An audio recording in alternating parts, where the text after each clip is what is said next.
Good afternoon, everyone. I welcome to the Standing Committee on Policy and Strategic Priorities of May 26, 2022, reconvening from May 18th and 25th of 2022. This committee meeting is being convened by electronic means as authorized under Part 14 of the Procedure Bylaw. As such, committee members may participate in person or by electronic means. Committee members participating by electronic means are reminded that, in accordance with Section 14.13 of the Procedure Bylaw, video must be enabled in order to confirm quorum. Members are also asked to please advise the clerk if you need to leave the meeting. Members, we are just at 6, so we just have quorum, and we do have to see you on the screen. Thank you, Councillor Kirby-Young, so that we know that you are present and we haven't lost quorum. Thank you. If a committee member loses connection during the voting process, staff will get you back online quickly while we suspend it. The staff contact information has been circulated to you. Video committee members speaking, presentations, and vote results will be projected on the live stream when available. Members of the public who wish to participate are encouraged to submit comments online or participate via telephone. May I start by acknowledging that we are on the unceded homelands of the Musqueam, Squamish, and Tsleil-Waututh peoples, and thank them for having cared for this land, and very much look forward to working with them in partnership as we continue to build this great city together. I also want to take a moment to recognize the incredible contributions of a City of Vancouver staff who work hard every day to help make our city an immense, wonderful place to live, work, and play. Clerk, may we have the roll call, please? Councillor Carr in the chair. Mayor Stewart. Here. Councillor DeGenova. Present. Councillor Fry. Here. Councillor Swanson. Not present. Councillor Hardwick. Present. Councillor Wiebe. Present. Councillor Boyle's on a leave of absence from 3 to 5 for civic business. Councillor Dominato. Not here. Councillor Bly.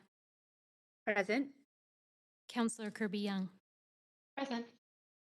You have quorum, Chair Carr. Thank you. Let's go over the plan for the day. We will continue hearing from speakers on the Broadway plan, starting with speaker number 92. Speakers, please follow along on Twitter at Van City Clerk for updates on the progress of the meeting so you don't miss your turn to speak. Comments on agenda items can be sent to council using the web form on the city's website, and the link to that will be tweeted out on at Van City Clerk. I also want to note the City of Vancouver's longstanding commitment to equity, diversion, and inclusion, including utmost respect for all genders. I remind Council that when addressing speakers and staff, please avoid using gendered honorifics. Instead, refer to the person by first and last name or role or title. As a reminder, this meeting is scheduled from 3 to 10 p.m. today. Should the business not be completed this evening, the meeting will reconvene Tuesday, May 31st, 2022 at 3 p.m. And that will also be a 3 p.m. to 10 p.m. slot that is being held for this meeting. We will recess at 5 o'clock today for dinner, reconvening at 6 p.m. If we complete hearing from speakers this evening, I'm reminding the committee that on May 18th, we approved a third round of questions to staff after hearing from speakers.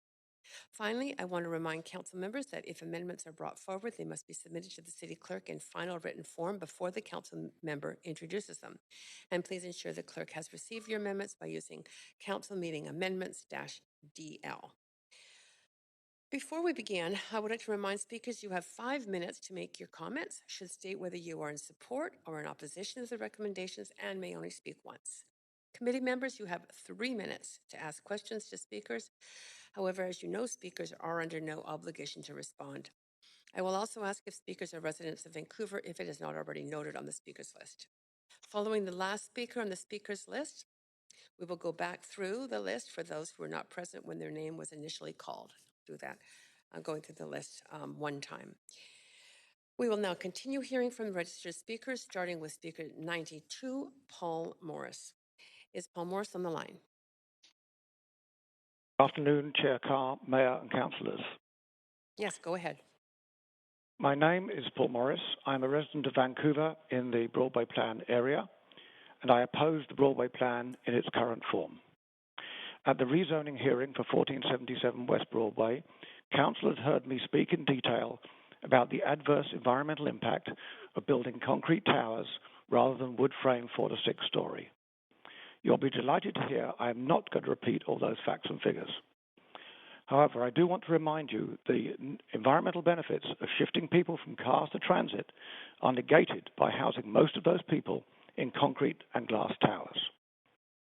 I would also like to note that the 2020 National Building Code, just published, permits encapsulated mass timber construction up to 12 stories. This makes it a viable alternative for construction along a Broadway built to a more livable scale. However, my main topic is the need to avoid what Teresa O'Donnell last Wednesday termed an unreasonable rate of change. Despite assurances of phasing in over 30 years and focusing initially in the centers, we already have signs of a land rush in residential areas. 6 years ago, real estate agents were already approaching stratas in our neighborhood to wind up condos for redevelopment. Recently, for sale signs have gone up on these condos and on rental buildings in this area. Next thing I'm expecting is signs saying Broadway Plan Land Assembly. Controlling the rate of densification in residential neighborhoods and renter protections are clearly the two keys to minimizing permanent displacement from affordable rentals. In councillor questioning last Wednesday, Mr. Silito stated, in the existing apartment areas, we've calibrated the heights and densities at a level we think will lead to incremental change over time as those buildings age and begin to need capital investment. He also mentioned the minimum frontage of 150 feet and the limit of 2 towers per block as key factors in moderating the rate of redevelopment. He said, retaining the limit of 2 towers per block is really important. Also last Wednesday, in the Coriolis consulting presentation, it was stated residential areas would have building heights up to 12 to 20 stories with a maximum of 2 towers per block. In the draft plan, nothing was mentioned about changing this long-standing limit. In spite of this, the small print in the full Broadway plan clearly states, on blocks with 2 or more existing towers constructed prior to adoption of the Broadway plan, 1 additional tower will be considered. It's 3 towers per block. This is specified on pages 135 and 137 for the areas coded FSOA and FSOB. Other areas retain the 2 tower limit, but this is easily tweaked by council. There has already been discussion of adjustments as the plan unfolds and looking at guidelines on a case-by-case basis for the 150-foot frontage and the percentage of rentals versus strata. Provisions to moderate the rate of densification are already slipping away. I am equally concerned the provisions to protect renters will be watered down by a future council. As we've seen with the Mount Pleasant Community Plan, 30-year plans don't always last 30 years. I urge council to, 1, incentivize building 4 to 6-story wood frame over concrete and glass towers. 2, step back from the slippery slope and return to 2 towers per block in residential areas. 3, maintain the 150-foot frontage requirement for towers. 4, consider the other improvements suggested by speakers currently opposed to the plan as published. And 5, cast those renter protections in stone, just not concrete. Okay? Thank you for listening to me. Thank you very much. Please, you remain on the line. You do have questions from councillors. Councillor Hardwick, go ahead, up to 3 minutes. Good one. Concrete joke. Have you sent these details in to us, your 5 points? No, I have not. Would you be so kind? I was trying to keep up with notes, but it goes very quickly. I'd appreciate having that in writing. Thank you. Can do. Oh, that's it, Councillor Hardwick? Mm-hmm. Great, thank you. Councillor Wiebe, go ahead, up to 3 minutes. Yeah, just clarifying question. I'm wondering. You're a bit faint, Councillor Wiebe. If you could speak more directly into a mic. Yeah, I just one clarifying question. On the 150-foot frontage, what is your rationale and what is your reasoning why you would like to see the 150-foot frontage is kept in the plan? I think Mr. Sirto indicated that it would slow down the rate of change because we would require developers to buy up 3 adjacent lots. Now, there are already existing rental buildings in our area which have 150-foot frontages. And I think that those particular rental buildings are highly vulnerable to being sold for redevelopment. I'm concerned that the same thing is going to creep down to the 100-foot frontage. It's nothing about the massing of the towers. We already have towers in this neighborhood which are currently reasonably well spaced, and I'd like to see that maintained. Okay, thanks. That's helpful. Second, we've heard some people talk about wanting to see the towers in the park concept more than the power and podium concept. Is that something that you have any clarity on? That's pretty much what I'd like to see as well. I think that's what we've got in this area as well. Currently, the only issue with that is the ability to achieve the density, but and the potential for, if we've got towers without podiums, that they're liable to go even higher, which I think is one of the major concerns around here. Okay, thank you very much. Appreciate that. Great. Thanks, Councillor Wiebe. Councillor Fry, up to 3 minutes. Yeah, I just wanted to highlight and focus on your interest in wood construction, and in particular, scaling this out. Do you, do you have a professional expertise in wood construction first and foremost, and do you see the potential to actually meet our targeted needs for housing through sort of lower rise wood construction and then along the corridor? Yes, to answer to your first question, I do have expertise in wood frame construction. I was the former research manager for the Durability and Sustainability Group at FP Innovations, and heavily involved in the leaky condominium crisis and then trying to resolve that. I believe that it is possible to achieve the density requirements with 6-story. It's been done elsewhere, and there's a lot of research to show that it not only can you do it in low and mid-rise, achieve the density, but you massively reduce the carbon footprint. I'm sorry, where has it been done elsewhere? If you look at the major cities of the really livable cities of the world, in like Copenhagen, Vienna, and some of the other European cities, they have very high densities, and for instance, Paris doesn't even allow. But those were built out over decades, if not centuries. I mean, how do we meet our immediate need?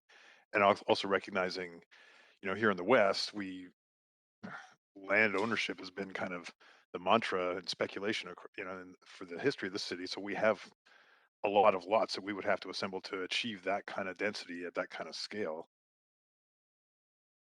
It's also a question of it is a challenge, but also I think that the projected growth that is being considered in this plan is way higher than the true growth that we're likely to see. The United Nations projects Vancouver as retaining 1% growth over the next period, not the double or more that the Broadway plan projects. Also, I understand that with the existing potential for build-out, the Broadway plan could house way more than is being proposed.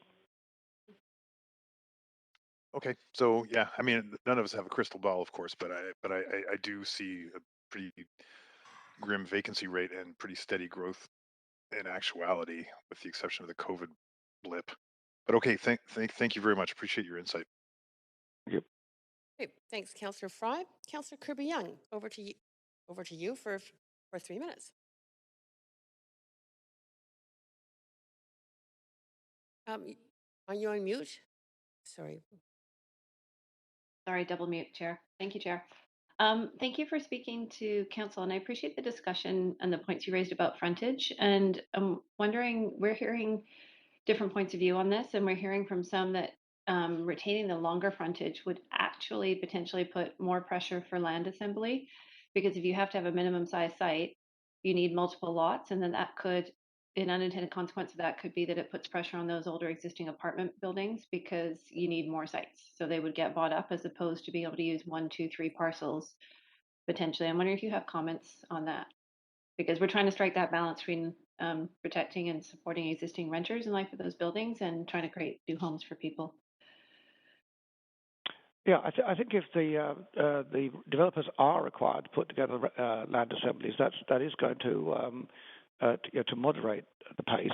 But as I mentioned before, there are a number of rental buildings and condominium buildings in this area that already have 150-foot frontage. And I think that those are the buildings that the real estate agents already have their eyes on or have possession. And do you see a difference in sort of the age of the buildings that have those longer frontages, for example? They're actually fairly new and very well maintained. I've seen new roofs being put on them, new windows, which might suggest that the owners are going to retain those buildings. But if we make it too tempting for the developers, then they're going to be offering the owners of those buildings way over the odds, and they're going to be highly tempted to sell up and thereby displace the renters that are present in those buildings. Yeah, it certainly is a balance, because if you make it too prescriptive as well, then you may not actually see some of that development, like you said. It's a balance. I understand it's a very, very delicate balance. Right. Okay. Thank you for sharing your thoughts. Appreciate it. Thank you. Thank you. Okay, that's great. Is it for your questions. Thank you so much for your patience in answering all those questions, as well as thank you for speaking to council. Thank you. Great. We're on Speaker 93 is withdrawn. So Speaker 94, Andrea Baxendale. Hi, thank you, Councillor Carr. Andrea Baxendale. I'm a resident of Fairview. I'm speaking against the proposed Broadway plan. I feel there's multiple reasons to vote against this, but I'm just going to keep my comments to climate consultation and livability. I've listened after the last 2 days of presentations to the presentations and the speakers. There have been very good speakers, and I've learned a lot more about the Broadway plan than I originally knew. One thing that has been said by planning is how this plan will be good for the environment.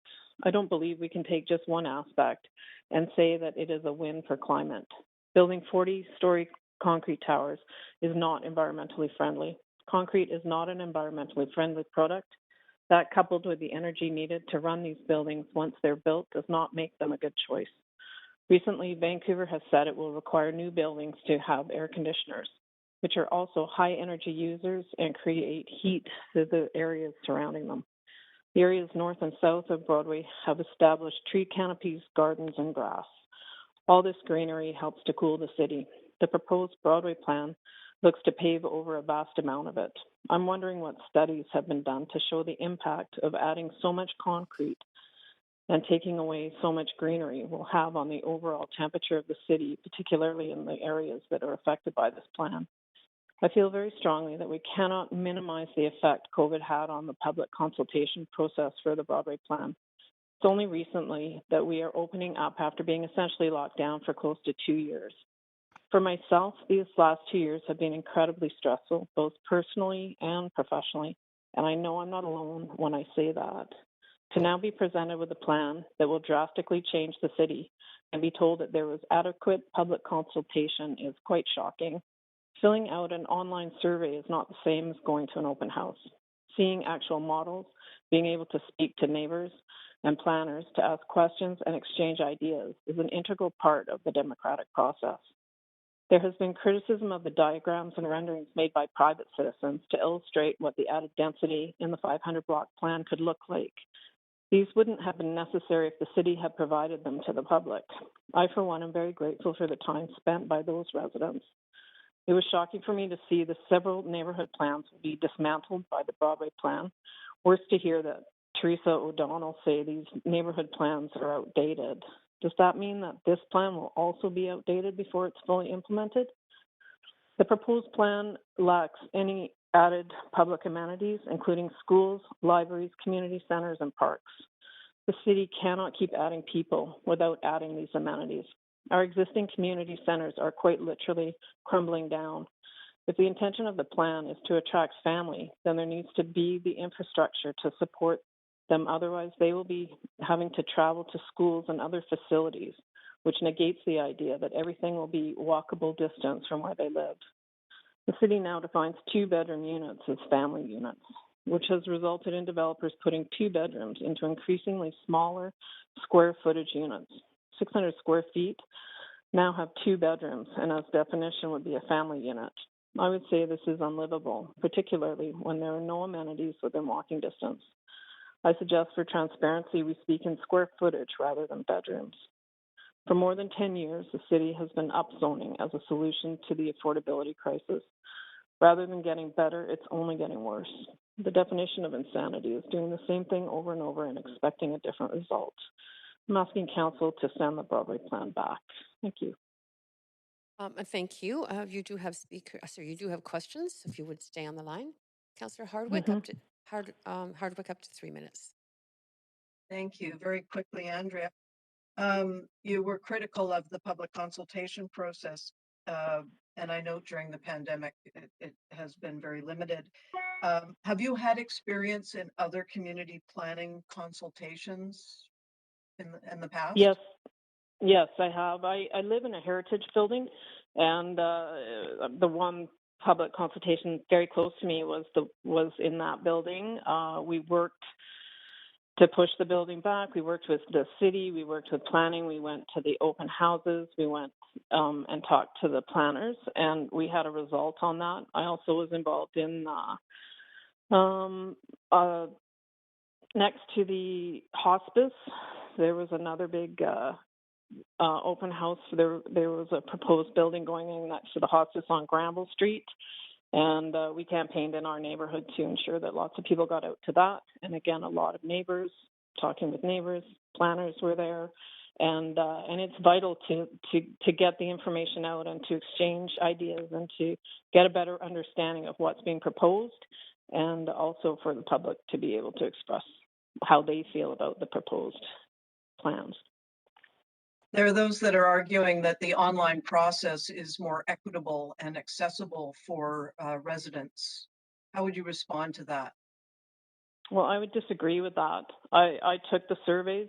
The surveys, I feel, are when you're giving a multiple choice, then there's only so many answers. And I'm not sure. I would imagine that staff would have a lot of reading to do if they read every single comment. But my answers to the questions were not there. So I had to go into the comments. And again, I feel that it's very important for people to be able to come together physically in the same room and have a discussion. It's very different than an online process, as well as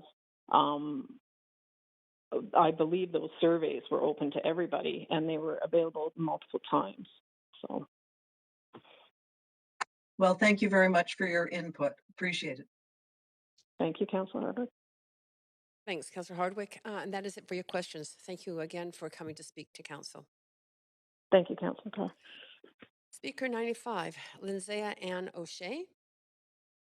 Hello, can you hear me? Yes, perfectly. Up to 5 minutes to Hi. speak to Council. Thank you. And it's I know it's spelled funny, but my name is pronounced Lindsay. So, and I also apologize if there's background noise. There's a redevelopment going on next door and it gets very noisy. I'm calling in to strongly oppose the Broadway plan and request that council table until after the civic election. The City of Vancouver's job is to manage development growth, not promote it, and financially benefit from it. I reside in Vancouver, and I'm a 54-year-old born and raised Vancouverite, mother of 3, nana to 2. And after City of Vancouver Planning Department changed the zoning to this site, I'm now awaiting my dem eviction after residing at Elma Blackwell, 1656 Adnac Street for 20 years. It's noteworthy to mention that this building is only 36 years young, and the tenants were told a year and a half before our unofficial official notice that the building is in good repair, in standing, and we had nothing to worry about. That changed with the zoning change, I guess. Entre Nous Femmes Housing Society blocks tenants from being members and has recently partnered with BC Housing to double down on their rental income. The new build's affordable rent will be approximately double to what myself and current tenants are paying. BC Housing is not on my tenancy agreement, but yet I have to meet their parameters to be given right of first refusal to return to the new, more expensive Alma Blackwell. I am sandwiched between being priced out of returning and priced out of the rental market entirely. Had I not been blocked of being a member of that society, I would have had the privilege of notice and what was coming and had more affordable options for my household. Now it's too late, and it's time, and I guess it's time to get an RV. Despite working 2 jobs, I will not be able to afford to live in Vancouver with the current rental market and an increased monthly rent of at least 150% to downsize into a 1-bedroom. I'm not being helped by the landlord, which is the developer ENF, City of Vancouver, the Tenant Relocation Protection, or Brightside. I have raised many valid issues to the 4 entities and have been ignored, gaslit, discriminated against because I've self-advocated and insisted on the truth and being treated with dignity. I tried to meet with ENF CEO, and she wouldn't meet with me without including a strategic communicator, Judy Kirk. There's no one advocating for me or willing to help without a retainer fee. I'm hurt, I'm confused, and very afraid for my future self. The chronic uncertainty of where am I to live is almost debilitating and is negatively impacting my health and permeating into all areas of my life. I cannot begin to tell you how much I and many of the tenants of Alma Blackwell have suffered and continue to suffer. I can easily foresee this nightmare of chronic anxiety to thousands of Vancouverites currently renting along the Broadway corridor. I do not wish this suffering on anyone. In reviewing the 2021 census data, there is more housing supply being built than required, and Vancouver has 23,000 empty and unoccupied dwellings. Please take heed to what the data is saying and not city staff.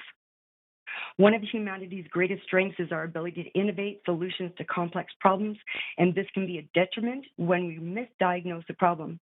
There are plenty of rentals in Vancouver. Just look on Craigslist. The problem is there are no affordable rentals. The city saying 10% less market rent being affordable is absolutely not in tune with Vancouverites' household income and is worlds apart from what current households' medians and are doable. We have the supply, we do not have the affordable supply. The average household income in Vancouver is $66K. The average salary median in Vancouver is $39K. The household of $66K can afford a $210,000 mortgage. The current average 1-bedroom in Vancouver is $800,000. Now, how is it that I'm able to understand that building and densifying the Broadway corridor is not going to solve the affordable housing crisis and only exacerbate it? And how is it that this plan is actually on the floor before you for approval? The Broadway plan will result in existing renters being kicked to the curb and treated like squatters rather than stakeholders. And I say stakeholders because I personally have been paying another's mortgage for 20 years, month after month without fail, and no matter the financial struggles I was enduring. Rather than being appreciated for my dependable 240 months of rent, I'm being told to GTFO and treated like vermin because I was a long-term, reliable tenant. I'm just going to skip because I think I'm running out of time. Where is the zone capacity data in the Broadway plan? Why is council not making the collection and parsing of intelligent data program a priority before the Broadway plan?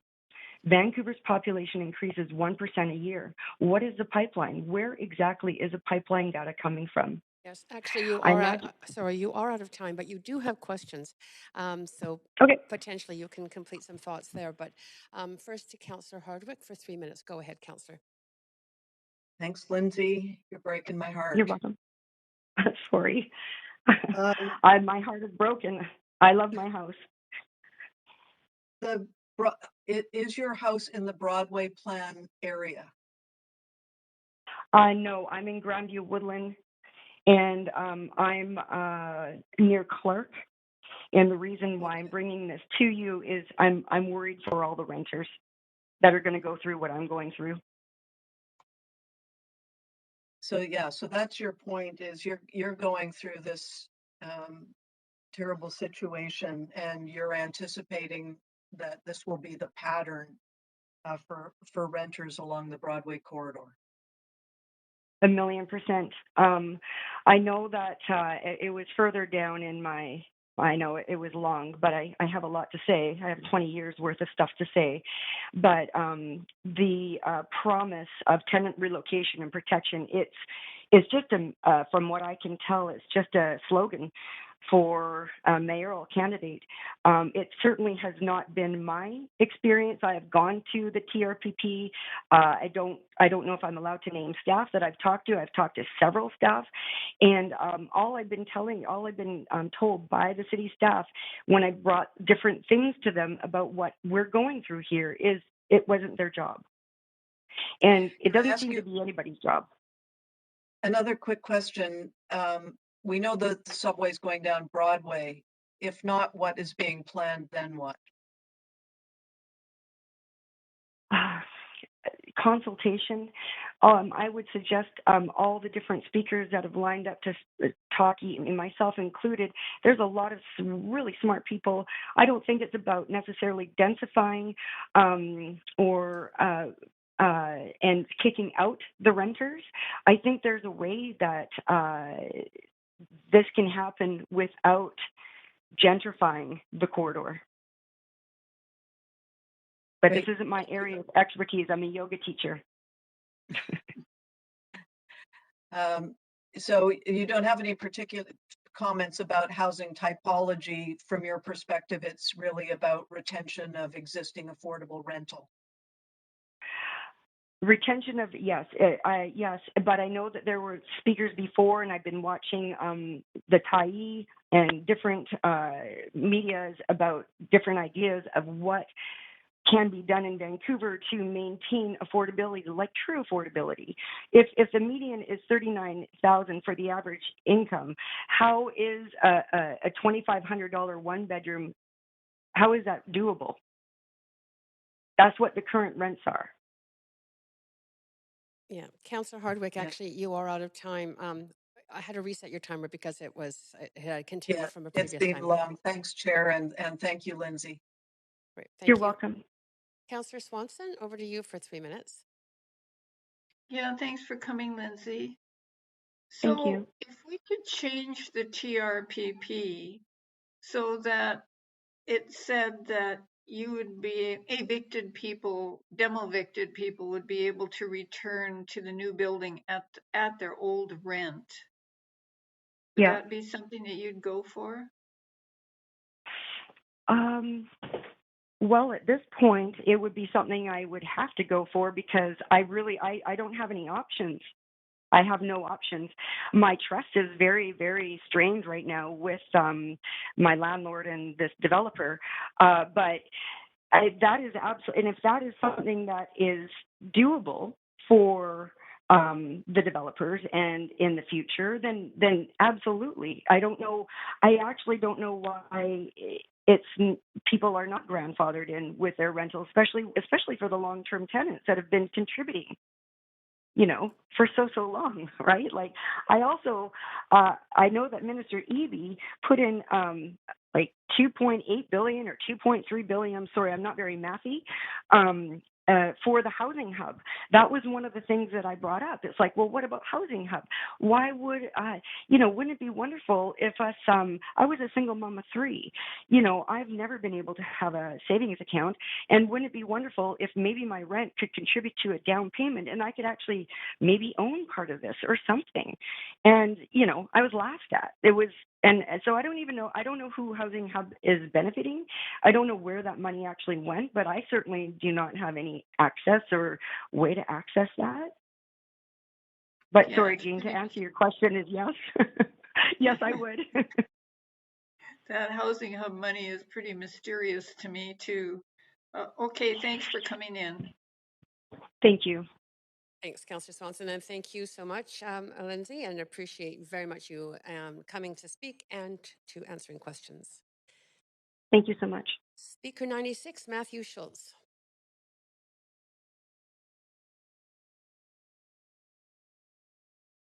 Is Matthew Schultz on the line?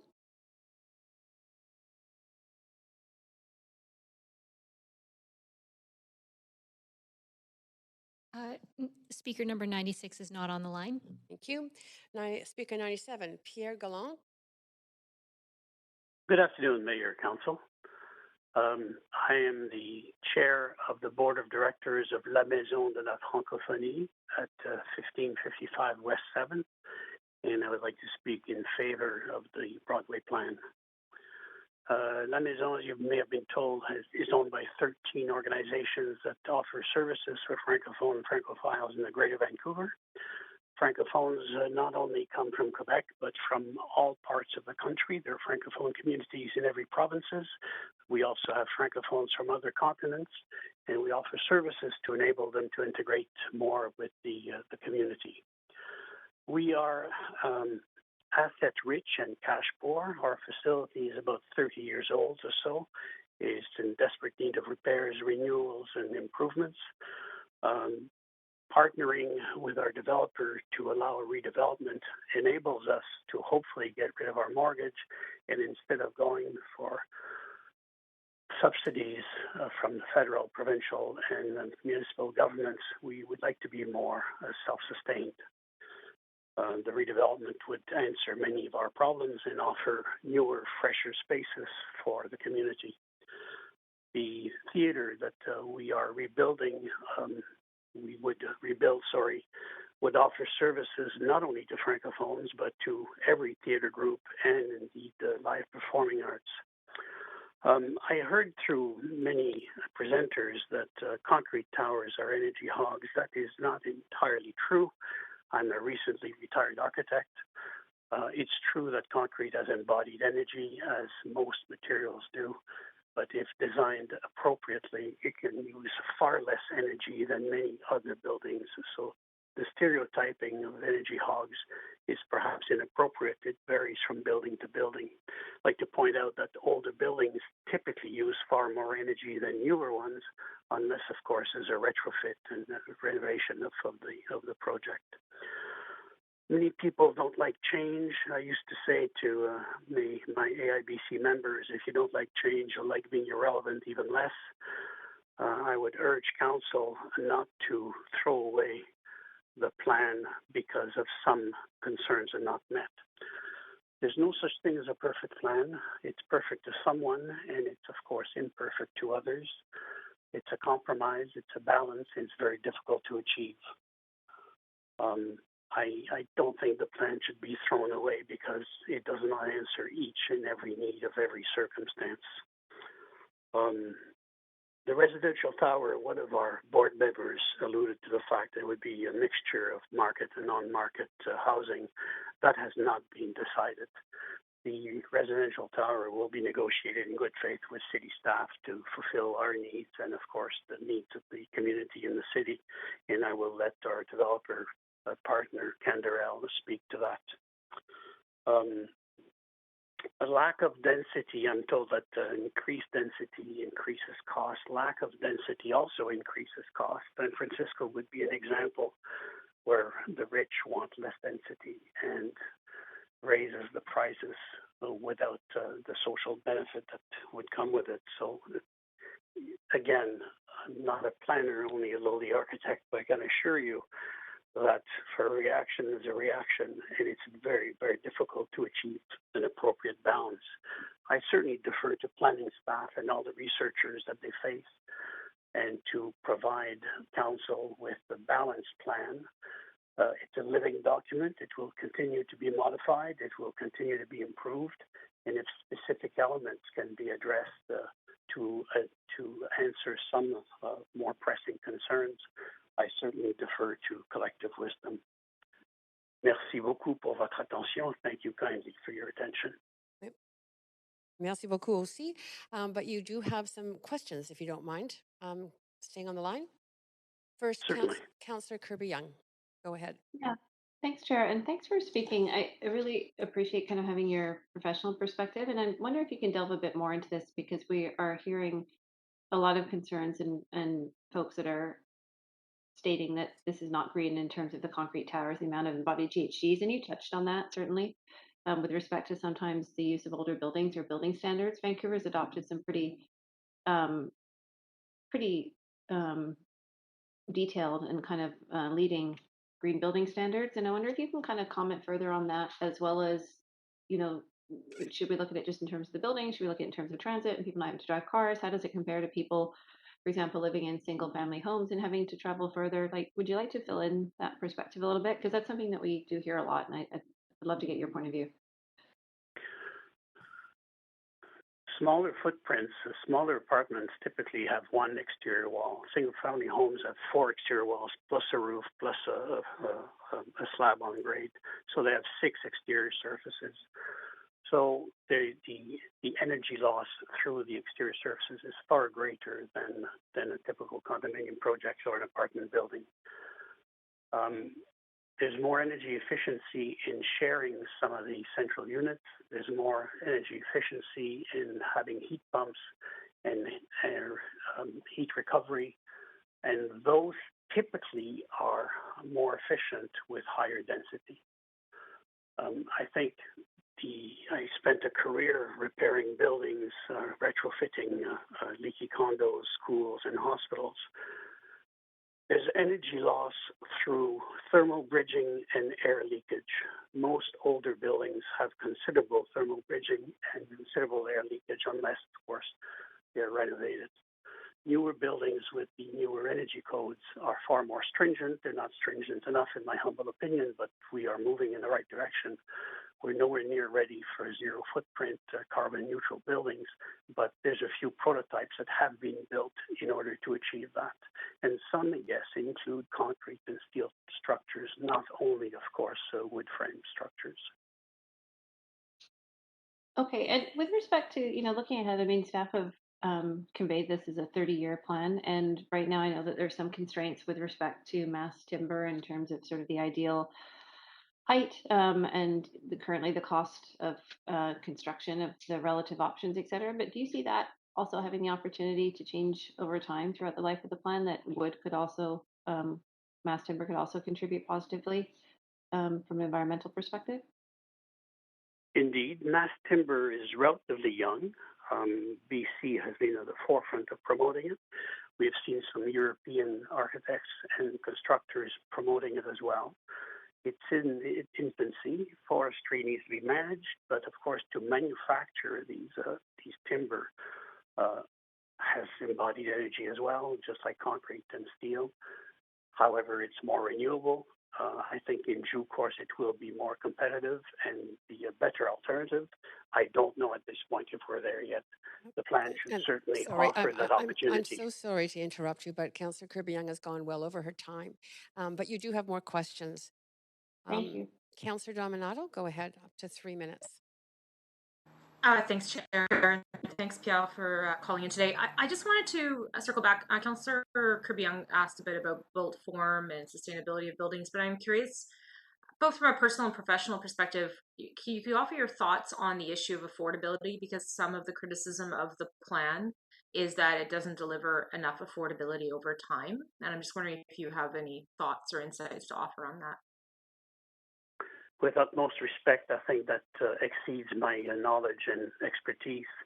But the little bit that I know is that you have construction costs and land costs. And if you want to make things affordable, the best way to redistribute wealth is through taxation, deferred taxes, a tax incentive, and the like.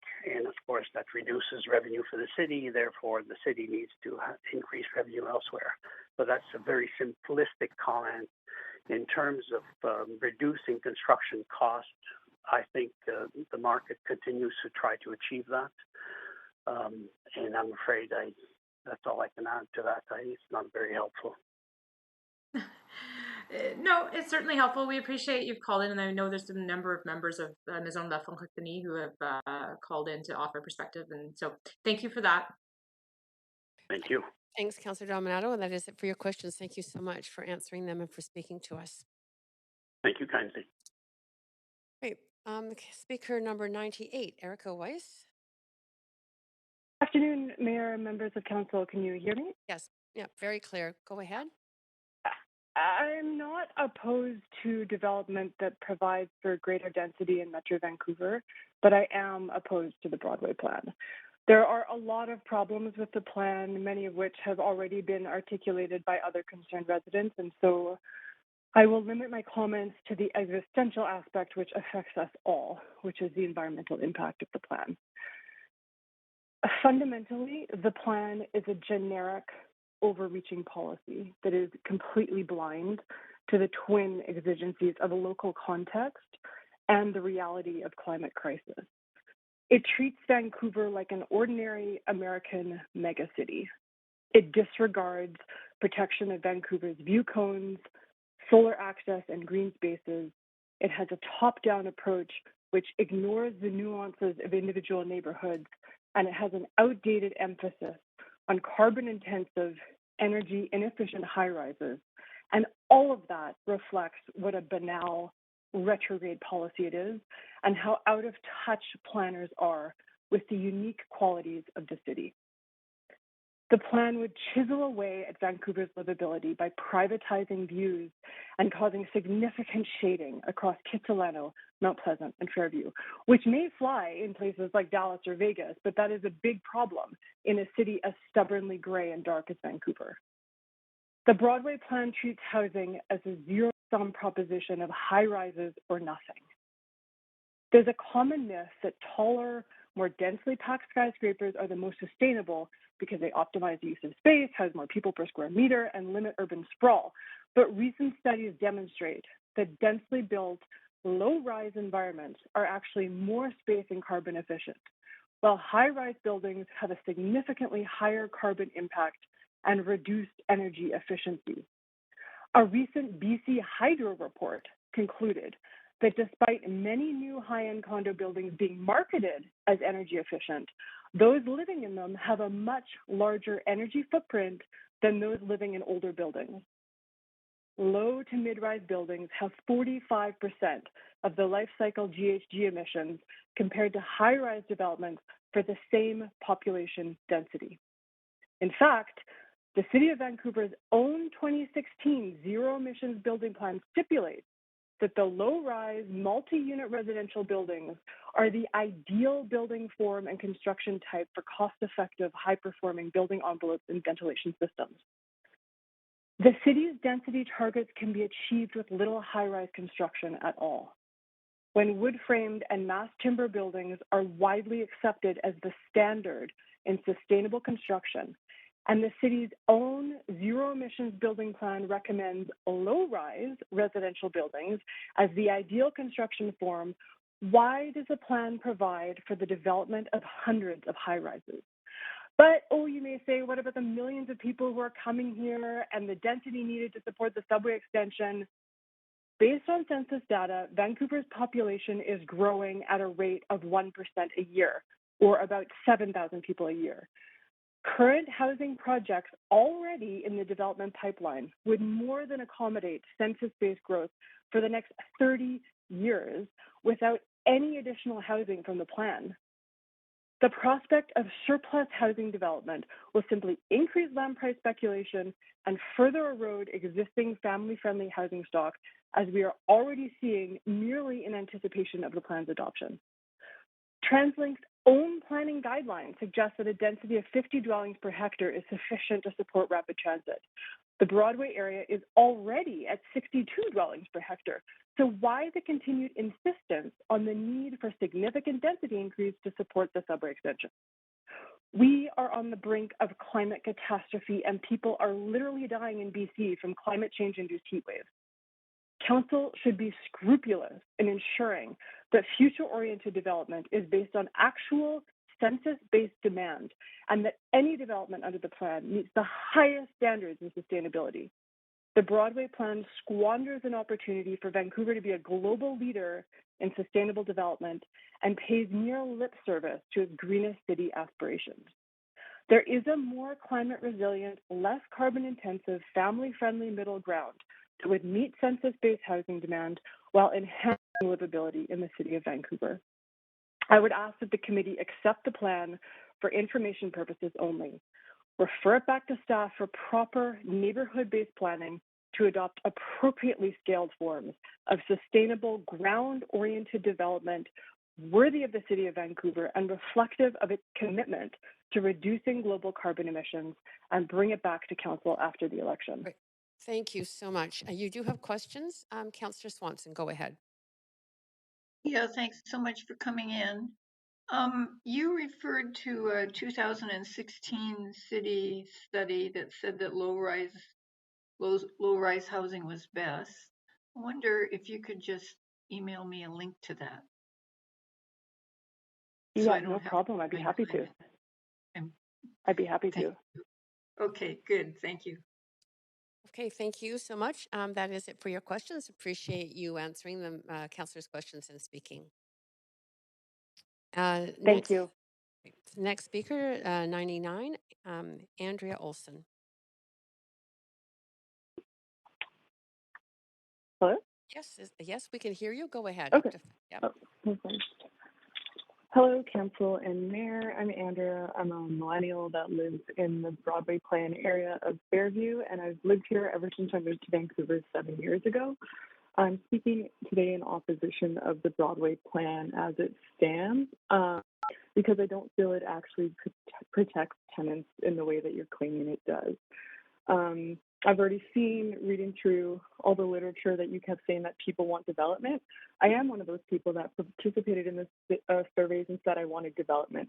What I didn't want was to be displaced from my home for 3 to 5 years and be given an opportunity to have a third of the space for almost double the price of what I currently pay. That was not one of the multiple choice options. If it was, then I wouldn't have selected and I'm in support of development. I can already see the loopholes in place, and there are some amendments I think need to be made in order to assure protection. I believe that we can have development and we can protect tenants in a way that hasn't been done before, because in all honesty, tenants have not been protected in the city. There have been plenty of cases where we can see that developers have come in and said they will protect tenants that go through the loopholes that are currently in existence in the protection as proposed in the plan. The first thing I would really like to see is that square foot is protected. When you talk about similar sized or right sized units, having a third of the space that you have now doesn't work for most people. Almost everyone in my building is a family of 3 or 4 people that are living in 1-bedroom apartments. They're able to live in 1-bedroom apartments because they're close to 1,000 square feet. This works for families of 3 or 4, and it is affordable for them. Under your plan, this square foot is not protected. They'll be given a third of the space and expected to have 3 or 4 people live in that space. It just is not right-sized or livable. You say this is for families. It's also not affordable. These families can't upgrade to 2 or 3 bedrooms. That's why they are making affordable 1-bedrooms work for them. I think, if we apply the same logic about right size to your salaries, and we said, let's go to a third of your salary because it's right size, you would probably disagree with that and say that that's not equitable or fair.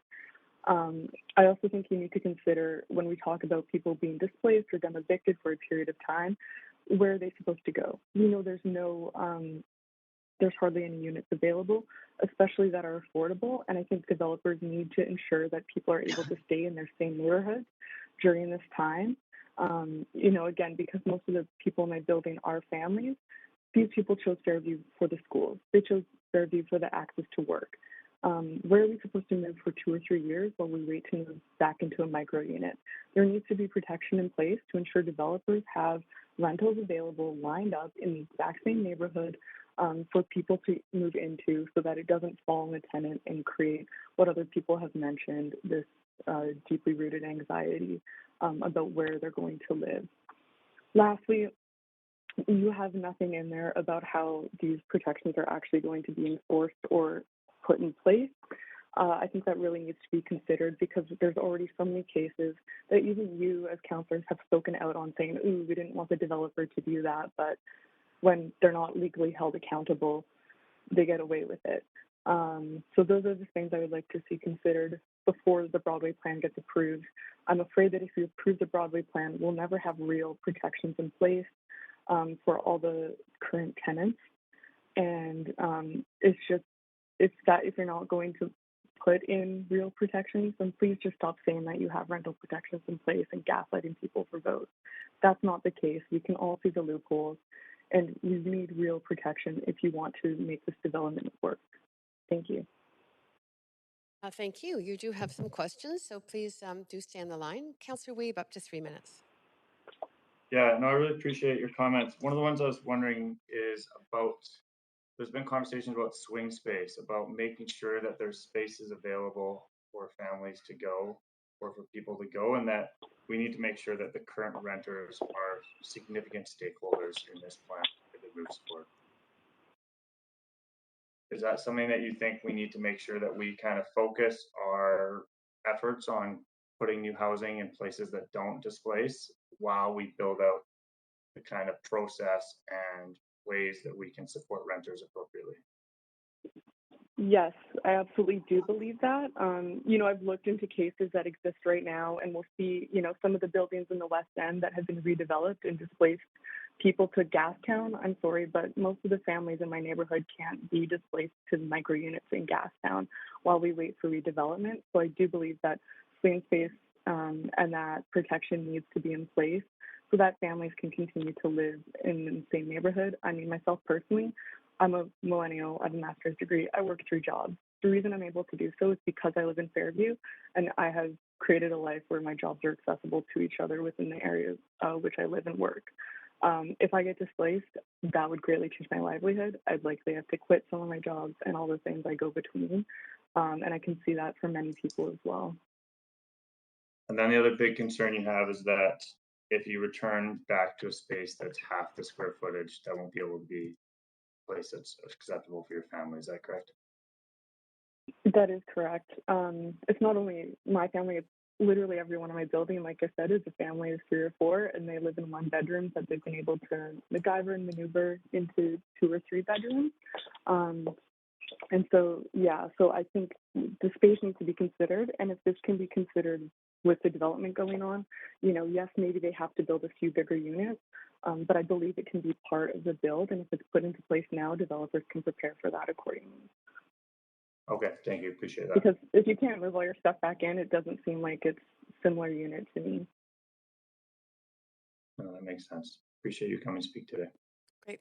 Thanks, Thank Councillor you so Weeb. much. Councillor Swanson, over to you for questions. Yeah, those are 3 really good points. Thanks for making them. I'm gonna ask staff what their answers are. Like, is there a way we could get the same number of square feet? How do we know that there'll be a unit available in the neighborhood for interim housing? And what kind of enforcement would we have? Do you have any ideas as to what would be a good way of enforcing it? I do not. I think it'd be a brand new thing that could, again, create kind of a framework for the rest of development going forward and tenant protection going forward. As far as the enforcement's in place right now, I know that they don't work. So that's all I've seen. I mean, I've read a million articles about people, going back to units when they were told it would be the same rate, but that only lasts a year, or going back to units that are, a third of the size and like their furniture can't even fit in. So that to me is, again, I'm not sure how it can be enforced. Perhaps there's a city task board. Perhaps I don't know how to hold developers accountable in all honesty once they get the approval and they have a legal team working to find these loopholes. But yeah, that's all I have. Yeah, maybe if instead of saying, or if we had something that said, like, when you, I'm being very inarticulate here, that if you have a 1-bedroom, you go to a 1-bedroom, but if it's a really small 1-bedroom that you're going to, maybe we could say that you go to a 2-bedroom or a 3-bedroom, depending on the square feet. Yeah. Maybe we could do something like that. That's exactly it. I think square feet protection is really important because, again, a third of the size is not a similar size or a right size unit. Okay, thanks so much for coming in. Yes. Thank you so much. Thanks so much, indeed, for speaking and to answering those questions. Thanks so much. Great. Take care. Thank you. You too. Speaker 100, Wendy Germain.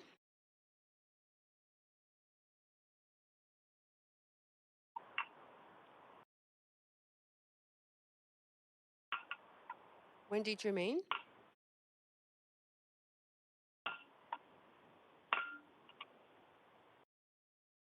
Wendy Germain, I believe you are on the line, but we can't hear you.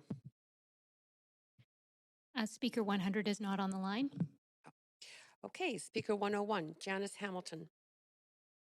That's me. Can you hear me? Yes, we can. Go ahead, up to 5 minutes. Oh, good. I'm sorry if I'm a bit slow and fuddly. I've got a broken arm. I'm trying to manage my notes in my cell phone, which is propped in the toaster to hold it close to my ears, my mouth, so you can get the picture here. I'll do my best. Thank you, Chair Carr and Council. My name is Janice Hamilton. I live in South Granville. I've been engaged in a variety of processes and surveys and so on the Broadway plan, and because of that, I ask that you oppose this version. I understand that this is about high-level concepts and not the detail. However, I found it to be a disappointment, as in my opinion, it has not lived up to its promise, that of a design to create complete communities for both the massive Broadway corridor and the neighborhoods 1st to 16th Avenue. I object because it's not comprehensive, even at a high level. It suggests where housing will go and transit and traffic flow, but it's missing the factors that actually attract people to any area. Green spaces, gardens, parks, playgrounds and schools, libraries and communities and senior centers. Will there be dedicated mini spaces publicly beyond cafes with small seating areas just to enjoy the day or visit with your neighbors? It needs to show how these elements will be integrated into communities to give a sense, give us all a sense of the overall look and feel of a neighborhood. Speaking of look and feel, we weren't asked about our thought and preferences for the built form. We were asked about a number of other things, but not that. So I'm dissatisfied with the idea of only one vision, that of high rises. I am realistic about having a few 12 or so story towers along Broadway, just as there already are in my area. But I'm keenly disappointed that the seemingly favored option for housing is to stack us into the sky in concrete towers. Surely Vancouver can be much more imaginative than that. For all the reasons you've heard from experts and even the callers today and yesterday, concrete towers are not the way to go, nor does it feel like forward thinking. Vancouver's response in terms of built form to the science of climate change and the very real crisis upon us simply cannot be this. We know that wood is a sustainable material of choice for many, and we know that low rises and even mid rises are the right scale if the city is serious about its climate change practices. So I'd like to see more creativity in welcoming human scale buildings of wood construction primarily.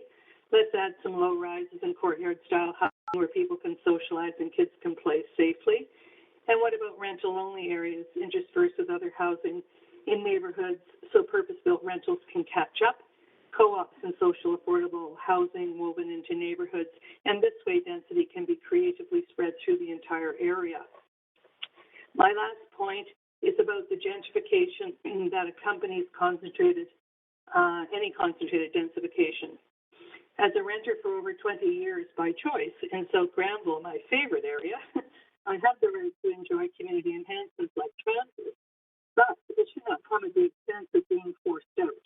The proposed transit-oriented displacement of currently secure renters like me, living in affordable rental stock like me, creates enormous insecurity and instability and unexpected financial concerns.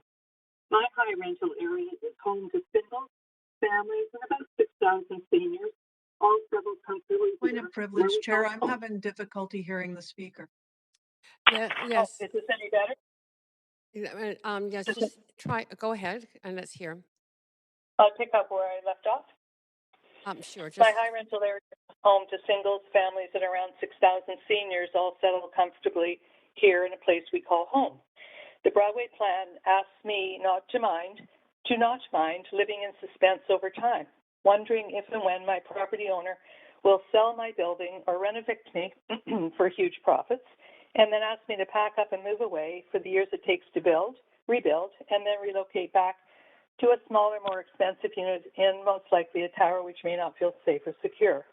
That will be my new reality if you approve this plan. The proposed Broadway plan is already creating the expected land lift and incentive to sell and redevelop in my area. It's in full swing. Yes, there will be more housing for some who don't mind inflated rents, but for most it will not support affordability for renters. It will sadly displace us. Renters need to be given more consideration and respect. This version of the Broadway plan does not achieve that, and so I reject this planned gentrification. I hope you, or at least enough of you, will as well. I hope, or at least I hope you, or at least enough of you, will ask for refinements to the plan after more public consultation specific to build form and density is done. Thank you very much. That was very well timed. You have no questions, but you were very clear in expressing your thoughts. And good luck with that arm. Thank you. Great. Thank you. Thanks. Okay, Council, we're on to speaker 102, Don Sargent. Hello, can you hear me? Yeah, we can. Go ahead, up to 5 minutes. Okay, well, thank you for this opportunity. And my name is Don Sargent. I'm a resident of Kitsilano and a longtime resident of Vancouver and retired professional engineer who had worked in urban development. I'm opposed to the Broadway plan as you've envisioned it. I have a few reasons I'd like to share. If you could speak just a little bit more clearly into the microphone, that would be... A little bit more what? Just speak a little closer to the microphone that you're using, either your computer or your cell phone. Thank you. Is this better? Yeah, go ahead. Okay. The plan is... Oh, sorry. I'm so sorry to interrupt you. Excuse me. I'm very sorry to interrupt you. I'll stop your timer.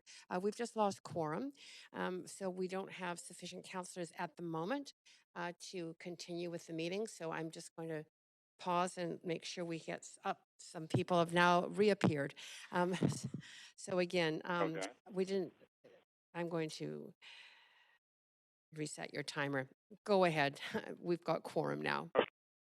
Start from the beginning. My name is Don Sargent. I'm a resident of Kitsilano, a longtime resident of Vancouver, and retired professional engineer who worked in urban development. I'm opposed to the Broadway plan, and I have a few reasons. First of all, the plan is totally inconsistent with the past practices. Citizens of Vancouver are used to engagement. One speaker talked about the old brewery site at 12th and Arbutus, and that's a good example of what's happened in the past. I recently reviewed a couple of plans for low-rise development in my immediate neighborhood, so it wasn't what I expected. It's still, after it was brought forward and reviewed, it's going to look very similar to what's already being developed in that area. Another consideration is that the Broadway plan looks like a bit of a social experiment. Vertical silos replacing neighborhoods, portable solutions that may not work or don't make sense, displaced present-day citizens. I really believe that people want neighborhoods. It's a basis for security and well-being. And I understand that some municipalities are approving large developments at train stations like Burnaby, but I'd ask you to remember that just because it can be built does not mean that it will work. And I mean work from a social point of view. Another reason is the Broadway plan as envisioned by council imposes enormous change or rate of change in a very large area. Area encompassed by the Broadway plan is, for information purposes, 2.5 times larger than the total of the downtown core of Vancouver. It stretches from Stanley Park all the way to Falls Creek and Oceans on the other side. When I look at the overview leaflet for the Broadway plan, I see several bullets: towers, jobs and industry, arts, affordable housing. Concepts are mind-boggling when brought together over such a large area. I do believe there is a way forward. That would be to break it down. Learn as we go as to what might work. Now, I'd give you an example of this. One area is that Broadway and Granville, the 39-story rental building. Let's look at that over the next 5 years and see what we learn from that. Also, let's take another area, for example, at the Broadway, and take a 5 or 6 block radius around that area and implement this plan as envisioned in get people engaged. Meanwhile, the third area is the remainder of Broadway, allow it to develop under the current zoning, and see also what's going to work. Another reason I dislike the plan is it poses unacceptable risk to repeating what is currently happening or has happened in Vancouver, building a large number of homes, and yes, some of them are vacant. There are other issues, for example, money laundering, which has been and essentially the scale, the risks, and consequences of massive development area like this are unknown. Only now some of these issues are being. So, to sum up, I'm opposed to the Broadway plan for lack of community, very risky undertaking. A rate of change will affect all Vancouver residents. But I believe it can be done in a measured and managed approach. The sheer scale of the issues is enormous, and this large area is intractable to deal with for the residents of Canada. I believe the best way forward is to break it down, look at small localized areas, and develop in those areas under a new plan, even the remainder of the existing corridor to develop under the current. I encourage the Council to vote against this plan and engage the people in this change for the well-being of all people. Thanks. Thank you. You do have questions, if you wouldn't mind staying on the line. Councillor Kirby-Yung, up to 3 minutes. Yeah, thanks, Sharon. Thanks for speaking to council. Got two questions for you. The first one is, and I didn't quite hear all of what you said. I think you mentioned you're a professional engineer. Is that right? That's right, retired. Okay, and did you work in the housing sector or other areas? Well, I worked in urban development, so that included housing, infrastructure. Okay, and was there a specific type of housing that you focused on? I'm just trying to get a bit of perspective, like if you have dealt with multi-unit buildings before, for example, or were you more focused on single family, or what was your kind of focus? All of those. I mean, Westwood Plateau would be single family. Towers in Vancouver would be multi. Okay. Yeah. And the other thing is that you mentioned, you said we should potentially learn as we go, build a building like the one at Granville and Broadway, wait and see how it is. Do you think that there are other areas, like, for example, perhaps the west end of Vancouver, that are more dense communities where we could learn from them as opposed to having to wait, sort of, say, 5 years to see the impact of one building, for example? Well, I think that the issue of the learning is the learning done by the local residents of the area that's affected and getting them engaged. Yes, but I mean, there may be stuff in the West End that can be looked at to help them understand how development's going to transfer. Sorry, you just cut out there. There may be things in the West End that I didn't quite catch that. That would help the citizens of the affected area understand how they will adapt to the change. Right. Okay, thank you. Appreciate it. Thanks, Councillor Kirby-Yung. Thanks, Councillor Kirby-Yung. And that's it for your questions. Thank you so much for speaking to council. Okay, thank you. Bye. Great. Speaker 103, Maynard Aubuchon.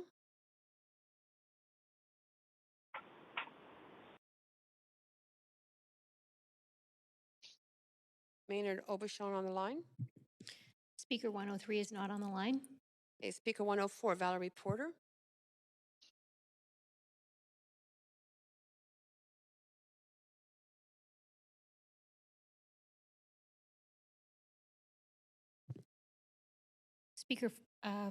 Speaker 104 is not on the line. Speaker 105, Richard Campbell.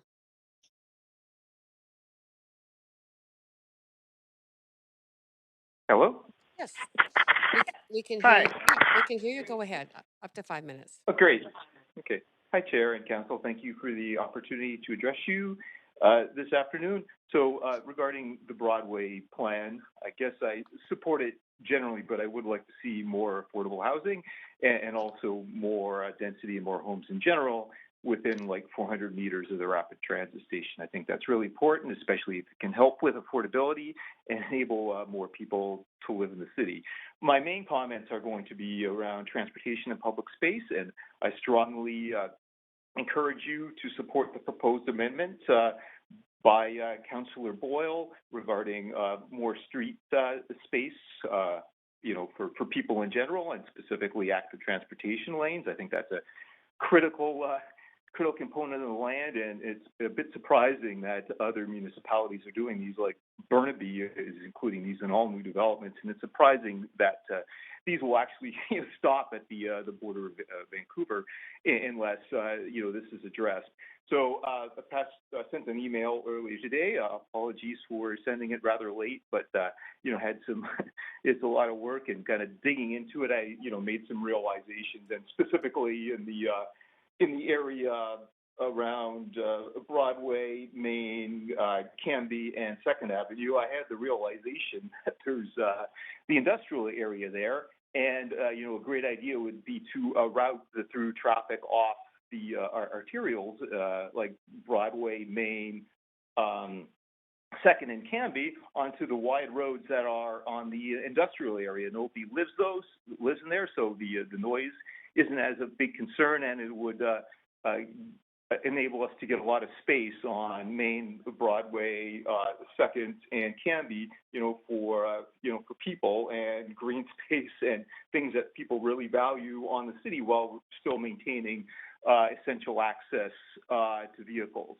So I strongly encourage you to look at that and other options to make the streets around, especially the transit stations, much better. Right now it's, quite frankly, the roads around almost all the transit stations in Vancouver are really miserable. Many lanes of traffic. It's moving fast. It's noisy. It takes time to cross the street, and it's not particularly safe.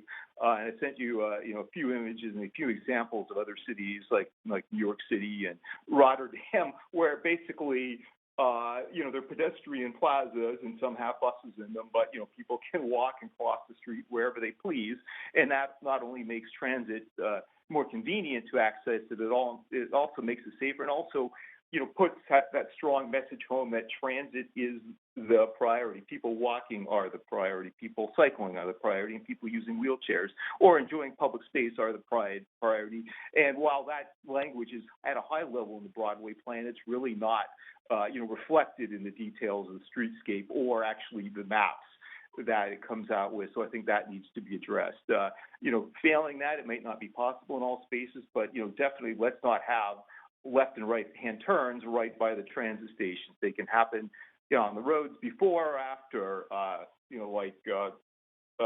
Kingsway, Quebec, Yukon, Ash, Hemlock, and Fur, and at least that would make the intersection smaller. You wouldn't have people walking conflicting with the cars turning, and that holds up the buses, which makes buses slower, and it's not safe for pedestrians, and it's probably frustrating for people, driving as well. So I think we can and we need to do a lot better, in areas like that. And I think, broadly, this is what people want. And I think if you actually presented this to people, they would get more excited. People here have been in other cities in North America, around the world, where they see people doing this. And, especially with this huge amount of money invested, $3 billion, and who knows what the UBC line extension is going to be. I think we really need to make sure this is really a transformative process that changes the city into what we really want it to look like going forward, not just minor incremental changes on the city as it evolved over the last century, where, some of these roads were industrial roads, or, Broadway, it was mostly car dealerships. It's not that city anymore, and we need to make sure the road network and everything else adjusts according to how people are using it now and how people want to use it, in the future. So I think there's, plenty of ideas here, and I think from other places, and I think doing a lot more work and, approving Councillor Boyle's motion, and I sure hope it includes the other streets as well, because certainly there's lots of options on the other arterials in the area, and not just Broadway. So Okay. I encourage you to support that. Thank you. Thank you. And you do have questions. Go ahead, Councillor Kirby-Young. Yeah, thank you. Hi, Richard. Thanks for speaking. I Hi. share your enthusiasm for better streets. I guess the question, just to be clear, are you suggesting routing some of the traffic or all of the traffic? Are you differentiating between commercial traffic? Like apparently there's quite a lot of commercial traffic, for example, trucks, larger vehicles, as well as private vehicles on Broadway. I just want to be clear on what you're proposing and exactly where you would suggest those Yeah, go. and I think it would depend on, on the streets, on the area, but certainly in the area around between Canby and Maine, there are, 7th and 8th. You could make those one-way couplets so they could be very efficient for moving traffic. There would actually even be room for protected bike lanes on them, but 2 lanes in each direction and general purpose traffic, including trucks, take that. And of course, if there's essential access needed on Broadway, of course they could access the businesses up there. But the through traffic, would use the other streets in that case. It's probably not possible on other sections of Broadway, so, measures to reduce the number of lanes of traffic, as I believe Councillor Boyle suggesting in her motion, it would be another. And really, I think there's, I guess the other thing is generally there's too much book in areas of the city. You really only need 1 lane in each direction, during most of the day. So, let's not, plan everything around when it's busy, especially as we've learned that, a lot of people have other options. Just because I have limited time, and I'm sorry to jump in, like I'm thinking of park components, parts along the route, like Fairview, for example, that have really quiet residential streets, a lot of traffic calming measures already, no throughways on certain blocks to protect that neighborhood aspect. So that might require us to do away with some of that, and then you potentially have trucks going down some of those residential areas versus at least on one consistent area.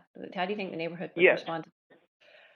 Well, yeah, and so that's an area where there's a quiet residential street where I don't think that would work. So I think, reducing number of lanes on Broadway is probably the only choice, and doing other measures that make Broadway nicer. But in the other area where there's industrial streets, I think that's where it would work.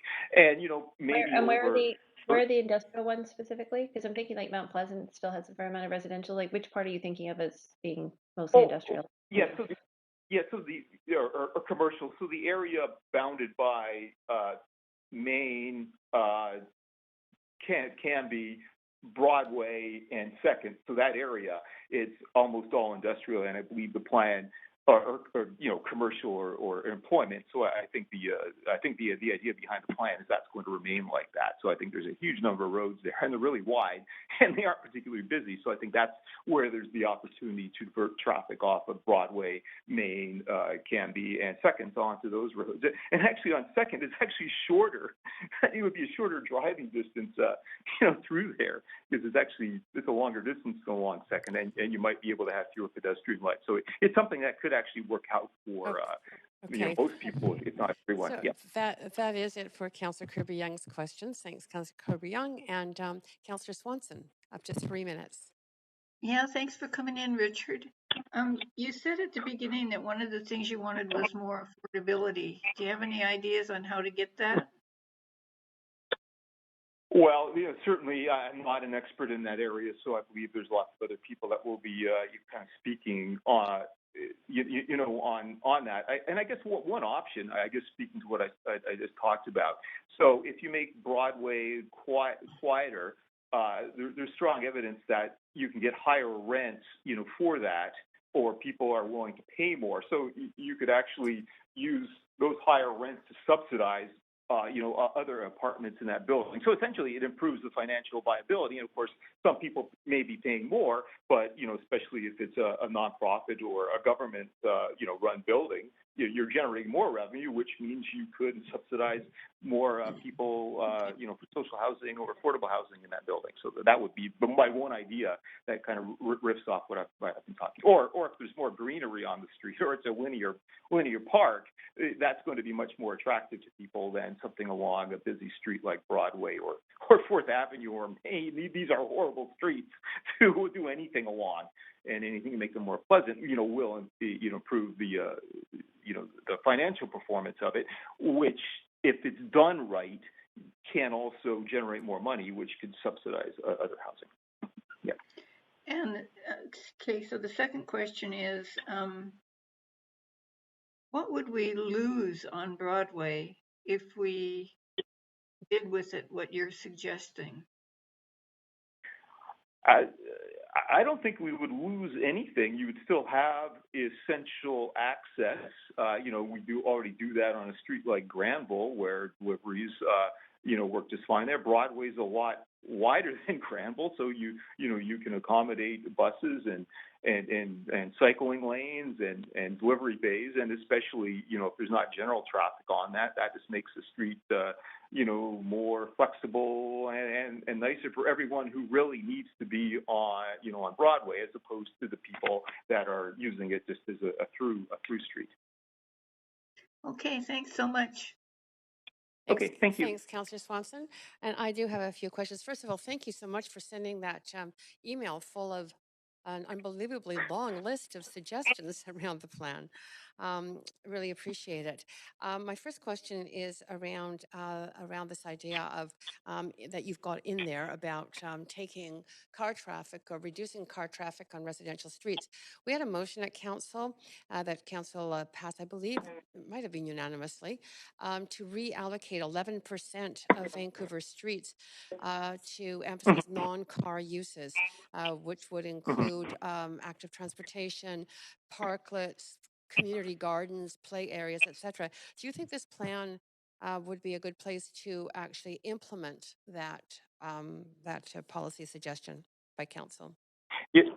Well, yes, I think that would be an excellent place to do it. And the place where we really have space is on these wide arterials. So if you actually want to create a nice park with lots of trees and other things on it, the arterials are the opportunity to do that. And I think the ones in the area that I've been talking about, that's a prime opportunity to look at those opportunities and get some really nice space for people, residents and people using transit and other people wanting to hang out. I think that would be a great way to do it. And obviously there's opportunities on residential streets. The challenge is there's narrow and people want parking and you need essential access, and it just the city has had challenges putting real traffic calming and making the residential streets really green, just because they're narrow and there's so many other demands on them.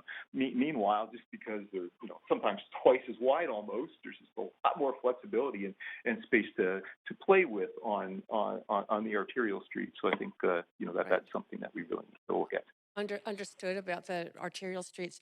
I'm curious. I just returned from Europe, where I was speaking on behalf of Metro Vancouver, so in Northern Europe, Denmark and Sweden, and I noticed that on their arterials, not on their arterial streets, but on their, which are very much devoted to active transportation, the arterials are, that is, but everything flows very smoothly. But on their residential streets, they've designed the streets in such a way that there can be cars that go in and move in and park in front of homes, for example, or restaurants, but the street design itself makes any kind of rapid movement impossible. I mean, it's very, very slow traffic. Is that kind of design for pedestrians and bikes and those kinds of, I think, engineered measures what you're thinking of? Oh, I'm sorry, and I've run out of time. Yes or no? Yeah, I think those would be fantastic on the residential streets as well, and really every residential street should be a nice place to walk and cycle and do whatever else. Thank you again. Really appreciate you taking the time. Oh, you're welcome. Well, thank you very much. Great, thanks. Okay. Speaker 106, Sal Robinson. Hello? Yes, we can hear you clearly. Go ahead. That's good. Thanks. Sorry, I'm just getting over COVID here, so coughing a bit. I am Sal Robinson, and I've lived in Vancouver all my life, the last 40 years of it in Kitsilano, not far from a scary new land assembly at 8th and Trafalgar. A lot of good ideas have been raised in the many hours of this hearing, and I wonder if they came up and were somehow lost in the so-called robust public engagement. Even before the Broadway plan was presented last Wednesday, was it Wednesday? Yeah. Amendments were announced, and more were requested just moments later when speakers representing public bodies punched holes in it. Barrett Soren told you the plan is out of sync with existing policy on transportation priorities, that his committee unanimously urges an amendment to require protected bike lanes and to adhere to road use targets. Mark White told you his committee found nothing for seniors, Vancouver's fastest growing demographic. He said, "Our input appears to have had little impact on the framing of the Broadway plan." The Park Board is unanimous in condemning the absence of park space and recreation facilities planned for a residential area already starved of those amenities. At Tuesday's Park Board meeting, Commissioner Cooper lamented that the Park Board staff, quote, "were not properly listened to or considered." I find this damning. And right from the get-go, Kit Sauter told you that the tenants he is engaged with don't trust their government. They do not trust this mayor and council. If the city's own advisory committees complain of the Broadway plan being out of sync, that their input has had little impact, and that the people they speak for don't trust you, what does that tell you about the consultation method? If robust engagement with Park Board staff left them feeling disregarded, what chance did someone like me have to be heard over the years of this process? The Director of Planning said she deems online engagement to be more equitable. If that means that there's parity in being unheard, then I guess I have to agree. I'd have thought that after the False Creek South shambles, it would be clear enough that this process is too flawed to ever produce genuine consensus. But here we are doing it again for no other reason that this is the way we do it. We're running in grooves laid down by people without, seemingly, a concept of anything finer. But that doesn't mean there isn't something finer. Instead of hours and hours of repetitive arguments ending in a vote that dismays many and satisfies nobody, how amazing would it be if this were a meeting where the speakers come and tell you how their committees worked with stakeholders to bring in their ideas and make them part of a Broadway plan owned and embraced by the people who live here. Please take a few moments to imagine a meeting like that. I've allowed a bit of time for you to reflect.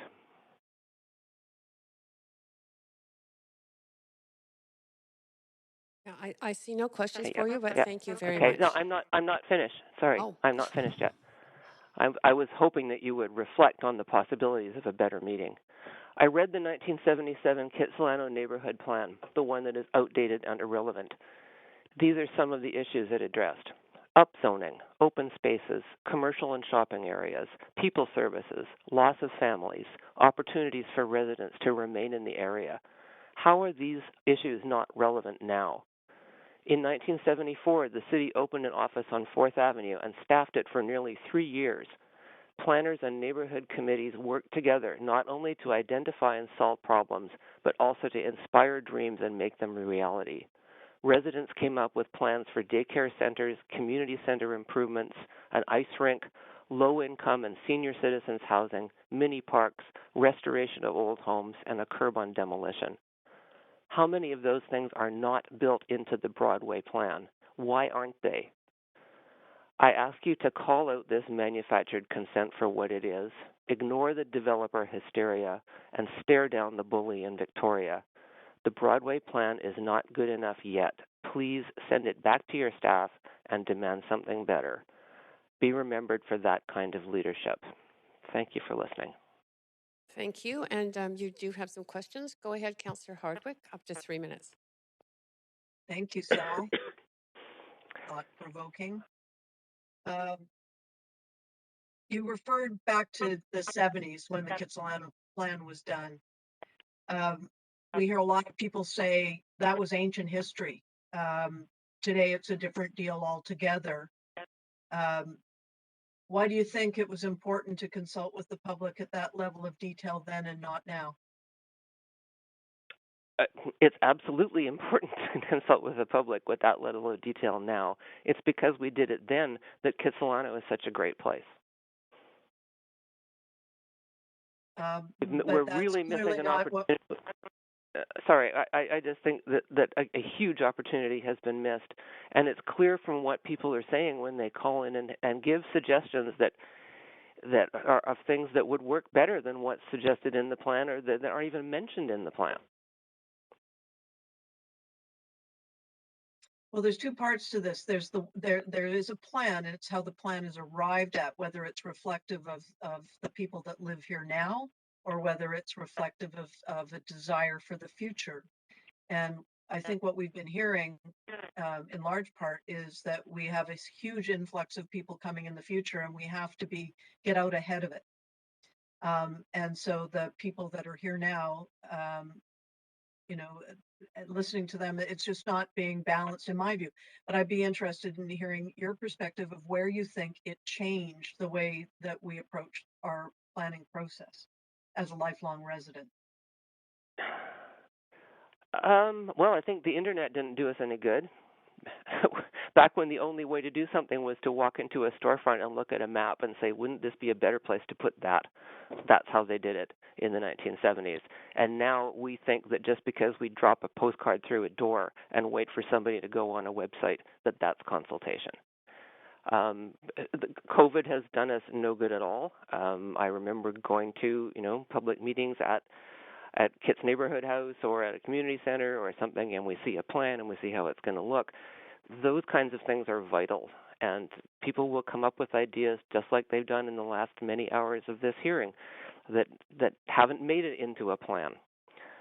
The plan anticipates a huge influx of people that isn't supported by any kind of ancient history. For the last 50 years, Vancouver has not increased its population on average by more than 1% a year. So I don't know where all these people are going to come from, especially if they know how unaffordable it is. The pace of change is what we should be dealing with, not something unsupported and ridiculous. And we really need, first and foremost, to care about the people who live here now, because we are Vancouver, and we're going to try and make it the best possible place for our families down the road and the people who will eventually move here. But you've got to look after the people here first. and that is it for Councillor Hardwick's time. Thank you so much for coming to speak to us. Really appreciate it, and take care. Thanks. Speaker 107, I believe, is in person. Jocelyn Biersto. Yes, it's the one with the red light there on the, yes, that's the one. Hi, my name is Jocelyn Bairstow. I'm here as a citizen. I'm a bit concerned, and I live in Kitsilano. I've lived here for 40 years by choice. I've lived in 3 areas of the city: Kitsilano, Commercial Drive, and the West End. I oppose the Broadway plan. 3 reasons, 3 main reasons. I do not believe that it'll provide affordable housing for the citizens and the taxpayers, either now or in the future. I do not believe that it adequately addresses the concerns of the climate emergency and sustainability. And I do not believe that it's the result of a democratic process that includes the people that it's going to impact. I want to thank, I should have started with this, but thank you. Sorry, I'm getting nervous. Thank you, Chair. Thank you, councillors. And thank you, everybody that's stepped forward to be part of this. 3 parts. One thing is what I cherish about where I live now, Kitsilano. A few concerns and a vision that I'd like to see. What I cherish about Kitsilano,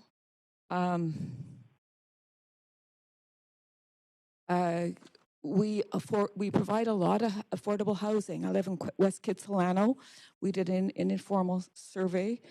We've got 1,200 rentals between 3rd, West 5th, and 8th, and also the North and South Streets. Under the Vancouver plan, we'd also be including more, a wider area, and that would include about 2,000 affordable rentals. So those would be people that would be displaced. There's also some purpose-built affordable housing. It's green.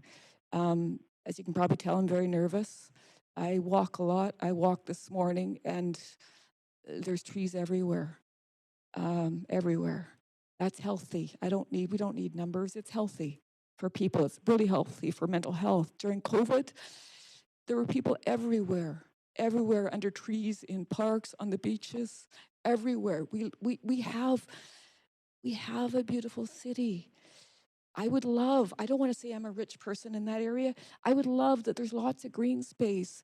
in the, the 465 blocks of the Broadway plan. For Pete's sakes, they need place for their children. Yeah, and there were trees for people to get shade during the heat dome last summer. I could go on. It's an ecosystem and it's a community. You've heard from lots of people from Kitsilano. We are a community. I haven't been a big contributor, but I'm here now. I'm starting. Our plan reflects the work of so many hours of so many people. Are we irrelevant? The sidewalk outside of my house, it was laid in 1926. Somebody duked it out to get a sidewalk. Our street is wide. I don't know who designed the street. I haven't been to the archives yet, but are those people irrelevant?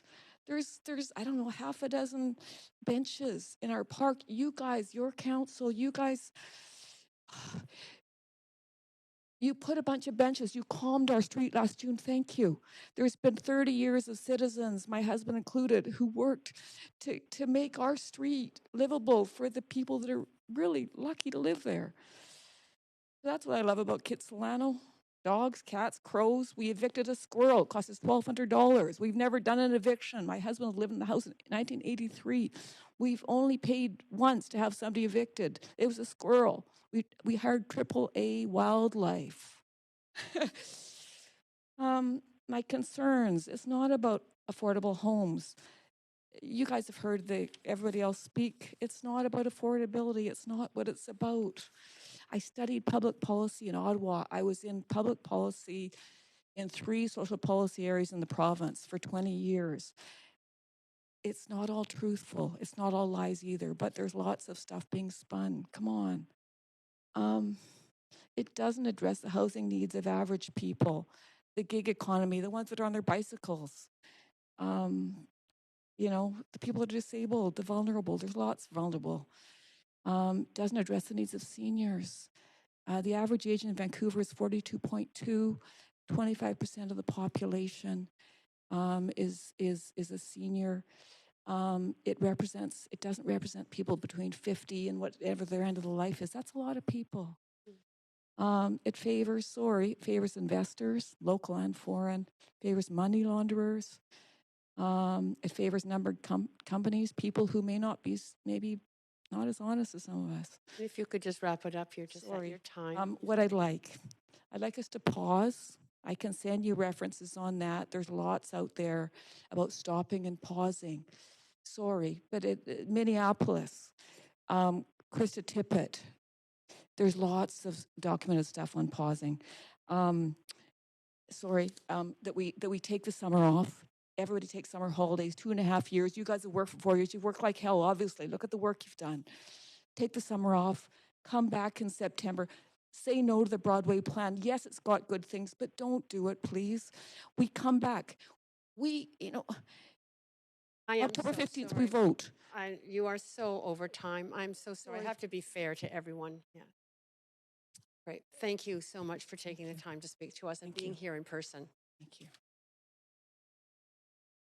Speaker 108, I believe, is also in person. Virginia Richards.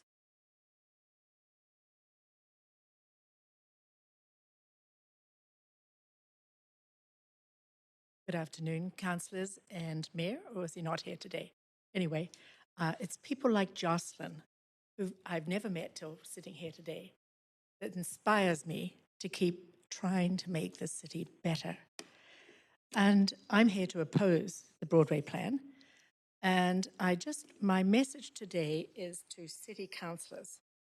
And I think you're being fooled. I'm going to tell you a few stories. Many have stated, and I've heard some of you, saying that the Broadway plan will solve unaffordable rental housing. These same people say the solution is to build, build, build, make the city higher and denser. It is a better solution than creating low-rise condo.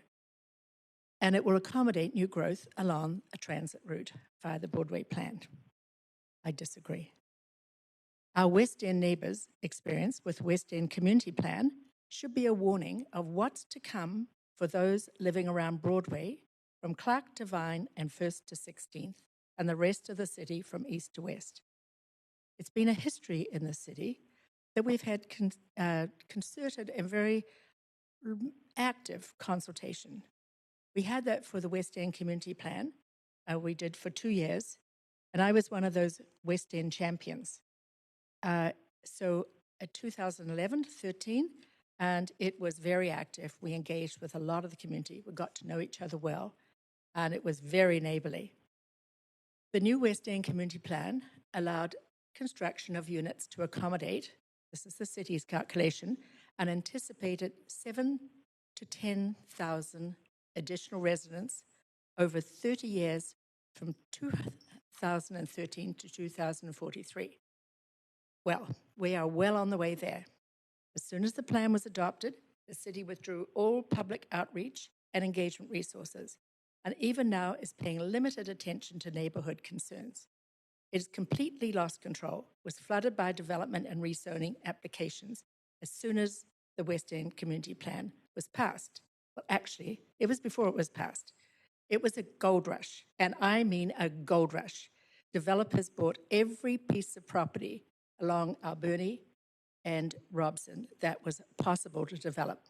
Yes, the uptake of the West End Community Plan, rezoning and development policies may have been faster than originally anticipated by the city. It is certainly faster than anticipated by the community and the West End neighbours. And as soon as the West End Community Plan was adopted, the media tone changed. The secret was out.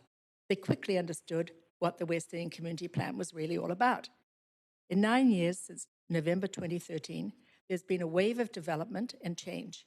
Eviction of renters involving relocation by both voluntary and involuntary, and demolitions of older and more affordable rental buildings.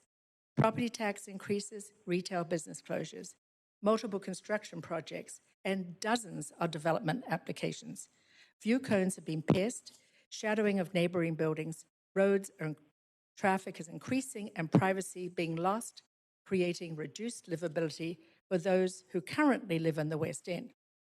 It's been suggested by some in the community that the West End Community Plan reflected a compromise whereby construction of tall towers on the edges of the community would be acceptable, while lower and less dense development would be directed toward the inner portions of the neighbourhood. A compromise of this nature was never discussed with the community during the West End Community Plan discussions. And I was there for every meeting except one, and all my other West End neighbours, founders and directors and members were there as well. Rather, the plan was intended to allow for an increase in density in the whole neighbourhood to accommodate the city-defined target of an additional 10,000 residents. This while respecting all parts of the West End, because it's our focus of the West End neighbours to consider the whole of the West End and to work to improving it for the good of all, making it a better place in which to live, to learn and play. Sadly, not so the city.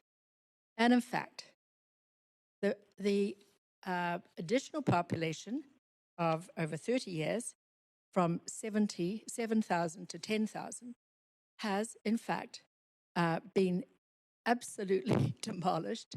The projects approved or in progress is already 25,627 residents, and there's still 21 years to go. So I am just warning you, councillors, that this will be another gold rush around Broadway Plan and all the streets, the arterials that feed into it. You are just at your time, but Sorry. you have questions coming. Okay, thank you. Okay, thank you. Councillor Hardwick, go ahead for 3 minutes. Councillor Hardwick, you may be muted. Thanks. Sorry, just starting now. I want to be really clear on this. You asked an early question. You said what this is really all about. What is it really all about? Well, I think the city needs a tax base, and it's a bit short of cash. And the developers will be happy to give it to them give them the cash if they will approve this increased density and these towers. And I guess that will help pay for the subway. And I think people are unrealistic. They don't realize how these things are linked together. And we need to learn to understand that as citizens. So I'd like to, yes, very strongly think that's what it's all about. You mentioned in the West End plan that there were targets. Did you say the original targets were 7,000 and then increased to 10,000? And yet already during the period, there's 25,000 That's right. units? It was anticipated 7,000 to 10,000 additional residents over 30 years. And it's now already 25,627 applications have been approved or are in progress. So to what do you attribute that? That's more than double. In fact, that's triple the original estimates. Well, I guess one could say all of you would know better, but I imagine they underestimated the targets, and the tower pace has gone a little faster than maybe people thought. Maybe they're denser. Maybe the suites are smaller because the developers need to make money too. So it's just a piling on of things, and it's foolish to think that this Broadway plan is going to create affordable housing. It is not going to create affordable housing because it's not. Well, presumably because of land inflation. Well, that's true, yes. But riddle me this. We've heard consistently that there's a 1% per annum population increase. If there were targets of 7 to 10,000, and there's now 25,000 new units in the West End, using this as an example, how can that be? Are there a lot of empty units? Because that's hard to reconcile. Yeah, there are a lot of empty units. I can see we live right in the thick of it all. And yes, you can see there are a lot of empty units, and it's very disappointing. And I guess to some people, it's just the cost of owning a place here. It's their investment. It's just the cost of having an investment. So just in sum, the West End plan is a cautionary tale for us with the Broadway plan. Absolutely, and that's why I'm here today. And I hope that you will all consider this, because I know the intention is from councillors is to create more affordable rental housing, but there is more to consider, and that's the main reason I'm opposing this plan. And I think we can do better, and I think you can all do better, and I think we need to have some consultation that has not taken place in the Broadway plan. I mean, just because I live in the West End. I'm so sorry. Councillor Hardwick is out of time for questioning. Sorry. Thank you very much. Thank you very much for coming in person to speak to council and to answer those questions. Council, we are at 4:55. I don't think there's time for another speaker. So I think we should, because there would be absolutely no time for questioning. So I'm going to suggest that we end now and that we reconvene. So recess until Tuesday, May 31st, 2020. Pardon me? Oh, you're right. We're coming back at 6. We're recessing for 1 hour, not 5 Don't days. do that. Okay. I guess I got into my head yesterday. Script was for 2 hours. So yes, we are just recessing till 6, and we'll go through to 10 tonight. Have a good dinner break.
To join the conference, enter your access code followed by the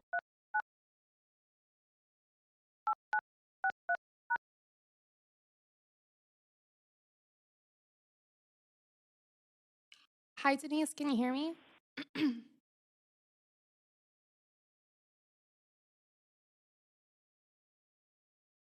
I can hear you. Okay, thanks. Oh, That's Colleen Hardwick. Thanks, Councillor Hardwick. We can hear you. I'll just be here. I'm just here in the background. Yeah.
can you hear me now? Hi, Elise. Yes, I can hear you. Thanks. Thanks.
back, everyone.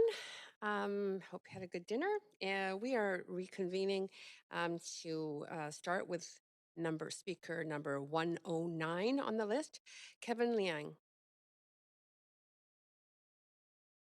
Kevin Liang on the line.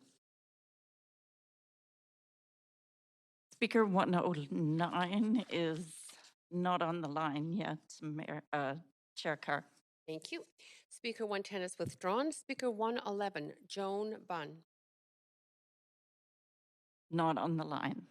Speaker 112, Lorna Shapiro. Not, oh, just a second.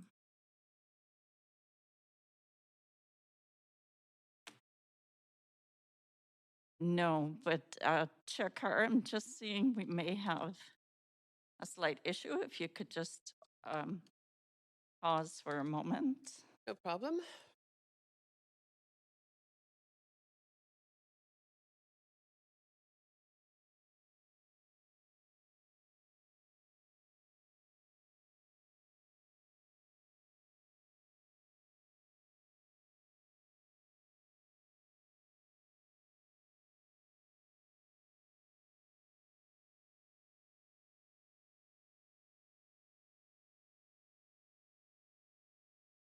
We're still just sorting through an audio issue.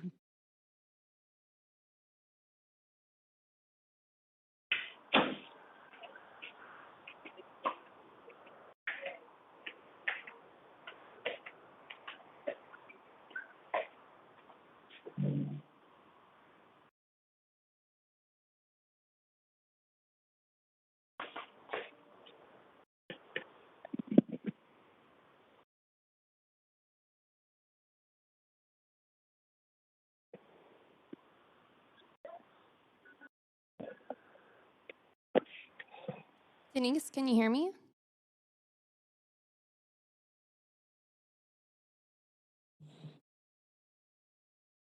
Hi, yeah, I can hear you. Perfect.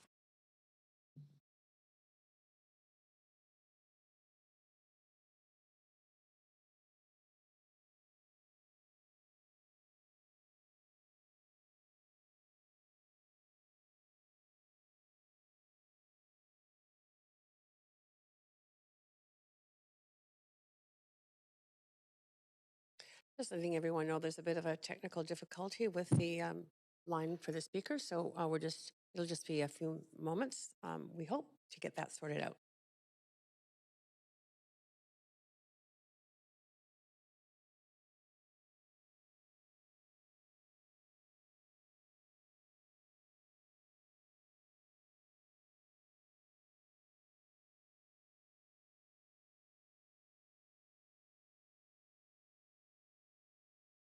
Okay, because there was a bit of a technical glitch with the speaker's line, I'm going to start again with speaker number 109. Is Kevin Liang on the line?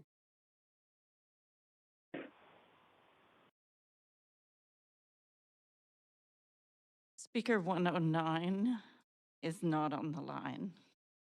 Okay, speaker 110 is withdrawn. Speaker 111, Joan Bunn. No for speaker 111. Okay, speaker 112, Lorna Shapiro. Hi, I'm Lorna. Can you hear me now? Yes, we can hear you now. Go ahead, you have up to 5 minutes. Good, thanks very much. Thanks for the opportunity to address you today, City Council. I appreciate it. I've lived in Kerrisdale for 34 years, and I haven't been an activist in any way, but I'm sufficiently distressed by what's been happening to the city I love over the past 15 years that I'm here to talk to you today. We moved to Vancouver in 1988, settling in Kerrisdale, where our neighbors were other middle-class working people.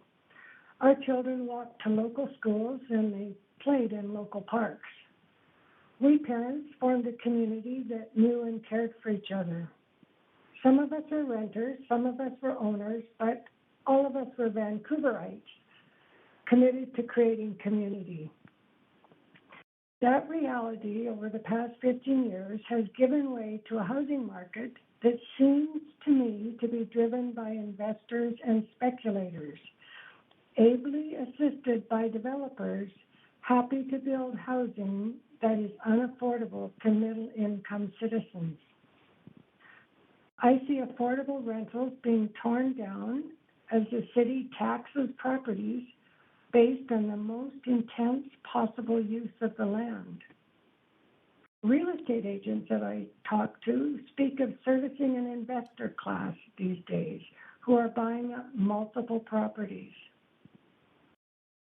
New developments such as Oak Ridge are built with 85% of the housing designed to serve not Vancouverites living and working here, but foreign buyers and local investors. Our children, working professional couples with two incomes and raising children, are unable to afford to live in Vancouver. I believe that you don't want this to continue, that you do want to address affordability. Certainly I do, and I've heard many of the speakers so far today speaking to that issue. We have to find a way to make Vancouver affordable. The Broadway plan, as I see it, will take Vancouver further down the path of being a marketplace for investors and speculators. It will make living here even less possible for middle-income citizens that I think we're trying to help. And why will it be less affordable? Because high-rise developments will fuel the speculation in land and greatly reduce the livability of all the neighborhoods along the corridor. So I oppose moving forward with this plan and propose instead that city planners be asked to work with community members and develop alternate strategies for consideration. Let's not see just one strategy being presented. Let's see some alternate ones. And in doing so, let's look at the possibility of low-rise densification, where we can maintain the beautiful ambiance of this city that all of us love to be part of. We want to answer these questions. How many resident Vancouverites are we trying to accommodate? We heard the woman from the West End talking about all the housing units that have been built, but many of them don't seem to have people living in them.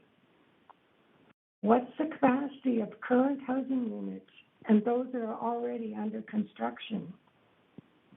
And what's the shortfall, and how best can we meet it with affordable housing, not high-rises that are $2,000 to $2,500 a square foot, and not destroy the ambiance of this amazing city. So I'm not a professional, I'm just a very concerned citizen who wants to not see this amazing city turned into just a concrete,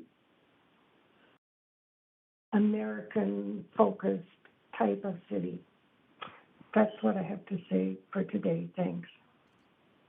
Thank you. Thank you very much for speaking to Council. There are no questions for you. That was very clear. Thank you. Speaker 113, Chris White. Listening to me today, Mayor and Council and Chair. My name's Chris White, and I commend you for your focus, your curiosity, and the commitment you're demonstrating to this process. It's not an easy task. I'm not in favor of the plan, primarily because it fails to ensure sufficient affordability and neighborhood resilience throughout the Broadway corridor, and also because the process of resident engagement has been less than fully transparent. I'm a resident of False Creek South, bordering the Broadway corridor, as you well know. My family has lived here for over 40 years in two housing co-ops. Together, we've grown and matured with a strong sense of belonging that co-ops clearly foster. My needs are changing, as are the needs of my neighborhood. I'm a retired medical social worker and have worked in 3 health regions. I currently provide mental health education and conflict resolution services on behalf of member co-ops with the Co-op Housing Federation of BC. As a resident of False Creek South, I learned a lot from the city's engagement, planning process, and development proposals for False Creek that went before you last October. The lessons learned and unanimously approved by you about the future of False Creek can certainly inform the plan before you now. As a brief reminder, these included design principles to create social and spatial equity that ensures community cohesiveness, ensuring enduring park and green space, development principles that increase density by specifying the development first of existing vacant lands, maintaining existing housing as long as possible, knowing that the most affordable housing is that which already exists, targeting a specific income mix of 1/3 lower, middle, and higher income residents living together, building more co-op housing, and specifically committing to working with the nonprofit sector to build affordable housing. My needs include remaining in and preserving my neighborhood in False Creek while enhancing its social, environmental, and cultural resilience. This means deliberately making it more cohesive and inclusive, definitely increasing its population, making it safer and more accessible, and ensuring its future economic viability for everyone. The question is, does the Broadway plan accomplish both existing and future residents' needs for sustained neighborhood resilience, for economic viability for all, and especially affordability? My most important comment to you tonight is that I believe the plan doesn't offer this future for everyone who Council was elected to represent. The plan needs to create greater affordability. You've heard expert opinions suggesting that achieving even moderate affordability for currently defined low-income residents is quite a stretch. Given Council's approved framework agreement last July delineating co-op leased land cost calculations based on the average Vancouver rental income, there is no guarantee that this formula will work. Patrick Condon's suggestions that the plan should incorporate the land lift opportunities available, should obtain additional expert opinion on how to realize land lift opportunity, and formalize, not just encourage, nonprofit property development are 3 specific ways the plan could be improved. Raising the minimum affordability targets from 20 to 50% is achievable and, I'd say, necessary. There are other aspects of the plan that need improvement, namely a model of construction that is primarily wood-based, which means, yes, lower-rise buildings, but again, from expert comments to you, I believe that's achievable. There are suggestions to phase develop closely around station hubs first, allowing existing rental stock elsewhere to be protected as long as possible. I'd also encourage specific amendments that increase available public space and amenities, and both pedestrian and, if possible, bicycle access along Broadway. I'd like to end by reflecting on others' comments and my own experience living in my neighborhood and in my cooperative. Deciding to live in my co-op was a deliberate decision, one based on, yes, a strong sense of social responsibility, but also on an economic decision to trade opportunity over ownership. This included the opportunity to place a child in a special school that Vancouver offered, of working closer to home and commuting by bike, and working in a profession that offered inspiration over income.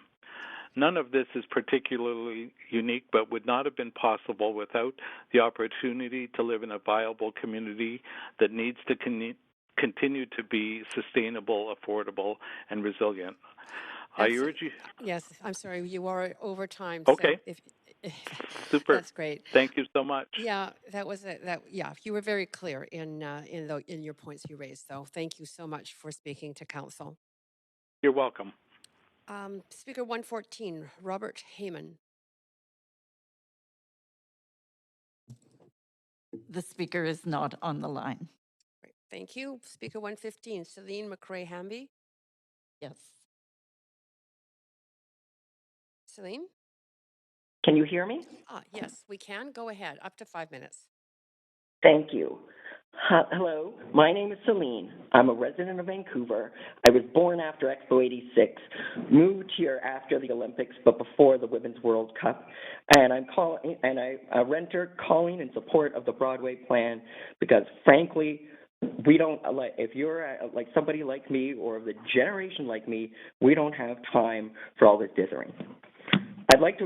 To this point, I'd like to address a couple of myths that I've heard today and in the past that I really want to reframe because I think people are missing the bigger picture. The first myth I'd like to address is that the size of this zone is unfathomable. This is about 8.6 square kilometers for the Broadway plan. But I really want to emphasize that this is about half the size of the downtown Montreal area. So in total, even with this density plus downtown Vancouver, we'd still be smaller than the downtown of Montreal. And if people want to say that Montreal is an unlivable or unfathomably large dystopian megalopolis, let them say it, but I don't think they could say it with a straight face. The second myth I'd like to address is that there hasn't been enough engagement or that the engagement process has somehow been undemocratic. 3,500 Vancouverites filled out the survey in response to the Broadway plan's final iteration, and that doesn't include all the people who engaged with it at earlier stages. That means that 1 in 200 Vancouverites, that's including all adults and children, have engaged with the surveys in the Broadway plan. And out of the people who filled out that survey, 2/3 were supportive of the Broadway plan, and that's 2/3 in every neighborhood, supported the plan either in full or in part, and over 50% said they thought the plan would make their community better. So the question I have for you is, the myth I'd like to address is that we need to achieve consensus. We're never going to achieve consensus because there are people that have entrenched people have entrenched interest and those that do not. And if we want to have an engagement process, only to have like 3,500 people come in and 2/3 of them say they're broadly in support, and you've got 200 people call in, even if every person other than me opposed this plan, why would you let those 200 people veto a plan that 3,500 people had broadly supported? If you want to have engagement, what's the point if you can just throw it out if you don't like the answer? The third myth I'd like to address is that we have time to delay or more time to work on this or develop experiments. There's been a housing crisis in some form or another since, depending on how you ask, the 1980s and the 1990s. There is a climate crisis that has been identified by the UN Intergovernmental Panel on Climate Change since 1992. And after wasting 30-plus years, we don't have the time to dither on the deck chairs in the Titanic in the next 28 years to 2050. It's a housing crisis and a climate crisis, not a discomfort, a crisis. The fourth myth I'd like to address is that density on its own drives gentrification. If that were true, then single-family home neighborhoods in Vancouver would be affordable or not gentrified. But you can't buy a house anywhere in the city of Vancouver for less than $1 million. And if that isn't gentrification, what is? Gentrification has happened no matter whether you have density or not. So we need to run away from the myth that density is the one causing this, and maybe look at the factor that we have limited land and an increasing population in the third largest city in a G7 nation. The fifth myth I'd like to address is that the myth that people who live out of the Broadway corridor plan don't deserve the same protections as those who do. The people, longtime renters, what they fear or describe as their nightmare, the circumstances that they are describing is what Vancouverites of every flavor experience every day if you live in a secondary unit. But I could have my tenancy ended with a 2-month notice by my landlord, and that is in a place that my 2 roommates and I rent a 2-bedroom for $30,000 a year. That's perfectly legal under every regulation you passed, under every regulation in order. If it wasn't okay for me, why is it too brutal for the people who have lived in these neighborhoods for 40 years?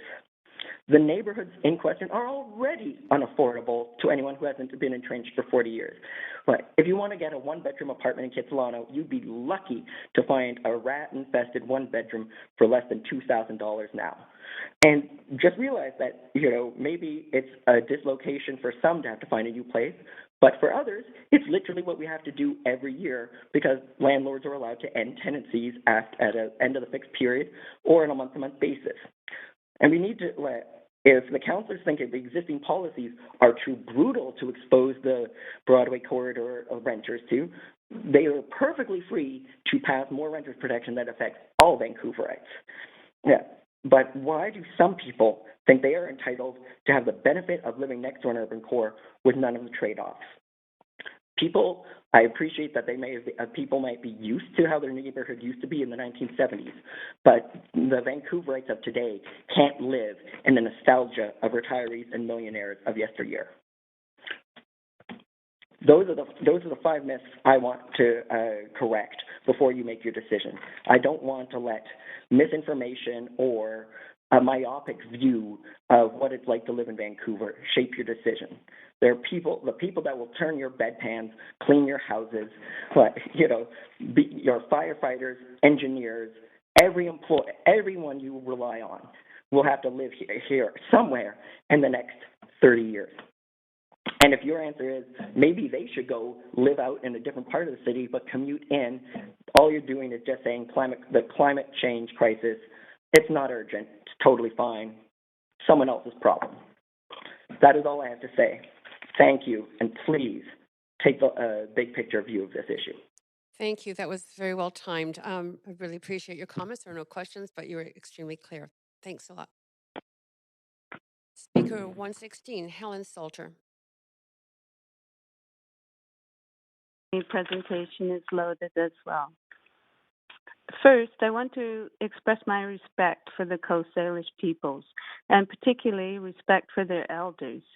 For over 40 years, I have lived on their beautiful and unsurrendered homelands, the homelands of the Tsleil-Waututh, the Musqueam, and the Squamish. My name is Helen Salter, and I'm opposed to the plan as it is presented. I live in Vancouver, in the Broadway Plan area at 3rd and U. I am asking you, Council, to demand one more round of public information before voting on this plan. I will use 2 recent publications from the city to illustrate what has been missing from the public information campaign. First, this is the postcard I received in February about the final phase of public consultation. The time allowed for feedback was very short, only 3 weeks. The text doesn't even read properly, and this is a very generic communication, looking like any other from city planning. There is no indication whatsoever of the massive changes being proposed under this plan. It doesn't say, for example, did you know that we are proposing concrete towers up to 20 stories high and up to 2 per block for your neighborhood, and that Council will be voting on this proposal in May 2022. What do you think? We want to hear from you. No, it doesn't say anything like that. Next slide. And here's the Broadway Plan summary and highlights document. This is an 8.5 by 11 brochure, 4 pages, which I found by chance at my local library 2 weeks ago. I know you can't read the details on the slide, but I assume that you are all familiar with this brochure. Next slide. First, I want to draw your attention to the dates. At the top, we see the brochure is dated May 2022. This is very late to be providing a summary. And at the bottom, we see under What's Next, the Broadway Plan is scheduled to go to City Council in May 2022, the very same month as the publication. In fact, Council was originally supposed to vote on the plan last Wednesday, May 18th. Next slide. Now look at the graphics. This is really more of a marketing brochure than a public information bulletin. There's nothing here that shows the massive scale of the changes being proposed. The words tower, skyscraper, or even high-rise are never used in this brochure, and there are no pictures of them. Concrete is never mentioned. You have to read the text in the rest of this brochure quite carefully to even find the proposed building heights for the various areas. This is why the graphics of Stephen Bohas are all over the internet. The city hasn't provided the information that people need in the right format at the right time. It has not shown graphically the overall plan height or the expected build-out at 5, 10, 20, and 30 years. So again, councillors, I am asking you to demand one more round of public information on this plan before voting on it, to address succinctly, directly, and graphically the legitimate concerns citizens have raised about this plan. This round can answer the questions that have been raised by many speakers.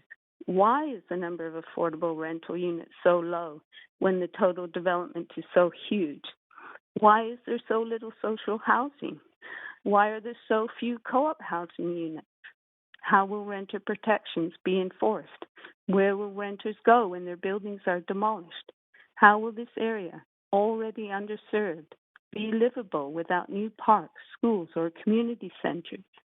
What is the expected build-out in 5, 10, 20, 30 years?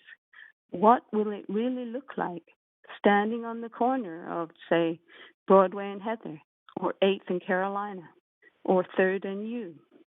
Why are very tall concrete towers being proposed when one of the stated goals of the plan is to reduce operational and embodied emissions of buildings? These are difficult questions, no doubt about it, but they must be answered. Thank you for listening to me. And thank you for both speaking to council and the presentation. You do have some questions, so just if you would stay on the line, please. Councillor Hardwick, over to you for 3 minutes. Thank you very much. I was wondering, had you sent your slides in to share with council? I haven't, but I can. I'd appreciate it. You know, sometimes these things pass us by and we don't have as close a look as you have, and I'd appreciate it if you'd send them to council. I will do that. Thanks very much. Great. Thank you. That's your questions, but again, very much appreciate you coming to speak. Thank you. Speaker 117, Chris Kyle. Not on the line. Okay. Speaker 118, Susan Tom. Yes. Oh, can you hear me? Yes, clearly. Go ahead, up to 5 minutes. Good evening, Mayor and Council. My name is Susan Tom. Thank you for the opportunity to speak. As a resident of Fairview, I oppose the Broadway plan in its current form. What I don't understand is why city staff would consider putting 50,000 people in a 500-block area of the Broadway corridor over the next 30 years without proper neighborhood-based planning. This massive increase in density would destabilize communities as neighborhoods are distinct, and this plan should not take a cookie-cutter approach. Mostly what we've been hearing from supporters is that they simply want more density and affordable housing. There is the blind trust that the proposed plan will give them the needed affordable housing through increased density without understanding the full impact of the Broadway plan and whether massive high-rises will actually deliver the affordability that renters desperately need. We've heard from numerous speakers that there are other options for achieving density with low to mid-rise buildings throughout the city without resorting to 20, 30, 40-story towers. Just look at the Olympic Village as one example. Another major controversy is the erosion of existing affordable older housing stock. The potential displacement of renters through demo-eviction is real. As such, the last-minute proposal of a tenant protection plan is clearly an indication that the Broadway plan was not well thought out, and now developers must buy into this ambiguous plan as they are the ones that will have to pay. Critics have called this plan pie in the sky, fantasy land, and some developers are even saying this plan may not be viable. Just where do developers plan to relocate displaced renters in a housing market where the vacancy is at 1%? And will developers actually be willing to pay? Who will enforce this ambiguous plan? Many of us who oppose the Broadway plan do support more affordable housing and growth. The issue is how we do it. So I hope, council members, you will consider the following amendments. 1, build low to mid-rise buildings instead. Not only will massive towers increase property value and erode existing affordable housing, but they are also disastrous for climate change. Concrete and steel towers are major culprits of greenhouse gas emission. According to the International Energy Agency, high-rise buildings are directly or indirectly responsible for nearly 40% of all greenhouse gas emission. It also contradicts the city's climate emergency action plan. Let's not forget the heat dome last summer that killed hundreds of people, the devastation of forest fires each year, and the horrific results of atmospheric rivers. Global warming is with us. You and I will not be around to see what will happen to planet Earth if we don't do something about climate change now. But I do worry for our children and our grandchildren. 2, include new public amenities and infrastructure into the plan. There needs to be the addition of new schools, parks, community centers for children and families to thrive and grow. After waiting 10 years, the communities of Yaletown and Olympic Village still don't have adequate numbers of public schools for their population. 3, bring back neighborhood-based planning.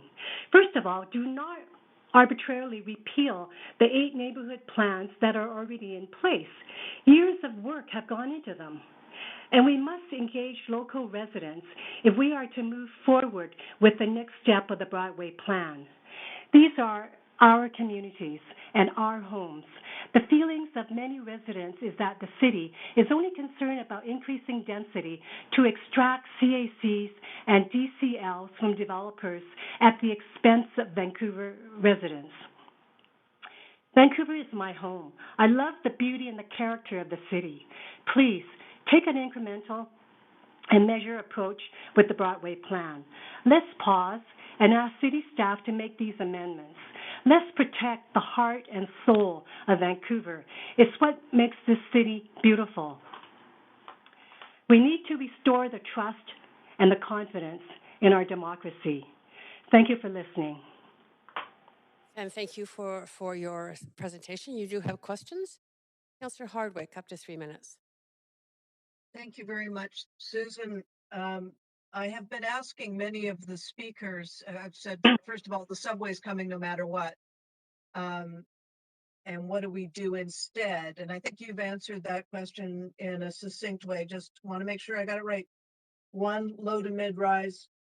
2 is amenities. And 3 is neighborhood-based planning. Yes, that's correct. Yeah, I was going to say, Councillor Hardwick, there's one other additional thing I would add to that, and that is we do have the time to pause. My understanding is that our population growth for a number of years now is at 1%. That's about like 7,000 people. And we do have a number of developments currently in the pipeline. We've just approved the rezoning recently on 1477 West Broadway. There's the Birch Project on West Broadway and also 1395 West Broadway. And there's the Jericho lands and the former Molson Brewery site. And just yesterday, the Squamish Nation's 11 Towers. So there are developments in the pipeline. So we can take a more incremental and measure approach to the Broadway plan. So it's not either or, it's how much, how big, how fast, basically. Thank you. I thought you did a very good job. Thank you. Okay, thank you. Thank you. That is it for your questions. Appreciate you taking the time to speak to council. Thank you. Speaker 119, Bruce McLaren.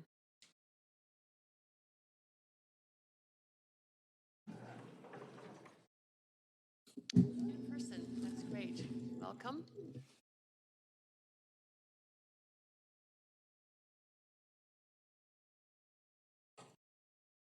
Okay, my name is Bruce McLaren. Regarding the public consultation process for the Broadway plan, Honorable Mayor, Chairperson, and Councillors. Slide 1, please. It's up. The use of surveys for public consultation has become predominant. The interpretations are quoted by Planning and Council with increased frequency. Last week, the U.S. national women's soccer team was awarded pay equity with the men's team. I reflected upon the wisdom of a university professor for statistical mathematics.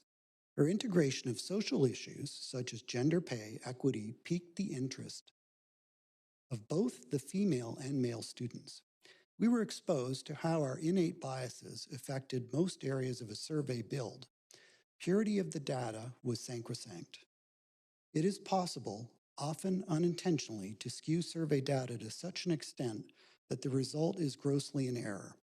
Generally, the more complex issues required more complex survey designs. This could involve multi-day user focus groups. A question: what would you consider a moderate increase to your mortgage or rent? 0.5%, 2%, 10%, something else?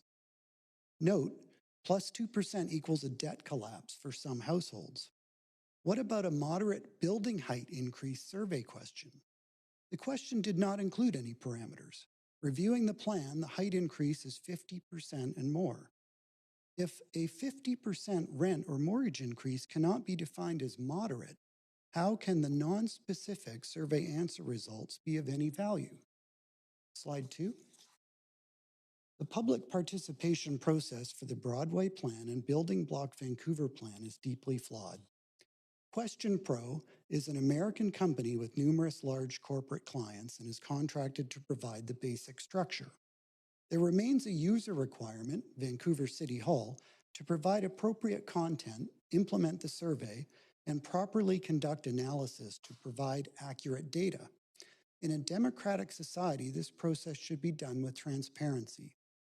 That city planning staff are the authors or conduct the survey build is not information that is provided on the surveys. Likewise, the data collection and analysis is not credited. Slide 3, please. This does explain what could have been a planner's unintended survey content biases. Staff at the planning department presumably put solid effort into realizing the plans they are tasked with. Much of their contact would be with other staff and possibly commercial developers. It would be exceedingly difficult for anyone in that position to provide input from a point of impartiality. The city's director of planning answered a councillor's question about the adequacy of public consultation during the pandemic. Teresa O'Donnell stated that she thought it's more equitable. Producing the plan, the survey, and controlling the online feedback is an interesting take on equitable, defined as fair and impartial. So who benefits? A planning remark by a speaker on the 18th of May. Brent Tadarian is a former chief planner for the city of Vancouver and consulting for a property owner affected by the future Broadway zoning. Brent spoke clearly and with authority as someone with over 30 years planning experience. Brent stated that people in opposition to plans always say that the process is flawed. That statement brokers no room for introspection. Also, it is triggering for me as a specialist who has been seconded internationally after catastrophes that resulted in the loss of many lives. There are no flaws, and anyone who says otherwise is wrong. Fixed mindset was too often a root cause of those catastrophes. Public consultation and council debate for the massive plan needs to be based on rational participation process and good data. Neither applies. Slide 4, please. Council should consider improve the data with the consultation process. Integrate the plan with the 6,000 unit Squamish First Nation development. If survey results are to be included in the decision-making, that a forensic audit of previous surveys be conducted. Options for moving forward: perfect the data, add a neutral third-party consultant that oversees all aspects of future surveys, or utilize planning staff survey methodology in conjunction with the Volunteer Residents Association input to build out the public consultation process. There are ways to move forward, both fairly and together. Thank you.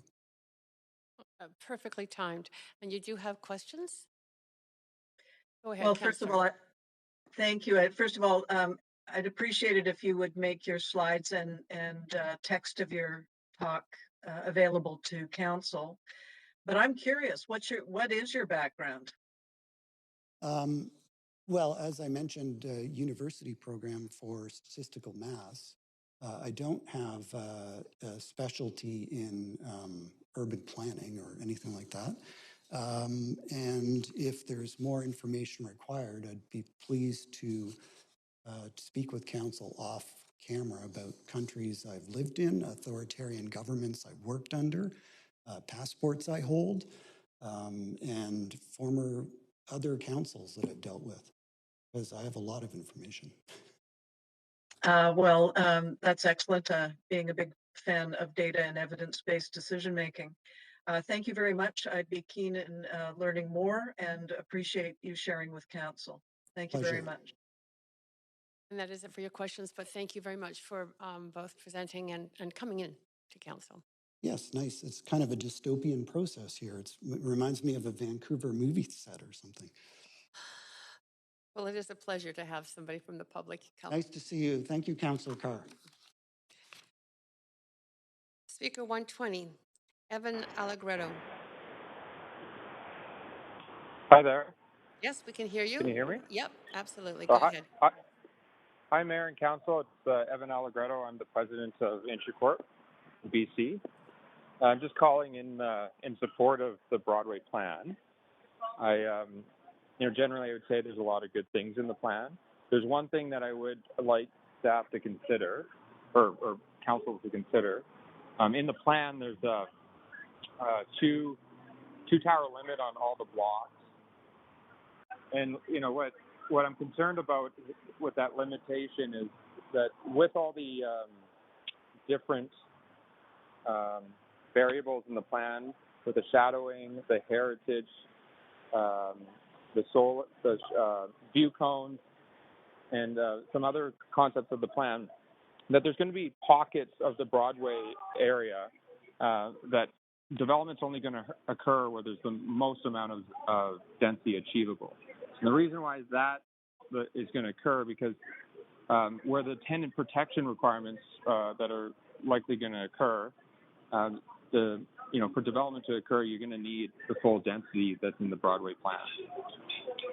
So there's going to be a whole bunch of a rush to have development in these pockets in the Broadway plan, and limiting these blocks to just two towers, I think is going to be a missed opportunity. Because the economics are going to work now, it's probably going to work for the long term in these pockets. And if there's only two towers per block, there's going to be an even further rush for landowners trying to position themselves to be the towers on these blocks. So I was asking council to consider removing the two tower requirements on blocks and letting the typical Vancouver policies such as maximum floor plate, tower separation, setbacks to prevail in the blocks, not a two tower requirement.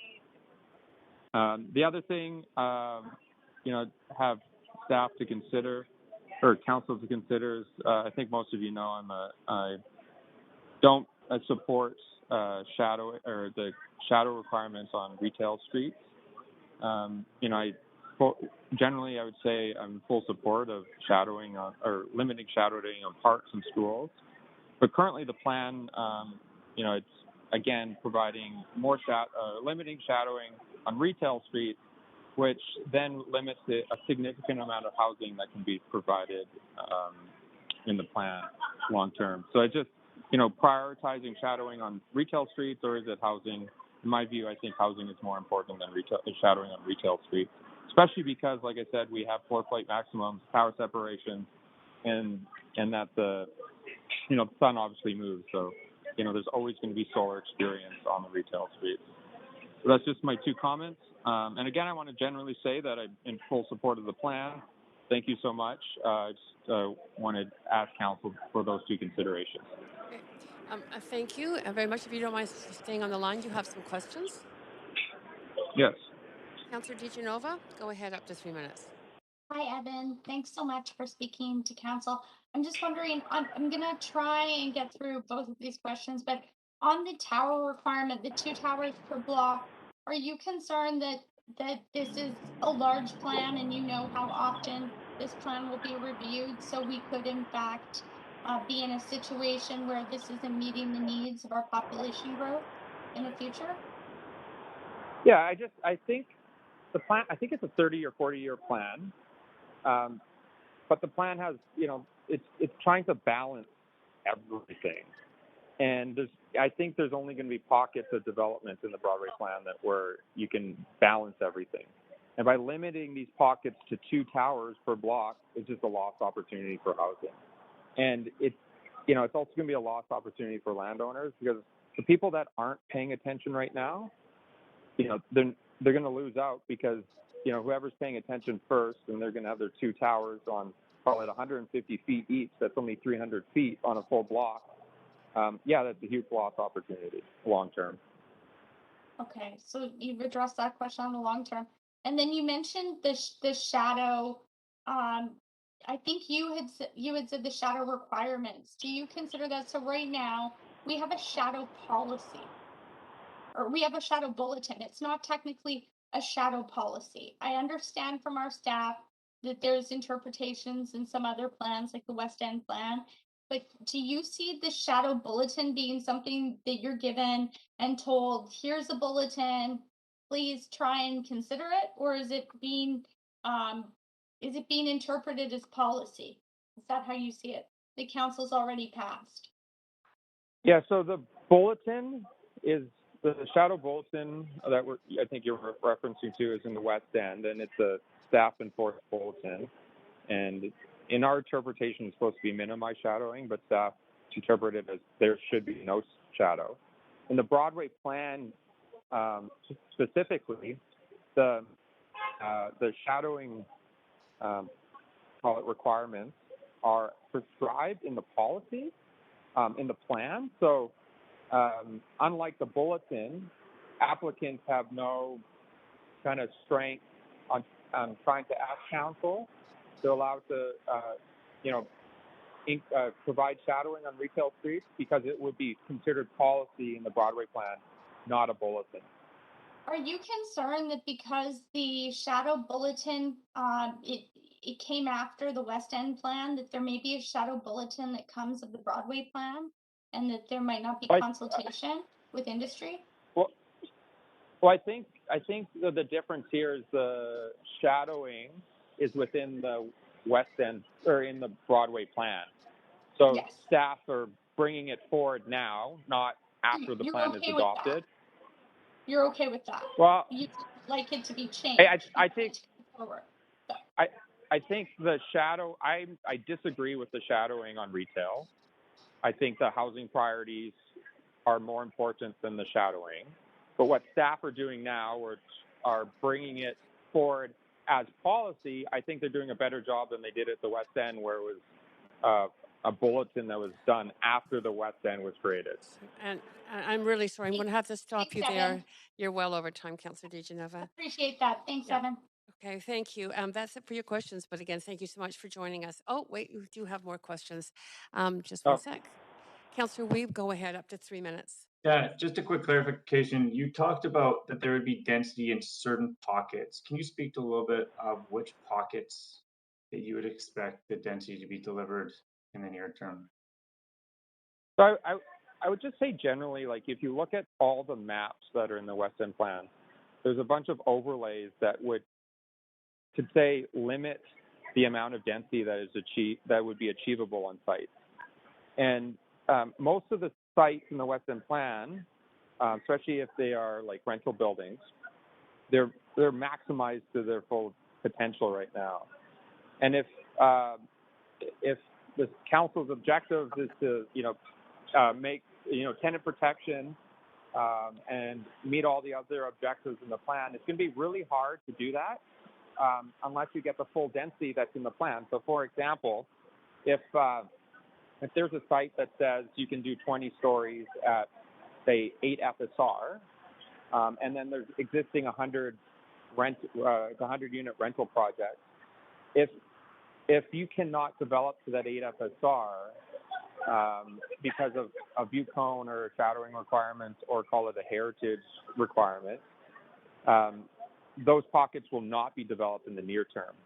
So there's, if we're just doing the analysis right now, but there's, say a quarter of the Broadway plan that will be likely unencumbered by restrictions other than density and floor plates, and those are the pockets where there's going to be the most amount of development. And but if you're focusing development in these pockets, trying to limit that by putting two towers, I just kind of think it's a lost opportunity.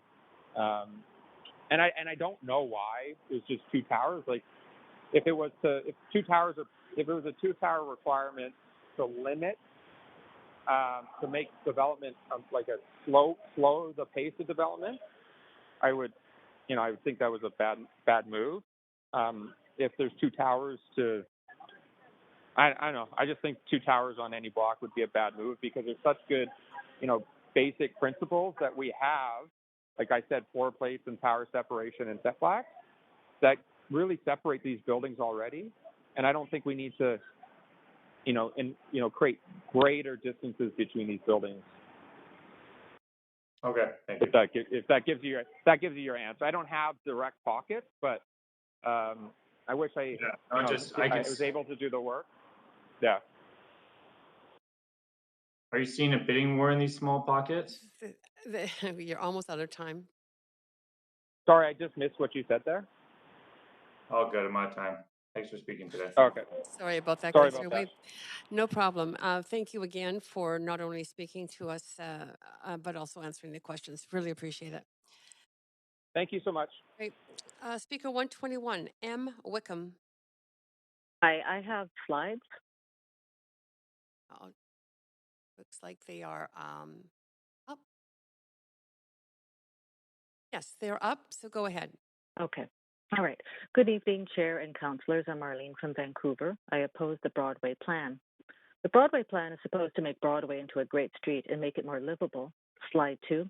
Think of livability as lovability. What is there to love in this plan? Critics were aghast at Stephen Bolhus's tall, blocky renderings. However, they highlighted what you didn't see: planned groups of buildings around planned protected green space and planned protected space for new schools. The May 24th Heather Land's presentation, demonstrating a desirable and lovable city plan, had a clear design aesthetic, buildings that relate to each other, and abundant green space for which Vancouver is known. This is the type of thoughtful design that one would expect from a great legacy plan. As far as I could see, there was no advisory report from the First Nations on the design of the Broadway plan.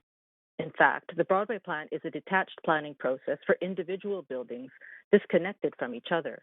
It cancels the love and commitment brought forth by neighborhood plans. By eliminating neighborhood plans, areas falling outside of the Broadway plan become available for developer speculation. There is no plan for increased proportion of affordable family-sized three-bedroom homes. There is no plan for intergenerational living. There is no standardization of apartment size. There is no plan for affordable home ownership. So who loves this plan? Urban planners do, and developers. We've already heard them avidly auditioning for work. Slide 3. The community's thoughts are less clear. From the Phase 3 Community Engagement Report, 2,042 completed 57% of an online survey, 1,872 watched a video or read a booklet, and 241 participated in a session. Slide 4. 52% think life will be better. Slide 5. For themes, many wanted more affordable housing and weren't keen on tall buildings. Slide 6. They wanted parks, more walking space. They disliked car-free streets and no parking. Regarding building permanent bike lanes on Broadway, we still need bus lanes to UBC, and we live in an earthquake zone. Emergency responders need unobstructed access along major arterials to attend to disaster, especially if Broadway is highly densified. Don't be like the feds with pandemic preparation and put a bureaucrat in charge. Leave the experts like fire services, BC Ambulance, and VPD to make these decisions. The Broadway plan is a living document, meaning that it can be changed at any time. This has already happened in the past week. After it's passed, anything goes. How can anyone consent to this plan in good faith? The Broadway plan expects us to just trust the planners. However, I cannot. Unlike the Heather Lands, where MST proactively consulted Conseil Scolaire Francophone for a mutually agreeable arrangement, the the City of Vancouver selected land for the soon-to-be extremely busy terminal subway station and bus loop beside St. Augustine Elementary School and a preschool without community consultation. In the words of Lon Leclerc, GM of Engineering, Arbutus and Broadway will be an unresolvable transit bottleneck. Slide 7. I do not love the solar inequity against independent schools. And please skip to slide 9 with the purple appendix A. Located at the red X is St. Augustine School, to be eventually surrounded by very tall buildings. Slide 10, please, whereas public schools are not. On May 18th, when Councillor Dominato asked Matt Chalito about the solar inequity, his answer was, it was just a consideration in the balance. We wanted to focus on protections of public lands and public schools. We had to balance the objectives around delivering development, particularly around affordable and rental housing and job spaces. So we wanted to balance of being restrictive and allowing development to take place. With that particular judgment, we decided that the public schools were the priority. Please go back to slide 9. Why are independent school children being treated differently? The independent St. Augustine School is located beside the future Arbutus Terminus subway station. St. Augustine School has existed at this location for 110 years, with the newest version constructed entirely from 17 years of fundraising by parents and parishioners. Is it coincidence that the city has a solar access policy excluding independent schools? This process contrasts with MST's collaboration with Conseil Scolaire Francophone in the development of the Heatherlands. In this living document, will there be future policies to exclude other groups of people? Slide 11, please. I oppose the Broadway plan. I say leave it and send it back to the public for revision. The public may surprise you with ways to make planning more lovable. Thank you for your time. I would be happy to take questions. Thank you very much. You do have questions. Councillor Hardwick, go ahead, up to 3 minutes. Well, my question is, have you made this presentation available to council together with any written remarks? No, I have not, but I can submit that. Well, it would be appreciated because we've got to keep the pace going here, but it would be nice to reflect on it later. I think you've done a very interesting job. Would you like to look at my other slides? Because I can show you the slide 12, because I have about the Great Northern Way, because I think it should be more like Salamanca, Spain, with small club space for all those post-secondary schools. I would like the idea about converting or having multi-use industrial space and used into another space in the evening. I think all those schools could relate together to get fantastic ideas. And my very last slide, 14, since Lon Leclerc mentioned that the Greenway is going to become a street, and there is an objective in the Broadway plan about creating more high streets, and it's a greenway. Okay, they want greenways to be connected to other shopping districts. So before there's more building along the greenway, let's think about Arbutus Greenway Village. Well, we didn't get those slides, but again, if you would send that along, it would be appreciated. And again, a great job, very well argued point. Thank you. Okay, thank you very much. Those are your questions. Again, thank you so much for coming to speak to council. Really appreciate it. Okay, all right, thanks. Good. Great. Speaker 122, Neil Wiles. Good evening, Chair Carr and Council. Can you hear me? You bet. Go ahead. Excellent. Clearly, I'm here to speak about the Broadway plan. I have some concerns. Clearly, you've heard a lot over the past number of days. None of my concerns, I think, are going to be news to you. Schools and parks are integral in a plan of this size, and I think we all know that they cannot be added later once everything is built out. But my biggest concern here is the Mount Pleasant Community Plan, which seems to be slated to be abandoned if the Broadway plan is adopted. Broadway is not a neighborhood. Mount Pleasant is. The Mount Pleasant Community Plan should not be abandoned in favor of the Broadway plan because the Mount Pleasant plan is working. I think Mount Pleasant is the fastest growing neighborhood in Vancouver. The Mount Pleasant plan has delivered the needed density. We're 9 years into a 30-year plan. What do we know now that we didn't know then?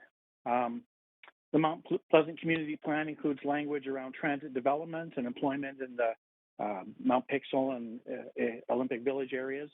This plan was hashed out and hard fought by all parties over the year. Developers, residents, and business people And I think simply tossing it out would be a disservice to all that was gained and all of that work. We've seen many spaces in the Main and Kingsway area developed, and frankly, they were parking lots or some used car dealerships that permeated the area. There was lots of good development, and it's delivered the density to the area. So by no means are we sitting in the NIMBY camp. Mount Pleasant has seen and welcomed lots of development and has benefited from it. The Mount Pleasant BIA, which I represent, contains 13 blocks on Broadway, which is part of the area being proposed. While I think we can agree that not every space in those 13 blocks is showing as best as it can, we do feel that there's aspects of the area that need protecting. There are numerous spaces on Broadway in Mount Pleasant that need to be developed. There would be a great community benefit to see some of these spaces developed. For example, the old MEC building that's sitting there right now. It would be a great opportunity for some density and with some additional amenities to go along with it. Another site is, of course, the much beloved and sung about Kingsgate Mall. The Mount Pleasant Community Plan allows for this development on sites like is being proposed in the Broadway Plan, but opening the floodgates without any additional assurances would be very concerning. We've seen a site sit empty for 15 years, so yes, this should be developed and could be under the Mount Pleasant Community Plan. The Mount Pleasant Community Plan has provisions for increased density that include height, that would include some amenities that would benefit the area. I'm also looking at a document which is the Supportive Policies Agreement between the City and TransLink from 2018, which the City commits to keep the Mount Pleasant Community Plan in place. This is from 4 years ago and is part of the larger conversation around the Broadway line and jobs use. For a commitment from such a short period ago, I think there's a trust issue here with throwing the community plan away. Another concern I have, of course, is the highest and best use taxation policy. We already know that Mount Pleasant and other areas in the city are under incredible pressure from this policy. I'm concerned that the Broadway plan will introduce some additional crushing property taxes on these businesses. Not unlike we saw a few years ago, if you remember the artworks, I think it was on Smythe there, they were paying for 24 stories of property above a little art store. So although we are in general supportive of the Broadway plan, we do have a lot of concerns, and the biggest one, of course, is seeing the Mount Pleasant Broadway plan, Mount Pleasant Community Plan being tossed out as it's working so well and it is so new. So although I think the Broadway plan is going to set a good set of guidelines, I think we also need to put in some guide rails in there to protect areas like Mount Pleasant. Thank you very much. Thank you. And you do have questions, if you don't mind staying on the line. Councillor Hardwick, up to you for 3 minutes. Hi, Neil. Hello, Councillor. You're generally supportive. I mean, the reality is there's a subway that's going to go down Broadway. No matter what, we're going to have to respond to it. You, of course, are legitimately arguing for retention and following of an existing plan that's not very old. So the question to you is, would you prefer, if you could choose, to put off the decision on this until the next council after sufficient time had been spent to consider ways to integrate the existing plan? That's a big question. I do recognize that we need increased density around these transit hubs. And maybe that's what had started this, because I've lived here a long time, as you have, and know that there's a bunch of transit stations that just have no density around it. So I do support that. I don't know if this is something we want to keep kicking down the line. It would be. I don't know if it's unfair to say you'd leave it at the feet of the next council. I'm sure there's a number of amendments floating around. This document is by no means perfect, and I think it needs a lot of work. And all that you've heard over the past few sessions, I think, is indicating that the people want that work to be done. I don't know if it can be done that quickly. Thank you very much. Appreciate it. Okay, thank you. Thank you, Councillor Hardwick. Thank you so much, Neil. That's it for your questions. Appreciate very much you coming to speak, or you speaking to council. Thank you. Great. Speaker 123, Donald Rennie. Hello, I'm here. Yep, we can hear you. Yes, I'm the treasurer for the Vancouver Kingsway Federal Green Party Association, and I want to thank you all for working so late. Amending the Broadway plan could set trends that save all life on Earth. These are things that exist, and we can help them become more widespread by asking to test them now. Climate emergency demands it. So please amend the Broadway plan to include language that creates a path to citywide mandates for both carbon negative concrete and 100% selectively logged dead tree lumber. So we can leave the trees that are live living and let them absorb more CO2. So all cement would be carbon negative and all wood would be 100% dead trees in the city of Vancouver. And we can start by asking ASAP for all Jersey barriers installed in the Broadway plan area to be from this carbon negative concrete as a way of testing which method of making it is most durable. And we should, before we start erecting 90-story buildings with it.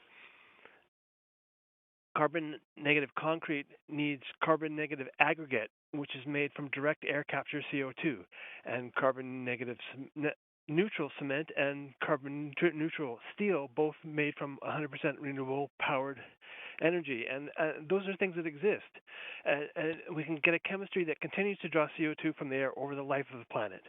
And similarly, we can get a path towards mandating dead tree wood by building a one-to-one replica of the Eiffel Tower from this mass timber made from 100% selectively logged dead trees. Even if we could just calculate that that's possible, we could use that as a contingency for putting in this dead tree mandate into the Broadway plan. We can also fix our carbon footprint by putting language into the plan that mandates less than 50% window ratios, triple glazing those windows, and 4 vertical feet of below basement river rock per above ground occupied floor to be used as a heat sink for heat pumps instead of gas furnaces and AC. Why throw away heat when you can put it underground into this rock and use it for when you need it later? It works so well, it works summer to winter, not just night and day. And so energy costs money, and lower use like that equates to more affordable housing. But to get there, we should also insist on 50% of new housing be affordable to those making average wages. And that would mean that 40% of those units be capped at 30% of a tenant's income, and another 10% of units be rented at the shelter rate. And how's my time? You still have 2 minutes. Oh, good. So we can lower those costs by insisting developers buy directly from owners to eliminate property flipping, and we can also mandate those lower energy use ideas and use less energy in transportation by making cycling more easy and available. Personally, I am a disabled cyclist, and I have been to Broadway a couple times in the last month to buy things. And my choice was risk my life on the street or endanger pedestrians on the sidewalk. So I would like cycle lanes on Broadway, because if there's not room for them on Broadway, then there's no room anywhere, and clearly there is. The studies show that cycle lanes are good for business and increase safety for all traffic. They also show that 3-lane roads with center turn lanes are safer and move more traffic than 4-lane roads. So we can make that the new standard on every arterial, especially Broadway. And cycle lanes are usually wide enough for fire trucks and ambulances. So unlike cars, bicyclists can get out of their way, and actually by putting cycle lanes in, it makes it easier for emergency vehicles to access places. It makes it easier for everyone to access it. So has Councillor Boyer's amendment come up yet? No, this is a process right now where we are listening to speakers. There's been no motion tabled. It will happen after we finish all speakers. All right. Well, I think I said a lot there. If there's any questions, I guess I'll defer to council now. Thank you. Yeah, great. Thank you. There are no questions, but again, thank you very much for speaking to us. Okay, thank you. Yep. Speaker 124, Elena McGregor. Hello, can you hear me? Yes, very clearly. Go ahead. Okay, great. So my name is Elena McGregor. I am a resident of Kitsilano, and I am calling to oppose the Broadway plan. I am calling to ask you to please preserve the beautiful city that we live in. Many who came before you understood this, which is why we have such a beautiful city. I trust that you will have the same understanding and take into consideration the many sensible recommendations presented, which are far more likely to meet city's goals and our community's needs. Many of the points that I wanted to bring up have already been mentioned by qualified professionals and experts. So all that I will say is that enough issues have been brought up that undoubtedly indicate that setting in motion the current version of the Broadway plan would be an irreversible mistake. I simply would like to ask that you please consider the expertise that have been offered and revise the plan to protect our city. Thank you for listening and for representing our views with your vote. Thank you very much. Really appreciate you speaking to council. There are no questions for you, but have a good evening. Thank you. Great. Speaker 125, Marley Laval. Hi, can you hear me? Yes, perfectly. Go ahead, up to 5 minutes. All right. Thank you, Council, for your time and attention. My name is Marley Laval. I am a Vancouver resident, and I am a Two-Spirit disabled Métis youth and a policy analyst on the topic of urban Indigenous public health. I also lived and worked in the Broadway Plan area for several years before eventually being priced out as a low-income renter. I'm asking you to oppose the current plan until there are significant details regarding the equity of these proposed spaces. As some speakers have said before me, there needs to be a disability and poverty lens applied to the Broadway plan. As best noted by Gabrielle Peters and Ruby Langan from the City Planning Commission, there are a lot of specific details in this plan about the housing density, but no real metrics attached to accessibility and inclusion. It should be unacceptable to you that details on accessibility, as noted by a staff presenter last week, will not be available until July, after the assumed approval of this plan. While the staff member noted the current bylaw adaptability requirements for units, too many disabled people, and especially poor and racialized disabled people, are in inaccessible housing. And without real metrics right now, how can we be sure that the Broadway plan will be any different? Accessibility cannot be an afterthought, especially for a long-term plan that's been in the works for nearly 4 years. In an equitable and truly inclusive city, it's a necessary condition. It is vital to the health of both individuals and the city. And if this plan is so focused on economic development and the creation of new job spaces in the area, then we can talk about how access promotes economic prosperity for both people and local businesses. But more importantly, access is a human right, not a bonus, and it needs to be the foundation of all city policy and planning. And as an urban Métis person, I see accessibility as an Indigenous issue, not simply because disabled Indigenous people like myself exist, but because urban planning is a process of choosing who can live where. Planning has roots in colonialism. It displaces people from the land and makes living on that land inaccessible by design. A common value among Indigenous nations is that everyone has a sacred role and place in our communities. If Vancouver really is a city of reconciliation, then the Broadway plan needs to prioritize leaving no one behind.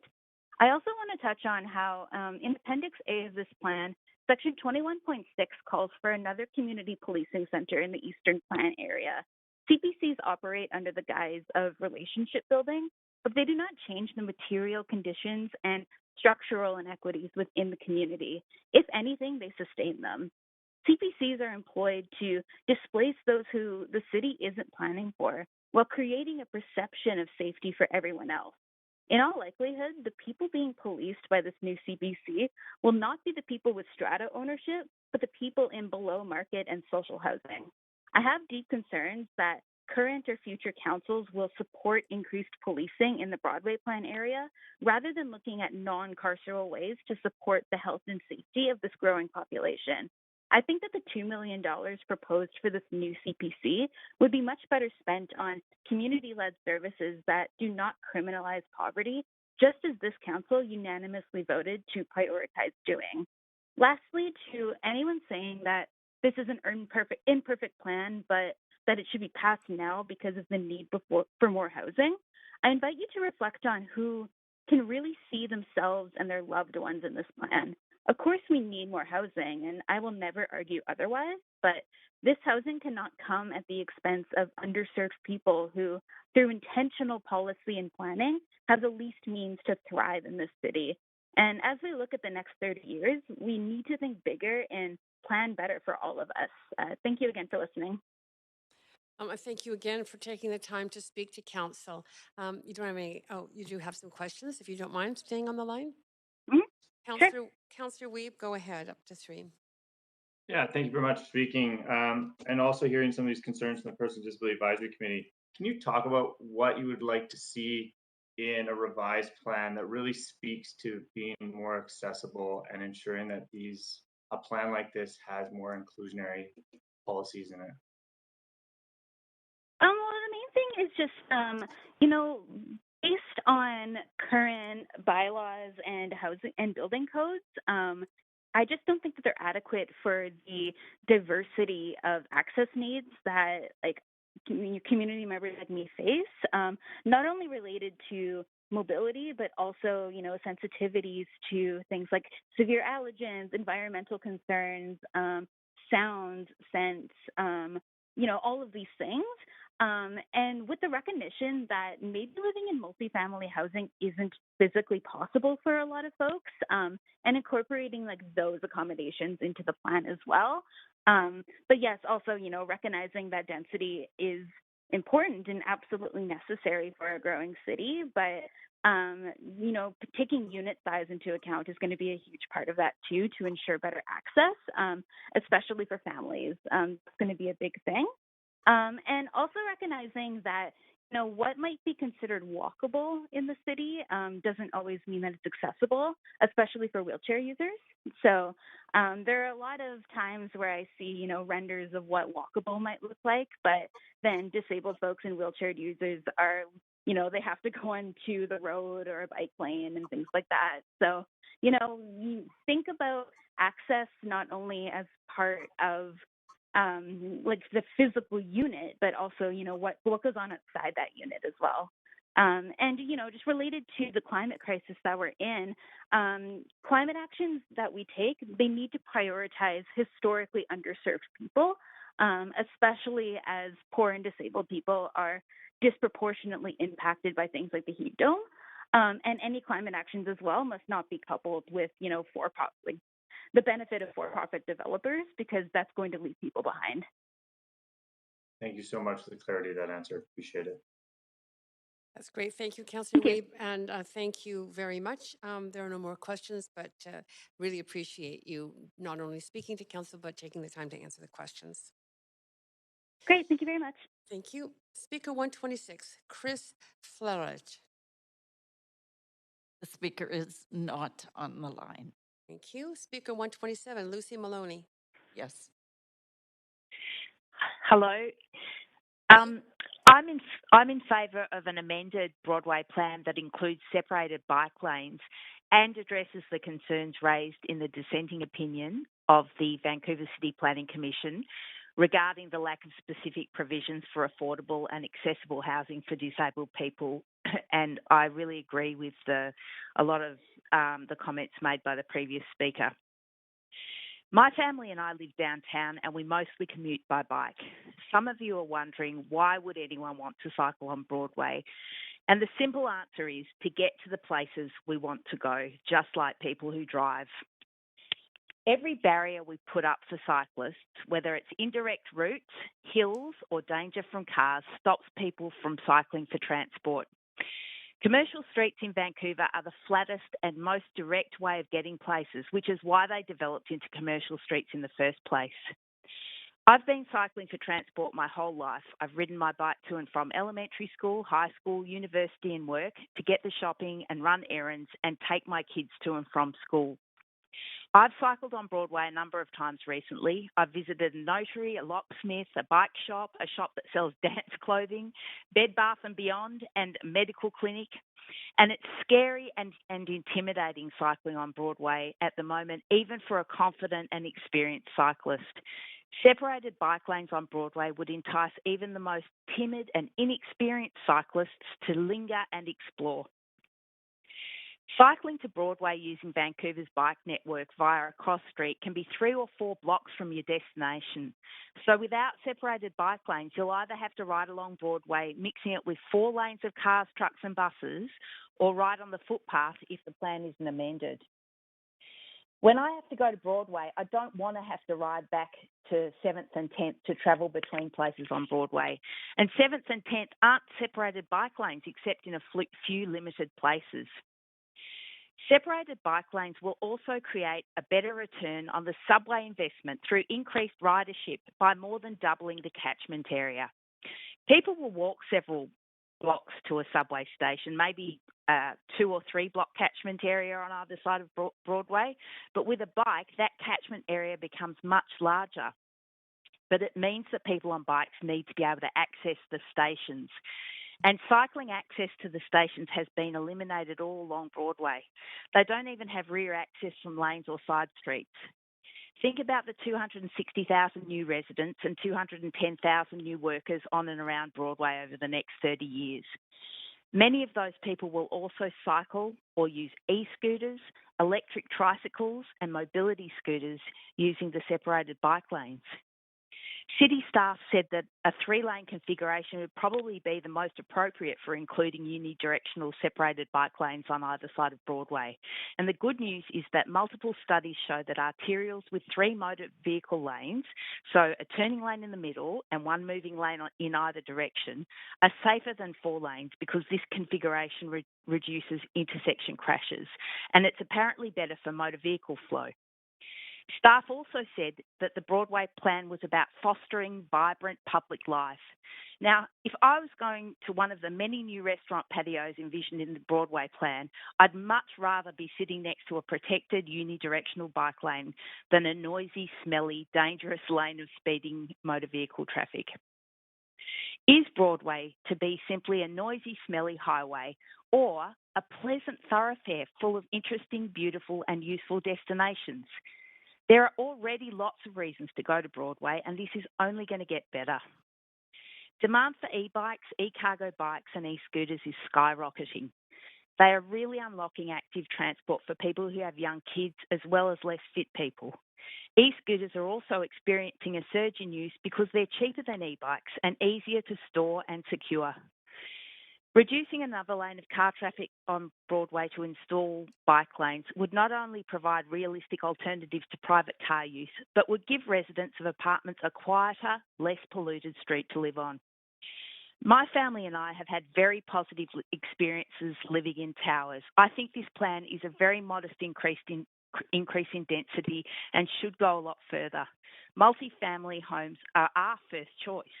Before we moved into our current home, we lived on the 31st floor of an apartment building in Yaletown. And when we lived in Singapore, we lived on a 28th floor apartment. We had great experiences raising our children in both apartments, and I would choose to live in a tower again in a heartbeat.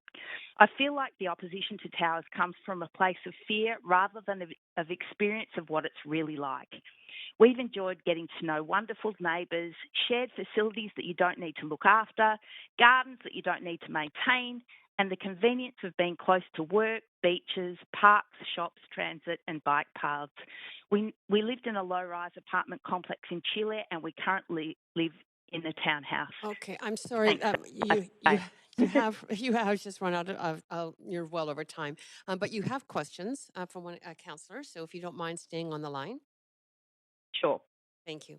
Councillor Dominato, go ahead. Hi, Lucy. Thanks for calling in this evening. Really appreciate the perspective you're bringing. I was curious if you could just comment, obviously you've lived in other places and other cities, just your thoughts on how we ensure if there's integration of a AAA bike network and wider sidewalks to accommodate pedestrians, patios, individuals maybe in wheelchairs or scooters, how we also accommodate goods movement in the city. And I'm just curious if you have any thoughts or experience with what you've seen in other cities. Well, I think that it's really important to plan in delivery zones. You know, if you've got parking for only for private cars in parking bays and you don't properly plan for delivery zones, what you're going to have is what happens in the West End a lot at the moment, which is the courier companies in their trucks just pulling up on the wrong side of the road outside apartment buildings and dropping off, or like in an apartment building close to me where there are meter parking right outside the front door where all the couriers come to drop off to a tower, and that meter parking needs to be removed and a delivery zone put in. So I think it really is easy for delivery vehicles to be accommodated. You just have to plan for it.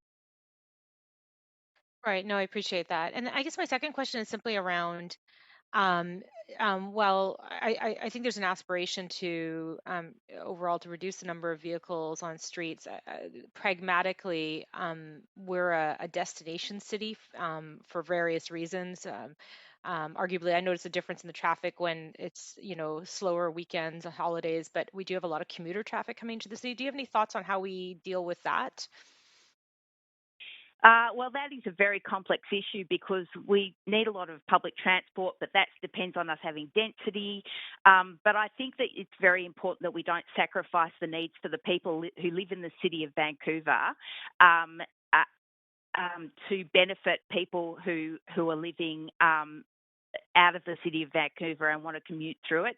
I think that it's really important to reduce noise and pollution, especially for the people that are going to be living in apartment buildings on Broadway and who already live in apartment buildings on commercial streets. It's just not really fair that these people have to put up with so much noise and pollution and lack of safe ways to get around outside cars, when probably about 50% of the population can't actually drive cars anyway. And we don't want everyone in the city of Vancouver to be relying on driving private cars. It's just not the way of the future, just simple geometry. We don't have room for everybody to be in their own car to go everywhere. So we've got to provide alternatives. Great. Thank you. I think it's probably my time. Yes. Thanks. Thanks, Lucy. Thanks, Councillor Dominato, and thank you so much for coming to speak to Council and answering those questions. My pleasure. Speaker of 128, Bryce Margetts. Good evening, Council. Thank you for letting me speak to you this evening. My name is Bryce Margetts, and I am in full support of the Broadway plan as currently presented by staff, with the hope that this document can continue to grow and evolve and be flexible where it needs to be through constructive consultation during each rezoning application with the development industry and each community and block where the plan touches over such a wide area. My children are fourth-generation Vancouverites. I was born in this city. I've been a resident for 47 years. I continue to live in Vancouver with my wife and 2 children, and I am the Senior Vice President and partner in my company's operations in Western Canada. We are builders, we are developers throughout the country and within this region, and we have active projects in the Broadway corridor. My message to Council and the community is it's time to move forward now. This plan may not be perfect, but staff and consultants have done an excellent job, and we've been working closely with them for years trying to bring this plan to fruition. Our company is Canderel, and we are the development partner who has been working with the La Maison Francophone Society. You've heard from many members of La Maison and how important this project is for them and the Broad Slopes Granville community for arts and culture in these neighborhoods.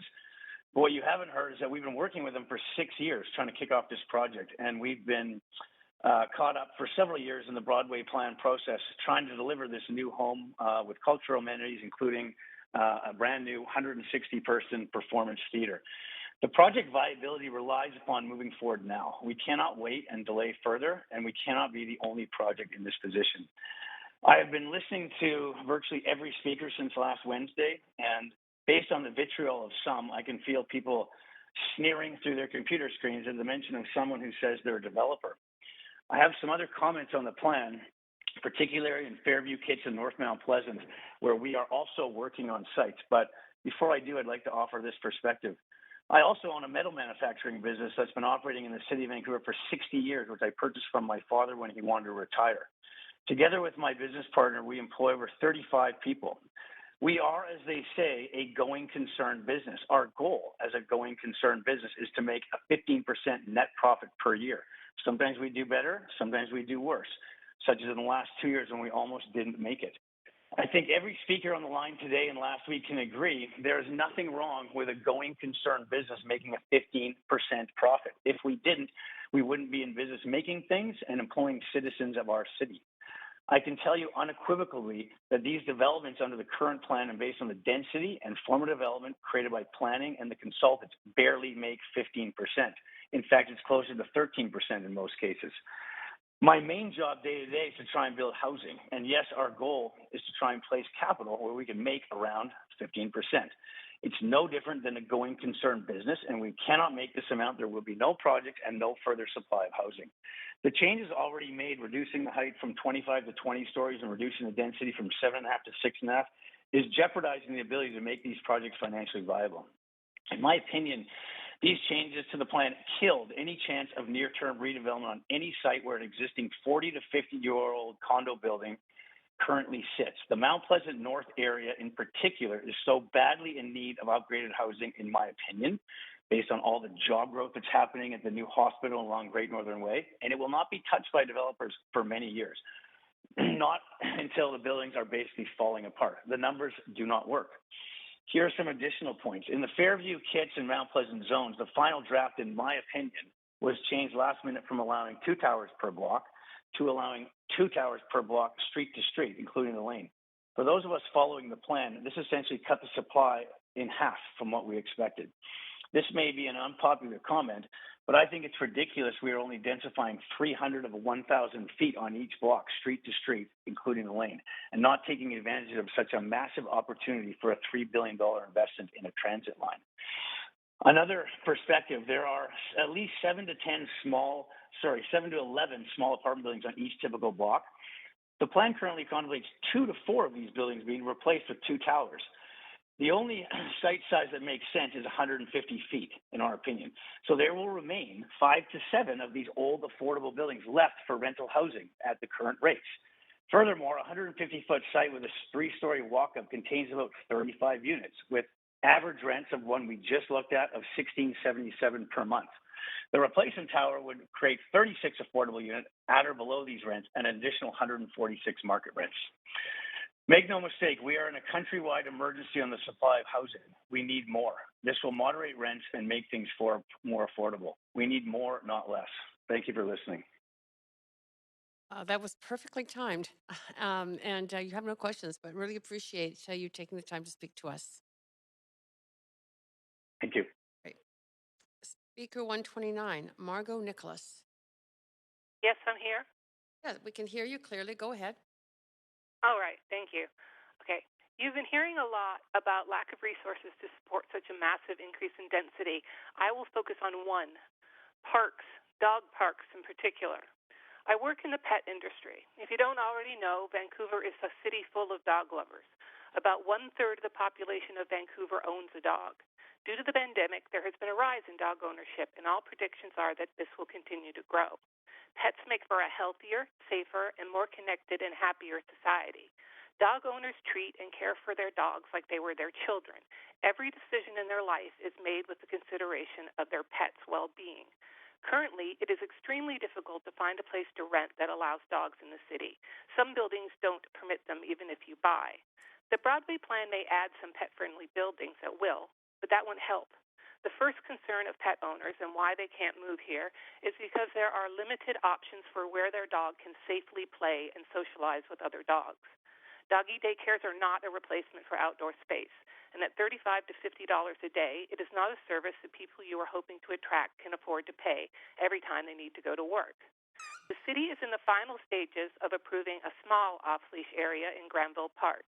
Fairview, Kitsilano, and also Mount Pleasant have been identified by the city as the most underserved areas in the city when it comes to dog parks. Here is what the city had to say about its efforts to improve availability of dog parks. The strategy identified the importance of providing off-leash areas within a 15-minute walk of most residents. An off-leash area at Granville Park will increase access for dog off-leash activities in 2 priority neighborhoods that are currently underserved. The key words being currently underserved. I've heard a lot of people in favor of this plan comparing the Broadway plan to Yaletown, so I want to do some park comparisons between Yaletown and Fairview. Yaletown, current population about 14,500. It's almost fully developed, so in 30 years I will add an increase of 20%. That's 17,400 residents. Fairview includes Fairview, Fairview Slopes, and South Falls Creek. Current population 33,600. The Broadway plan generally doubles population, but the city is on record that it will triple population of South Falls Creek, and Fairview will include 3 stations where the most density is planned. I think it is fair to say the population will triple in 30 years. That's 100,800 residents. Fairview is about 3 times the size of Yaletown, but it will be twice as dense. The city has already said dog parks should be within a 15-minute walk of most residents. I would assume that would be the same for humans. Yaletown parks with off-leash areas within a 15-minute walk are Cooper, Emery, Nelson, and Sunset Park. Fairview parks within off-leash areas within a 15-minute walk are Charleston, for about half the residents, Granville Park, if it's approved, for about a quarter. Yaletown, all parks within a 15-minute walk. George Wayborn, David Lamb, Cooper, Emery, Nelson, and half of Sunset. Fairview, all parks within a 15-minute walk. Charleston, Granville, Granville Loop, City Hall, Shaughnessy, and Heather Park. Fairview residents only have a 15-minute walking access to 2 of these parks, depending on where they live. All Yaletown residents have access to the 6 parks I listed. Also, Yaletown is on the north side of the creek, where most of the parks get sunshine all year. Fairview is on the south side, where there will only sun late spring to early fall. The new towers will decrease light density all year round. I have heard people speaking in favor of this plan saying we need parks and outdoor spaces, but go ahead, we'll figure it out later. This baffles me. Outdoor spaces should not be aspirational. They are not requirements for good. They are requirements for good physical and mental health. They are a cost-free place people can gather. You can't call a neighborhood vibrant without them. If you were buying an apartment in a building that had not yet been built, and the developer showed you a diagram and said you can't see it, but it will have a 200-square-foot deck, would you just believe them? If we really need a tower-based model with this much density along the Broadway corridor, I'm asking the city to create a plan with specifics on contributions developers will have to make to outdoor spaces and to show us a map with parks on it. Yes, including dog parks. I'm opposed to the current Broadway plan. Thank you for your time. And thank you very much for your time. There are no questions for you, but you spoke very clearly and appreciate you speaking to council. Thank you. Great. Speaker number 130, France Emmanuel Joly. Good evening. Yes, we can hear you My name clearly. is France Emmanuel. Thank you. My name is France Emmanuel, and I am a Vancouver resident, a cyclist, and also involved with the organization Réseau Femmes Colombie-Britannique. And we, just a few minutes ago, heard from someone from Canderel, who is indeed the developer that the Maison de la Francophonie has been working with for over 6 years. But as an umbrella organization and a group of Francophone organizations, we've been working on trying to improve the facility that the Maison de la Francophonie is, so that it can offer not only better office space or cultural space to the organizations that are housed in this building, but also offer better community and cultural spaces. I think that that's one of the important points that we want to make and that I want to make on behalf of the Maison de la Francophonie. one of the things that I wanted to add is that a lot of the organizations that are involved in the Maison de la Francophonie are also have a broader mandate than just having a local mandate. And it's important to have community spaces for that reason, so that when we come together, we can also benefit from spaces that are that have proper equipment and that are also offering a number of cultural facilities. I agree with speaker number 125 that there are a number of things that are lacking, and I would, in the same way, advocate, because I am part of a women's organization, for a better gender and intersectional lens. I know that there has been efforts by city council members to promote accessibility, to talk about affordability. But I'm hoping that there can be an additional review of the plan to make sure that that there is access for everybody. So, for example, earlier Speaker 125 was talking about how people with mobility issues might need, better access in terms of sidewalks, in terms of not having to go on the road or in cycling paths, etc. It is also something that is important to parents and to women who have strollers, who have young kids who might be on bicycles.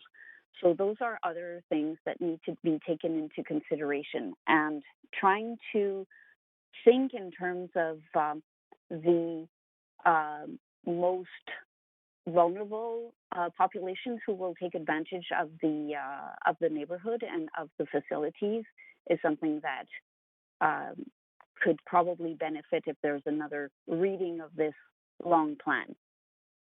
One of the things that is really important for the Maison de la Francophonie, as I said, is that we want to really foster a sense of community and also offer those spaces that would be open, as I said, not only to people who are currently housed in the Maison de la Francophonie in terms of organizations, but also other community members and other community organizations.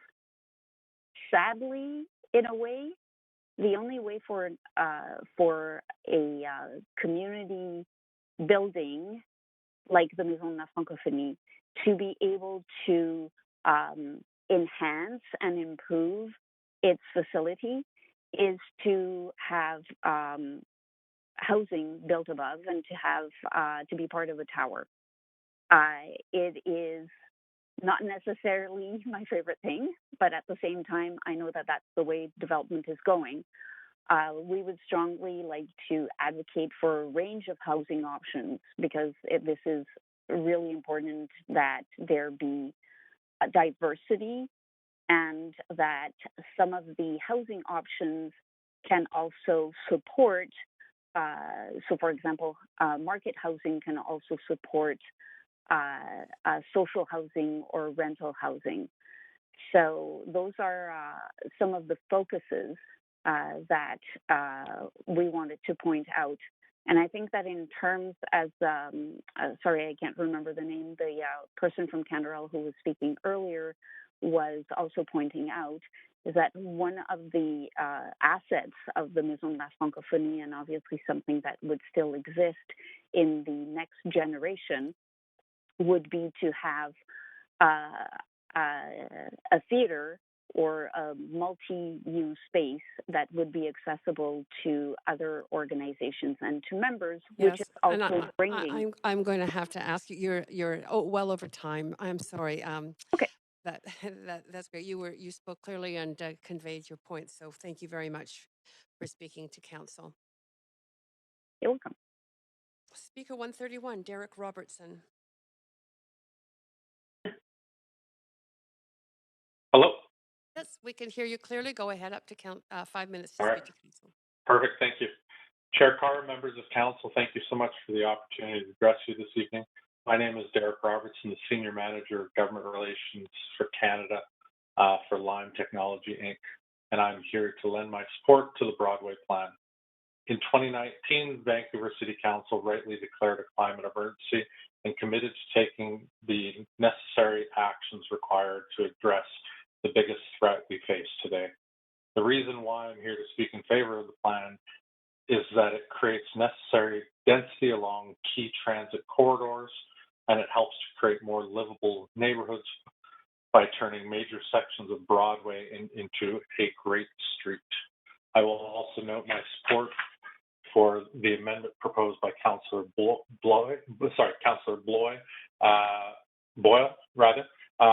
to de-emphasize the role of cars through this corridor by implementing a car light Broadway.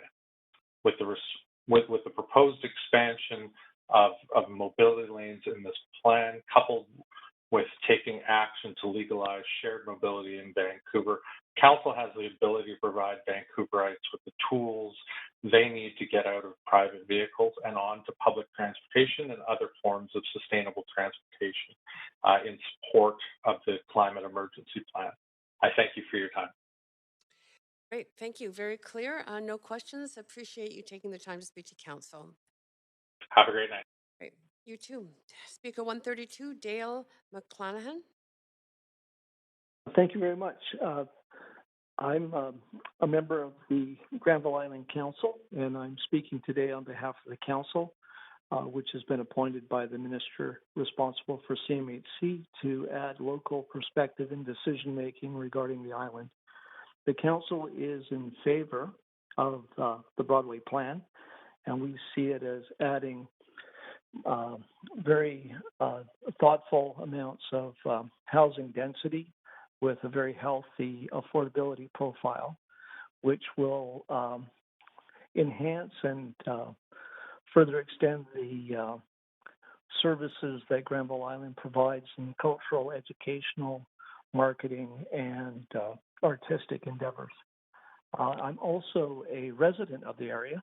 I'm at 16th in Granville, and I think that the addition of the additional density envisioned by the plan will be, on balance, very positive for the city, particularly the much-needed housing density.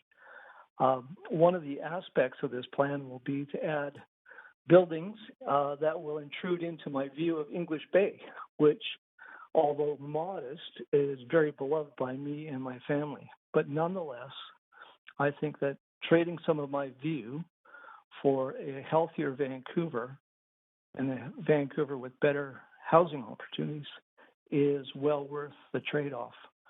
I think that I'd like to add a couple of observations with regard to the technical aspect of the plan. I think that the amount of CACs, which are to be paid by developers, should be stipulated up front so that we'll have a faster implementation of the plan. Currently, it's left unspecified for negotiation, and when this approach was taken in the Canby corridor, it delayed redevelopment in that area by often 2 or 3 years because developers and vendors were unable to ascertain what level of CACs they would need to pay. I'm not specifying what level the CAC should be. In a way, the higher the better, as long as it doesn't stifle redevelopment. But leaving it ambiguous will create unnecessary delay. I'd like to leave my remarks at that. Thank you. Thank you. Very clear. There are no questions for you. I appreciate you coming to speak to Council. Thank you. Speaker 133, Peter Whitelaw. Hi, can you hear me? You bet. Go ahead, up to 5 minutes to speak to Council.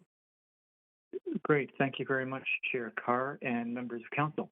I'm a senior planner with Renewable Cities, a special initiative of the Center for Dialogue at SFU.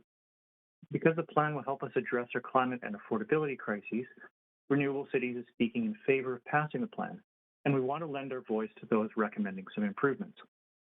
Recognizing that you've got 200 speakers to work through, I'll keep my remarks short and to the point. You can find more details of our response to the plan in our written submission, which is also available on our website at renewableCities.ca. So, as others have said, no plan is perfect, but the Broadway plan is thoughtful and makes many important contributions. I'd like to highlight two of these. The first one is that the plan really shows how we get value for money through integrating land use planning with major transportation infrastructure investments, such as the Broadway SkyTrain. The second one is thinking about this from a regional perspective. If the 30,000 new homes envisioned in the plan were to be developed at typical densities on Metro Vancouver's urban fringe, they'd consume some 2,500 to 3,500 hectares of forest and rural lands. Instead, the plan creates affordability in two ways. First, by providing a lot of affordable and rental housing, and second, by accommodating residents where they can choose low-cost transportation modes. And transportation is the second largest household spend after housing. At the same time, I'd like to echo and add to recommendations you've heard from others. First of all, to strengthen affordability requirements. The plan is certainly ambitious, but the proposed mix of housing will likely not meet the needs of the bottom half of all households by income. Affordability commitments should focus on rent geared to income units for households making less than the median income, ensuring that workers in the city can also be residents of the city. We think a key opportunity to do this is to leverage public lands to secure affordable housing. The city is already committed to housing over transit stations, and looking at schools and city-owned facilities could also be a focus. Second, the city should drive for more diverse buildings and for wood construction. We note that the city has made great strides on energy and carbon performance of high-rises, and this is one reason we're so supportive of it. We also encourage low and mid-rise buildings with higher densities possible using mass timber construction. Third, I'll echo many comments made by others about strengthening the green space and public realm commitments in the plan. And greater ambition here, as a speaker just said, really is a requirement for livability in this community. First of all, I think the plan should establish some targets for public green space in terms of the total amount.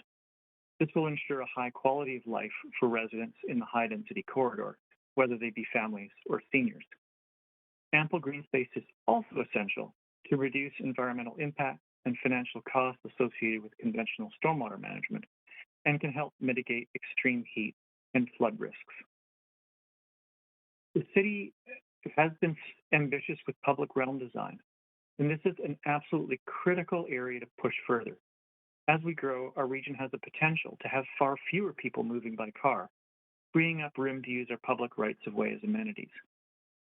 So a couple of specific examples here. The plan identifies some green streets, but could reach a lot further by having a much more extensive network of car-free linear parks, creating a really green and livable community. Similarly, people have spoken about Broadway as having more public realm, but the new cross sections reflect, I think, fairly conventional thinking about where transportation demands will be in 20 or 30 years. We could imagine much less space for vehicular traffic and much more space for pedestrians, cyclists, and other users to take much less space on the road. There's a fantastic opportunity to turn up the volume on bringing the wild into the urban by surfacing some of the dozens of streams that flow into False Creek. So I'll close by saying that the Broadway plan presents a strong vision of a growing urban district. With improvements, it has the potential to realize a stronger vision of a beautiful, comfortable, affordable, and inclusive urban community. Thank you for your time.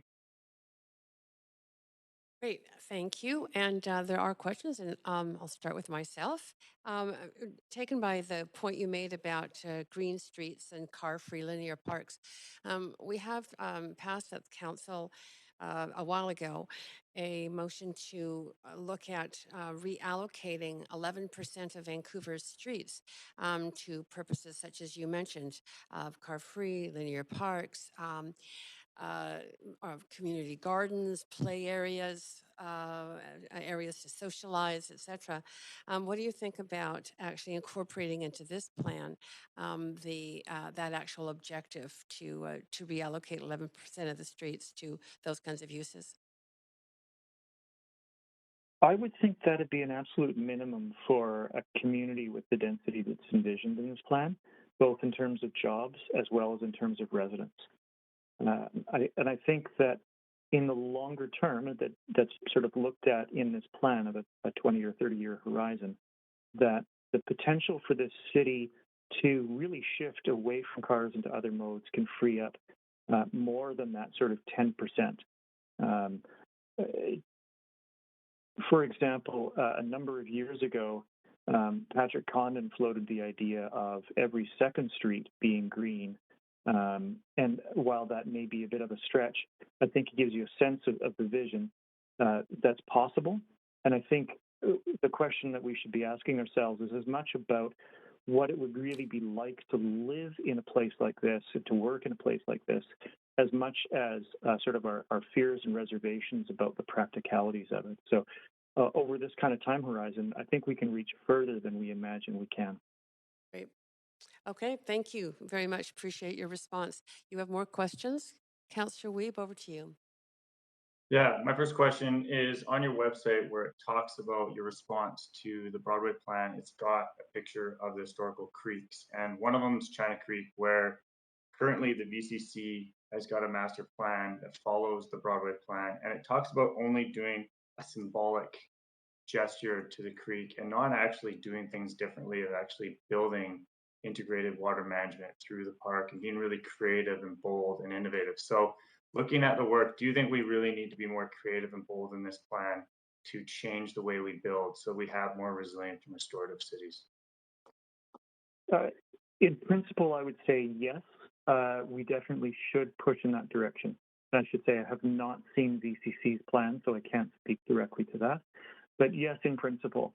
And you know, if you look back at before the Mount Pleasant plan, there are there's a city policy saying that city creeks would be represented in a few different design methods in sites. And I think that's helped a little bit to surface the creeks, but we could do a lot more. And again, here, those right-of-ways are tremendous opportunities. I think one of the neatest ones, to take a quick tangent, is the creek that runs down into the Snoch village site. And there might be some fantastic cultural opportunities there just as a pure idea to float out. Okay, yeah, we saw in the Heatherlands the opportunity to kind of bring water and biophilic design into these cities to make them more livable. So I appreciate your comments today. Yeah, generally, I mean, to respond to your question, in principle, yes, and I think you should push hard in that direction. Great, thank you so much. That's it for your questions. Really appreciate you taking the time to speak to council and answer those questions. Thank you. Have a great night and appreciate your time and efforts. Yep, have a good night too. Speaker 134, Don Gardner. In person, it says. Yeah. No, wait. Not on the line. Is he on the line?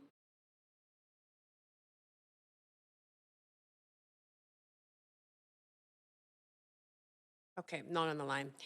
Speaker 135, Esther Duquette.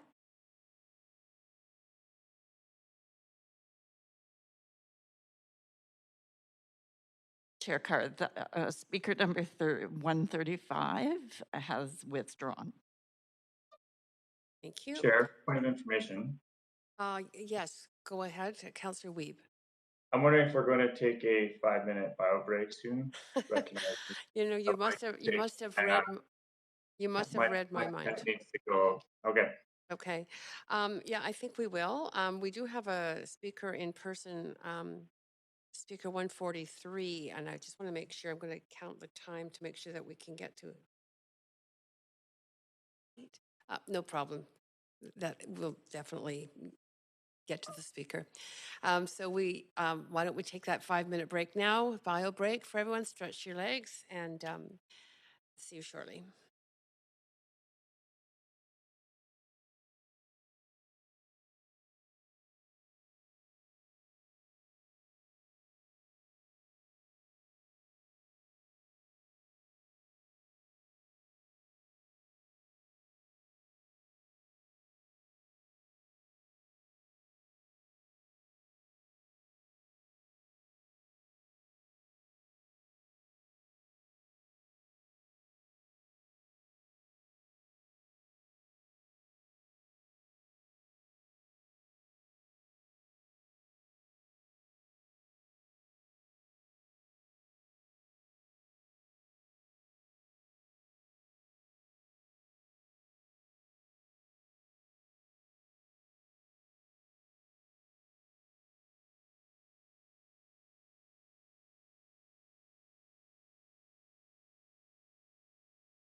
Okay, Council, we're reconvening. We just have bare quorum right now, so please stay at your stations and keep your video on, and hopefully others will join us so it won't be quite so touchy.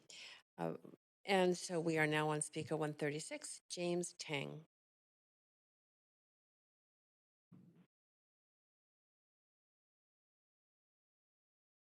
Speaker 136 is not on the line.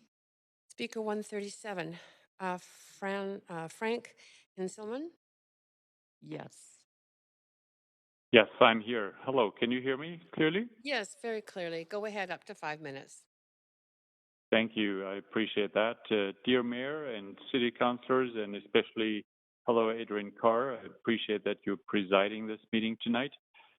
As a Vancouver resident for the last 30 years, I oppose the Broadway plan. In my view, there's only one Vancouver. The Broadway plan and the construction of luxury high-rise towers everywhere, in my opinion, would destroy the beauty and livability of Vancouver while not effectively dealing with the affordability crisis. The Broadway plan is not about addressing affordability in a meaningful way or quality of life or livability or even taking into consideration climate change awareness or even city planning for the public good. Instead, it is about cramming as many addresses as high off the ground into the area. The plan, in my opinion, is all about raising as much property taxes for the city and the province as possible. What is the soul of Vancouver? Big question. Honestly, I don't know. However, I know that views of the ocean, the North Shore Mountains, and Stanley Park from a multitude of spots across the city are an integral part of the vibe and feeling in the city. The physical setting of our city is so special. Do not destroy the beauty by plastering luxury high-rise towers everywhere and thereby granting the views to only very few privileged people who can afford the new suites on the higher floors.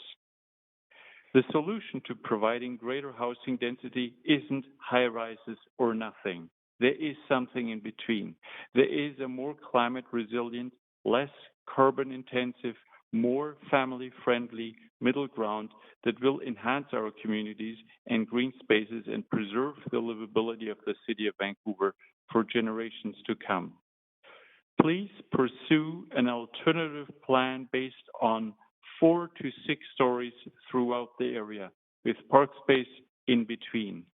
Based on an article by Brian Palmquist on City Hall Watch, such a plan would result in an increase of about 50,000 people over time, I believe over the next 30 years. Get city staff to lay out such an alternative plan, model it, and make it publicly available. Please build as they did and do in Paris, not as they do in Manhattan. I don't want to live in Manhattan. That's not what Vancouver is all about. Vancouver deserves to be treated with kid gloves. The Broadway plan is a sledgehammer. Please accept the Broadway plan for information purposes only. Please refer it back to staff for neighborhood-based planning with affected communities to adopt human-scaled forms of affordable development in the form of low, mid-rise options, which adequately reflect and accommodate the unique context of the various neighborhoods and the broader context of Vancouver as a whole. I ask that you bring the new Broadway plan back to Council after the municipal elections this fall. Thank you very much. And thank you very much for speaking to us this evening. There are no questions for you. You were very clear. Thank you. Speaker 138, Barbara May. Hello? Yes, we can hear Hello? you. Yes, we can hear Okay. you. Go ahead. Okay, good. Good evening, Mayor and Council. I'm one of the directors of the Upper Kitts Residential Association. We have a little over 400 members on our email list. The Upper Kitsilano Residents Association is dismayed with the major overdensification plan for the Broadway corridor and surrounding areas and asks you to reject the report as written. Before any housing plan is created, we need the actual data on how many residents and newcomers we are building for. Councillor Colleen Hardwick asked for that information long ago and to this day has not received it. Head planner Teresa O'Donnell said the information doesn't exist because the city lacks technology to perform the task. So here we are with a plan that calls for 50,000 new housing units, including scores of 40-story towers, all to be built over the next 30 years based on nothing more than aspirational numbers. Under the Broadway plan, neighborhoods will be transformed, livability will be compromised. Communities with official community plans will have their plans repealed. These plans were formed in the days when the city worked with residents and took years to create. The people who voted for you are not happy. 2 large rallies, including residents from every neighborhood across Vancouver, small business owners and renters, protested against the plan at City Hall in recent days. Residents feel they were not consulted on the height or form of the building and fear they will be priced out of their homes. Locally owned businesses are being strangled by the construction along Broadway and elsewhere. One important question with all the new housing is affordability.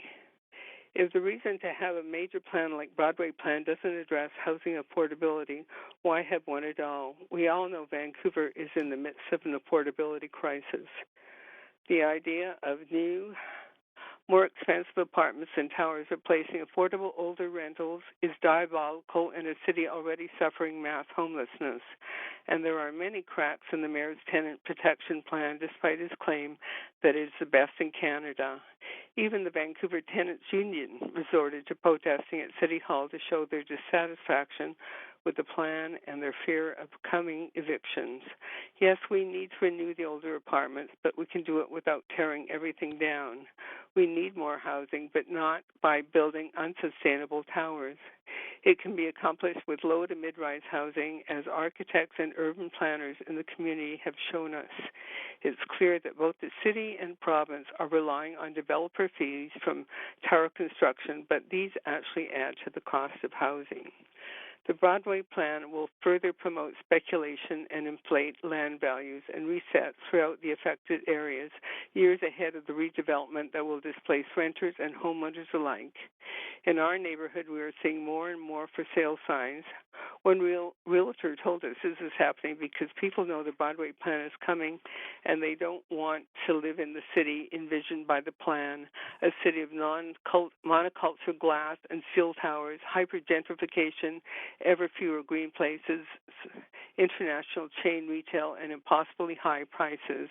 In sum, the Broadway plan is misguided. It lacks community input and will have the opposite effect of what we're trying to accomplish in terms of affordability. We need to know who we are building for, and it isn't certainly for the current residents.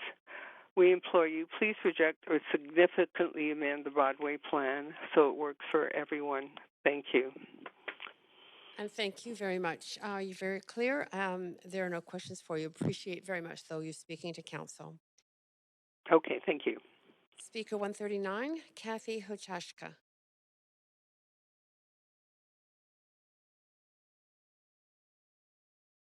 Me?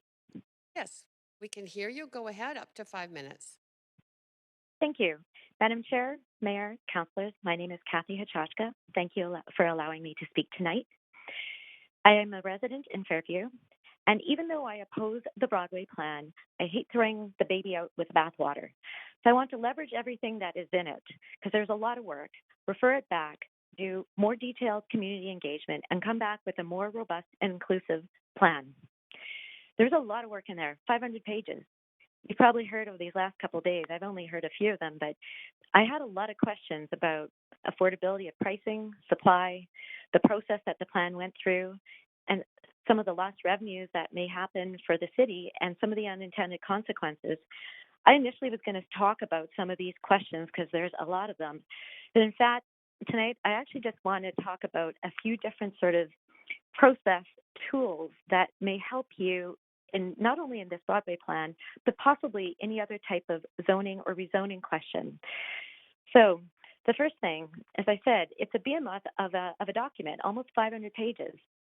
Something it would be wonderful to see is a 2-page term sheet that identifies and highlights specifics of what the plan's going to do.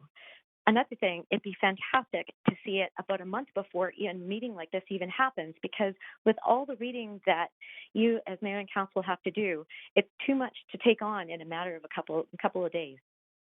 Secondly, this is kind of an important one. Whenever I work with businesses, we have to have ways to be able to measure and define success. They're both qualitative measurements and quantitative metrics. I'm going to focus on two specific metrics that I think will help you both not only with this Broadway plan, but any other type of zoning. And quite honestly, by having them, first of all, I know for me, it would answer some questions I have. And I suspect that for people who are in favor and against the plan, it would help them too. So the first metric I would love to see, and I know it exists, is something like an inventory continuity schedule. And you could do it by the type of zoning, so be it light industrial or commercial. You could do it by residential for social housing or discounted rental or co-op. And it would show the number of units approved, those under construction, and the final numbers. This is a critical piece of information that shows you supply. And in fact, it would help you understand, is there a dearth of 85,000 units or is there a surplus of 120,000 units? That's 200,000 unit difference. Where does it stand in there? That piece of information, these kinds of metrics, being able for you to look at point blank every time you sit down for a decision like this and to be able to share with the public will allow a really good decision. Similarly, that same kind of inventory continuity schedule could be shown for zoning capacity, once again, to understand what exists and what could exist. Another type of metric it's actually three variables. And I'm going to focus on residential, but it could be applied to commercial, retail, any other thing. And it's going to be, what is the actual square footage size for bachelors, bedrooms, 1 bedroom, 2, 3 bedrooms. The other thing is, what's the price per square foot? And then, of course, A times B equals C to get the actual total cost. These are really critical because even though you may hear that, hey, the price per month for a rental is $2,000 per month. Well, that's fantastic until you find out that it's only 100 square feet. So that's not so helpful. Once again, these kinds of metrics I feel should be front and center in front of you now and in front of the public so we can understand whether or not things are getting better, things are getting worse, or they're staying the same. Very, very important to me. Another thing, which is not a metric, but it talks about, I want to consider some sort of legal type of solutions for how do you look at capturing the land value and minimizing the speculative land lift.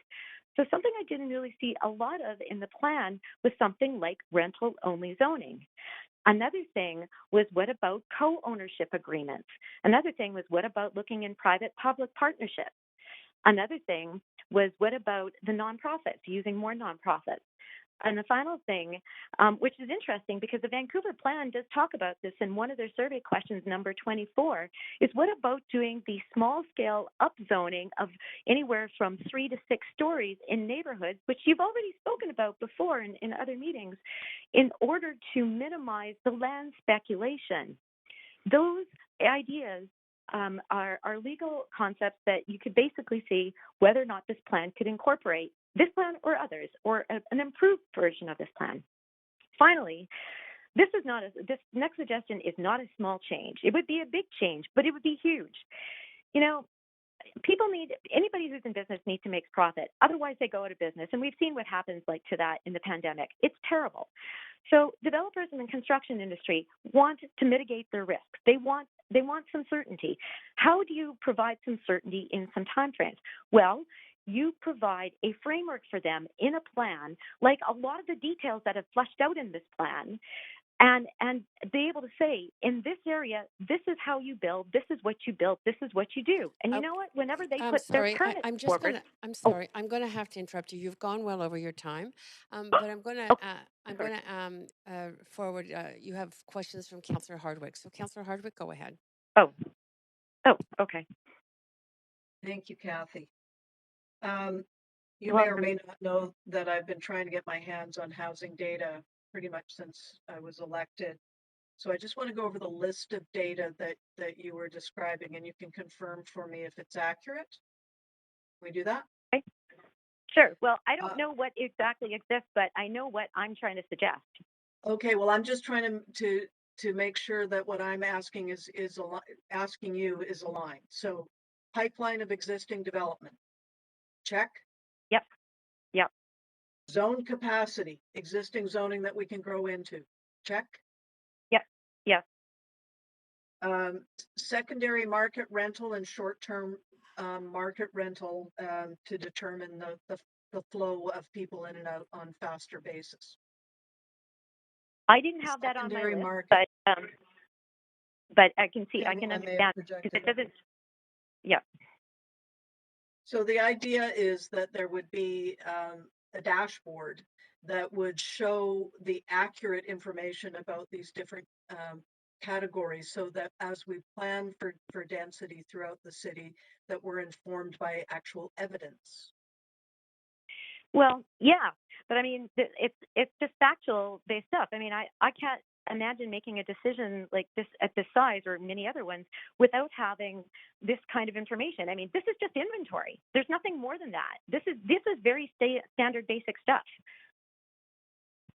Yeah, it is. Well, thank you very much. Appreciate it. Great. You're welcome. Thank you very much. Thanks, Councillor Hardwick, and thank you very much for calling in and speaking to us. So I'm just going to make an announcement right now, not only to all the council, but to anyone who is listening in at this point in time. We have one speaker in chambers. We have one speaker online. So unless people call in, we will be. I'll make a call for speakers, and I will go over the list of people who I had originally called that were not here. But at that point, we would then close the speakers list. So. And move to debate and decision. I'm going to give you the number to call in case you don't have it and you are a speaker and you are listening in. The number is 1-833-353-8610. I'm going to repeat that. 1-833-353-8610. Participant code 1061445#. Again, participant code 1061445#. Just a point of procedure, Chair. Sure. Go ahead, Councillor DiGenova. I was wondering when would be an appropriate time if I was planning on moving a motion to refer debate and decision to the next meeting. What is the next reserve date for this? Is it May 31st? The next reserve date for this meeting is May 31st. So the appropriate time would be at the close of the speakers list, if we end up closing it tonight. Okay, thank you. Great. Okay. Again, if there is, perhaps you can let me know, staff, if or clerks, if 140, 141, 142 are on the line. Just double checking, Chair. But my understanding is no, we do not have speaker 140, 141, or 142 on the line. Thank you. We are now moving then to speaker 143, Richard Evans, who is here in person. And councillors, thank you for this opportunity to speak. My name is Richard Evans, and I'm an architect, member of a housing cooperative in False Creek South, and chair of the Replan Committee of the False Creek South Neighborhood Association. My remarks are informed by all of these interests, but are my own personally. The Broadway Plan and the Vancouver Plan, which will soon follow, are basically proposals to upzone first the Broadway corridor and then the rest of the city. I could support the Broadway Plan report if it included a section that addressed this central issue directly. We tend to talk openly about improving the resiliency of our systems, but for some reason we are not talking about, or have simply accepted it as a given, the ever-increasing value of the land, which many view as the primary driver that will shape the development forms within the proposed Broadway plan. This is also the driver that will destabilize, if left unregulated, the existing stock of character homes and affordable rental homes along the corridor and make existing small-scale business interests unviable. All of these interests being at the core of what we consider to be the foundations of complete communities and define what neighborhood character is. The economic basis for whatever we do should support good urban design principles, enable existing interests to grow and prosper, and provide existing renters and affordable housing interests to participate in the economy rather than disenable their participation. Upzoning means that the value of the land will increase. Without measures to temper this value increase, I, and believe many others, fear that the aspirational goals within the plan, sociability, housing affordability, small-scale retail services, sunlit urban spaces, neighborhood character, etc., will be rendered impossible to achieve because we will have cut the economic basis for their existence, or we have allowed the unfettered for-profit development model to undermine these important civic values.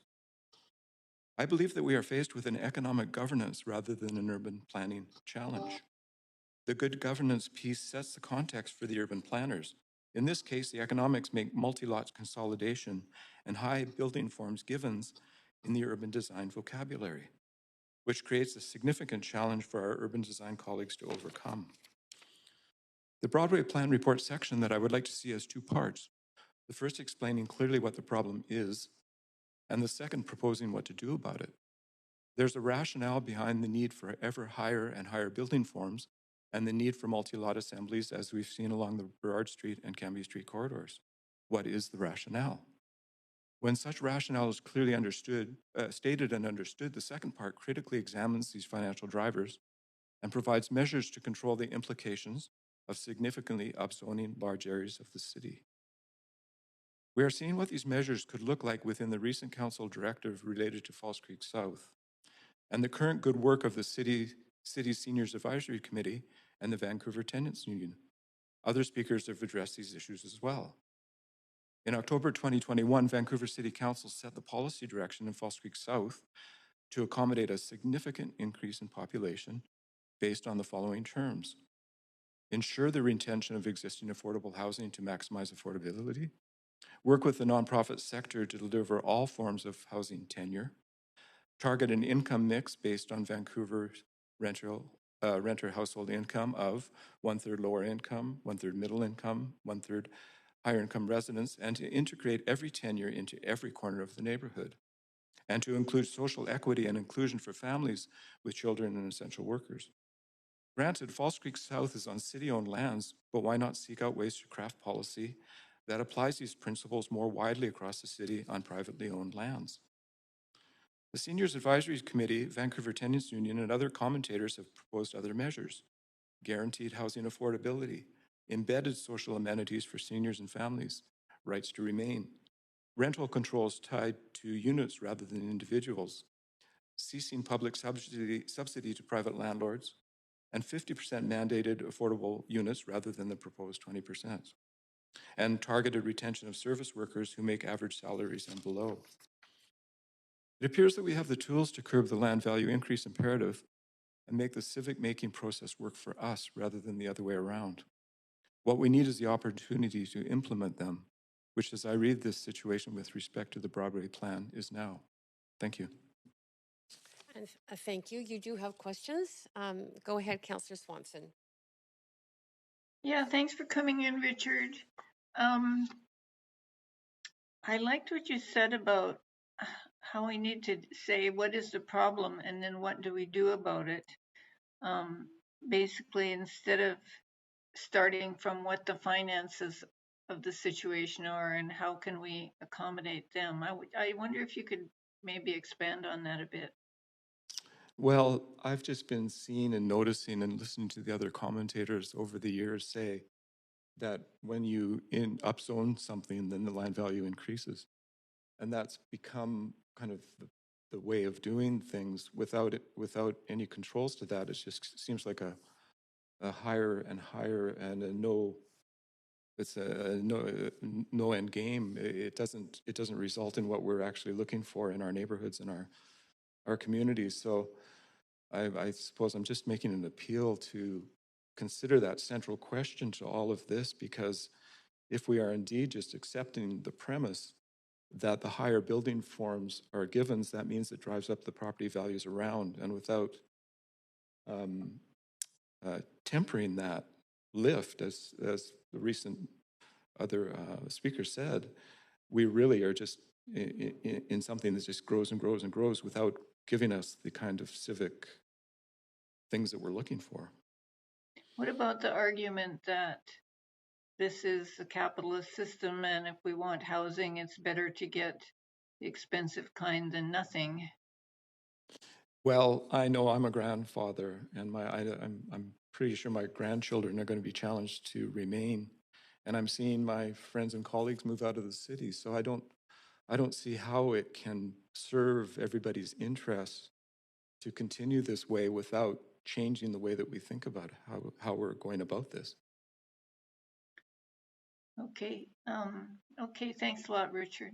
Thank you. Yes, thank you. And sorry, I'm going to advance Councillor Hardwick for questions. Councillor Hardwick.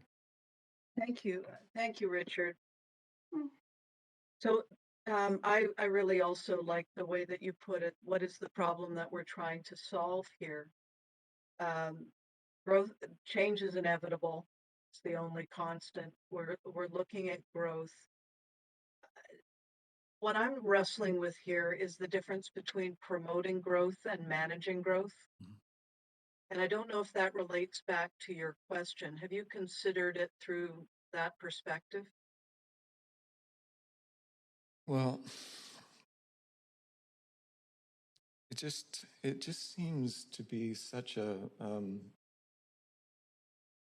it's disheartening, actually, to watch the neighborhoods get replaced with buildings that can only provide a small portion of what was there already, and at what I consider to be higher rental rates than exist.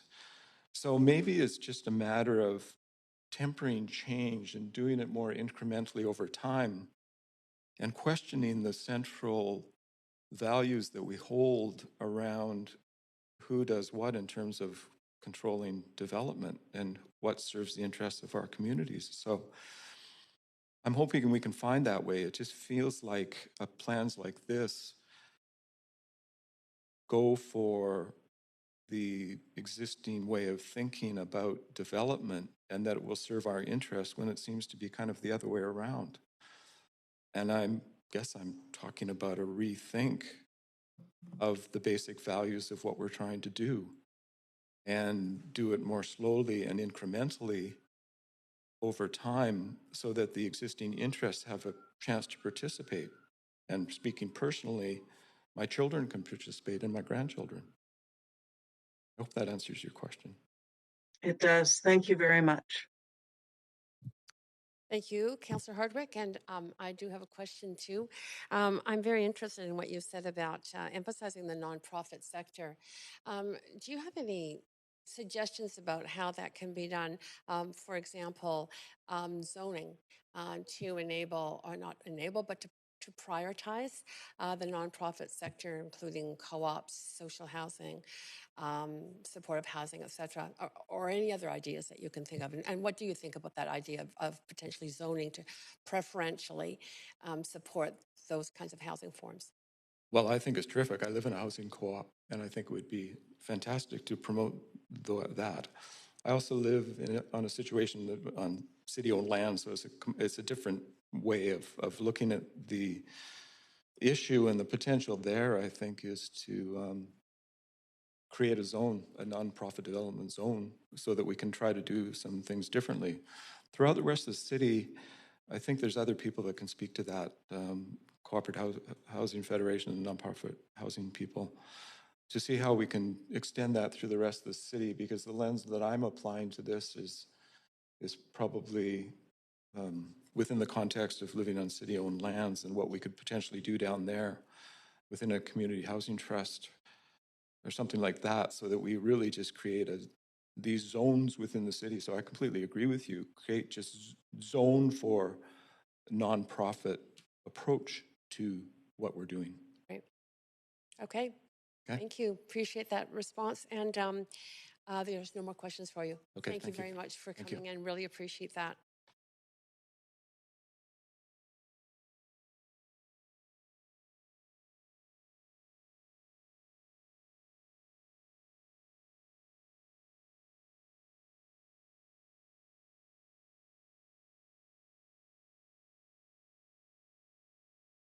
Okay, thank you. I just had the clerk, inform me that some speakers are beginning to call in.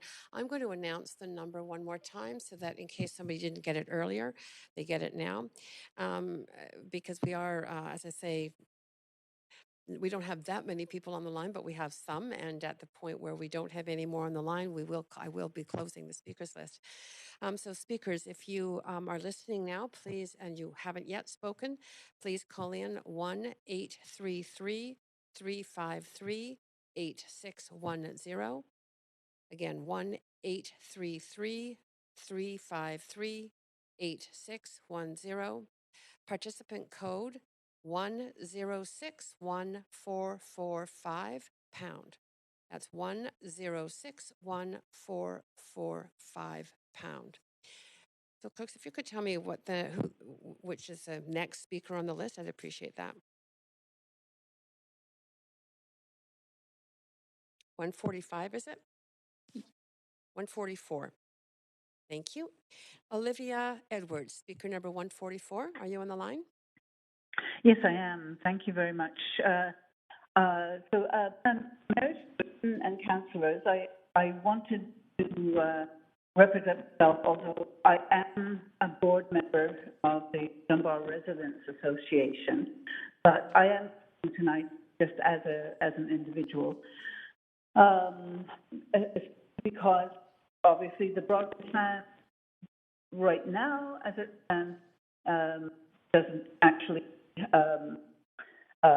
impact Dunbar proper, but when it gets to the banking plan, it will naturally.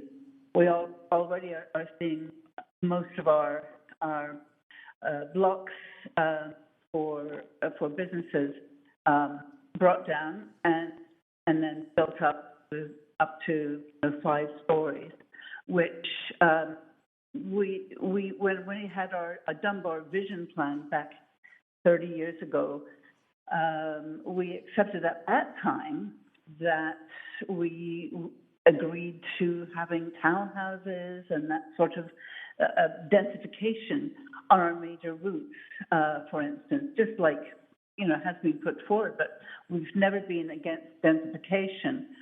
So, but to get to the Broadway plan, I highly oppose the amount of high-rises along the corridor, and am much more in favor of just having a more livable stretch on Broadway and behind Broadway, so that it's just not wall-to-wall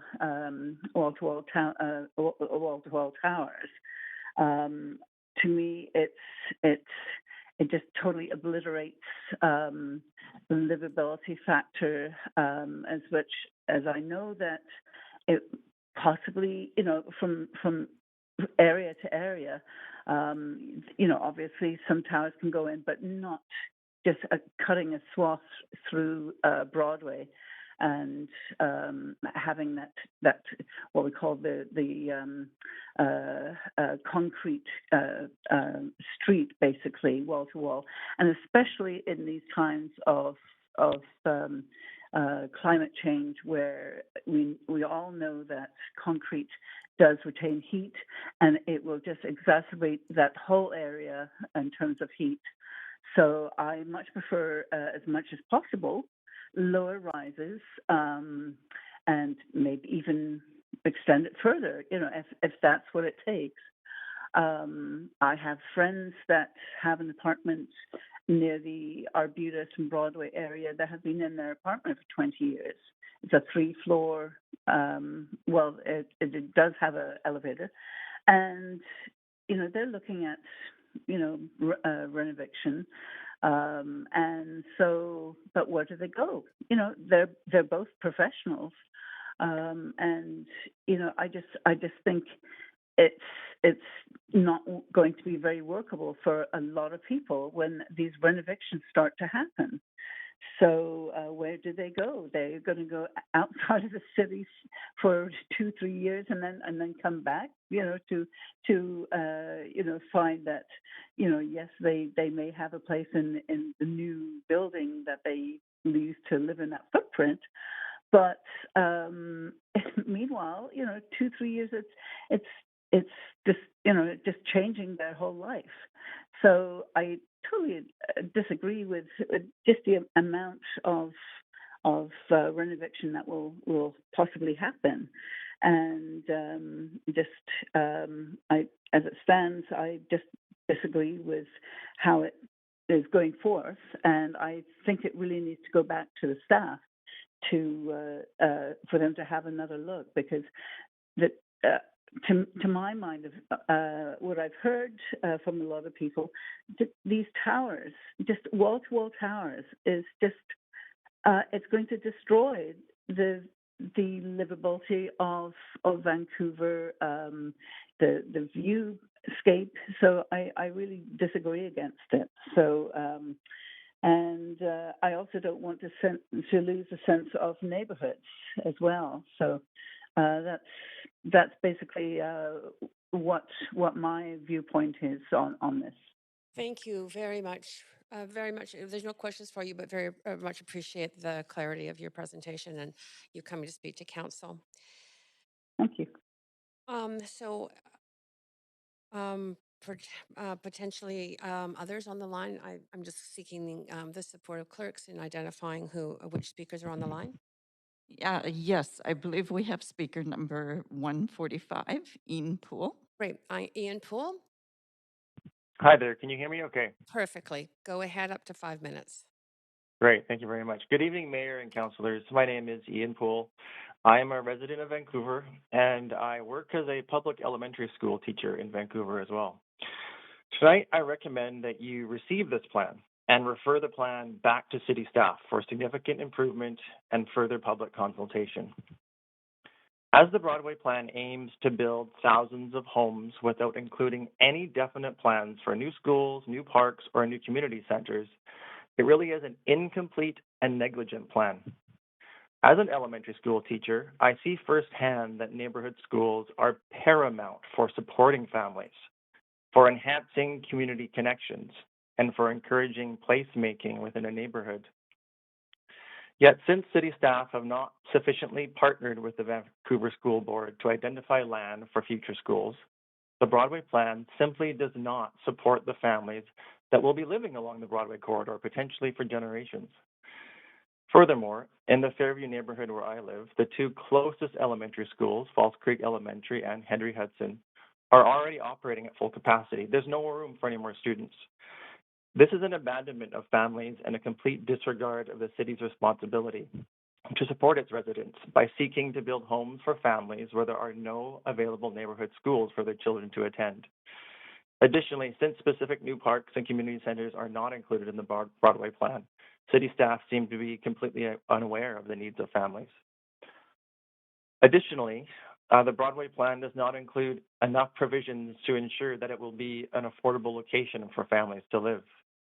As suggested by UBC's Patrick Condon, City Council should make an amendment to the plan to set and meet a target of a minimum of 50% affordable non-market housing along the corridor.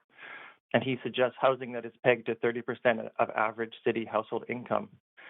Condon also explains that in doing so, Council will signal to the land markets that their value estimates will need to adjust to this demand, and the ridiculous land price inflation now raging on this corridor will be quelled. In my opinion, an amendment such as this would clearly support families who are struggling through the housing unaffordability crisis in Vancouver. As it stands now, the Broadway plan does not provide clear, specific details on how to support families. Rather, I view that it signifies an overall abandonment of families. So if you care about families in Vancouver, you will refer it back to staff for significant improvement and for further public consultation. Thank you. That's everything. Yeah, thank you. You do have questions? Councillor Hardwick, go ahead. Thank you, Ian. Several of your comments relate to the infrastructure needed to support the plan's proposed population growth. Mm-hmm. What do you think about the population growth figures that staff have used to formulate this plan? Have you looked at that? Oh, yeah, I certainly have. I do have significant concerns. For example, in creating their projections, I learned that staff have actually backed into their growth estimates to figure out the maximum number of people that they could jam into this area, which is really an illogical top-down approach, as opposed to, starting with the best data available and then working up to see how many people would reasonably need to be housed in the scope area as well as across the rest of the city. So really the result being this ludicrous plan to house an additional 140,000 people and only 7% of the city's landmass. And in my opinion, this kind of density will not only result in huge land inflation, but also, increased pressure on existing residents, neighborhoods, and like I mentioned, as well as parks, schools, and amenities for where there are no detailed plans. So what I heard is you think that council should refer this motion, or to refer the plan rather. Absolutely, yeah. In specific amendments? Sorry, Councillor, can you repeat your question? I lost you there a bit. And so in addition to, refer, or are there specific amendments that you'd like to see? Oh, absolutely. For example, I would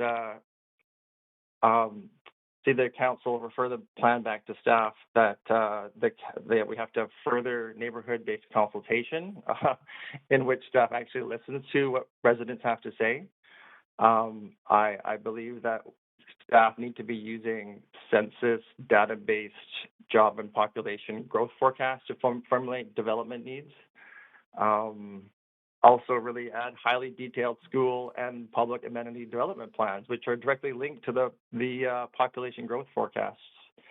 And one I already mentioned, of course, connected to Condon's article, is the idea of increased affordable non-market housing to 50% or more. And something I had mentioned before, but very important, is the idea of using sustainable wood frame and mass timber construction that other speakers have mentioned before, also throughout the scope area. That's, for starters, that's where I'd go for recommendations and amendments. Great, appreciate it. Thank you very much. Thank you.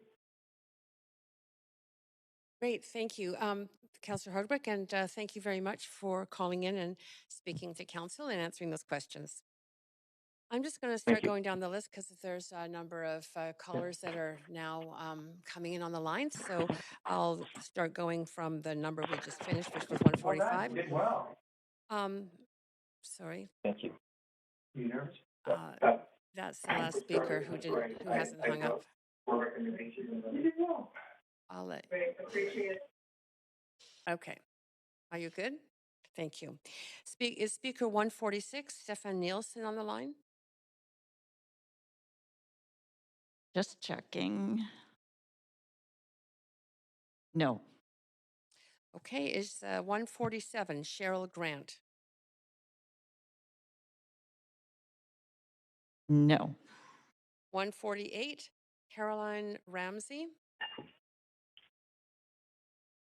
No. 149, Jens von Bergman? No. 150, Colin McGrath? No. 151, Aiko Osugi? Yes. I'm here. Yes. Can you hear me? Yes, we can hear you just fine. Go ahead. Please. My name is Aiko Osugi. I'm a resident of Vancouver, and I oppose the Broadway plan. I'm sorry if you cannot hear me. It's because I have to get off the bus. I'm at the busy corner of Yeah, Alma, we and can you Aiko, hear me? we can hear you. You're very clear. Okay. Yes. Just a second, please. Um, Yes, go ahead. Broadway, I oppose this plan because it will turn Vancouver into concrete jungle of towers, and there is no provision for additional school or parks, and only a small portion of with rent is going to be with rent for average income earners. Besides, this plan will displace the current renters and cast shadows over its vicinity. There was a letter to the editor yesterday, and the letter writer mentions of Post Creek, South and North, Yaletown, Coal Harbor as an example of successful development. However, these areas, Post Creek, South North, Yaletown, Coal Harbor, previous to the development, they didn't have lively neighborhoods as the Broadway corridor with Fairview Slope, Kitsilano, West Point Gray, which we have very lively neighborhoods. I think it's a grave mistake to go ahead with the Broadway plan. I have been a proud resident of Vancouver for the past over 46 years. I started with a small room in the house, working as a secretary. Now I'm fortunate to own a house in West Point Gray. I want Vancouver to continue to be a place where all the people can enjoy and be happy about the green space. Please reconsider. Please do not go ahead with this Broadway plan. Thank you very much. That's all. That's great. Thank you very much. That was very clear. There are no questions for you. Again, appreciate you calling in. Speaker 152, Imtiaz Poppet. I'm here. Yeah, go ahead. You're very clear. Up to 5 minutes. Thank you for Councilor for hearing me this evening. Very concerned about the Broadway plan. We live at West 10th in Alberta in a 3-story older apartment building, which is likely to be torn down for a higher price building. My partner works just a few blocks away, walks to, and has long hours, 10 a.m. to 10 p.m., and comes home for lunch and supper. It's only 10 minutes away. So if we're displaced, with the promise of coming back to the building a few years later, where are we going to go in the meantime? Right, in an affordable area, and this will be a serious displacement for us. So we're very, very concerned about what's going to happen to us. Where are we going to go to make room for new development, and where are we going to go in the meantime? And will it be affordable? It's going to be a big displacement of where we are in our lives. Very concerned about this Broadway plan and how fast it's moving along. This is what I told the mayor, that wherever there is SkyTrain, there's going to be development. SkyTrain is not about development. I mean, SkyTrain is not about transit. Generally, it's about development and speculation. And building these towers along the Broadway corridor, as others have said, is really, really going to change our lives, not for the better.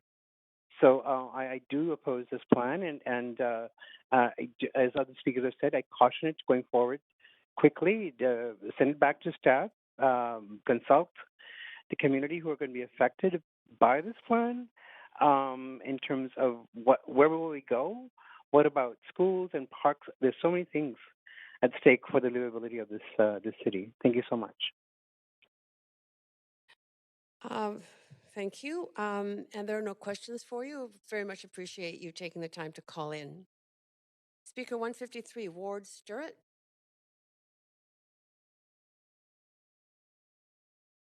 No. Okay, Speaker 154, Neil Adolph. Yes.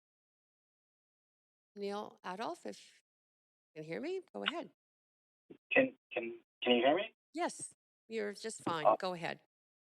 Thank you, Councillor. My name's Neil. I'm a resident of the Mount Pleasant area, and I want to kind of speak in support of the Broadway plan. I'm quite excited about it. When I saw it, I appreciated how ambitious it was, and I recognize that it wasn't a complete plan. It's a plan that's going to take 30 years to develop, and in those 30 years, some of those details that aren't quite visible right now will be made clear just by doing the work. One of the things that I really am excited about with this plan is that it's actually, to my mind, going to improve affordability and sustainability in the city. Because what it's going to do is it's going to produce 50,000 new space for 50,000 new residents, and 70% of those spaces are actually going to be rentals. Now, I'm fortunate now, shockingly, and I have no idea other than through good fortune and a whole lot of undeserved privilege. I am actually fortunate enough to be an owner and a millennial.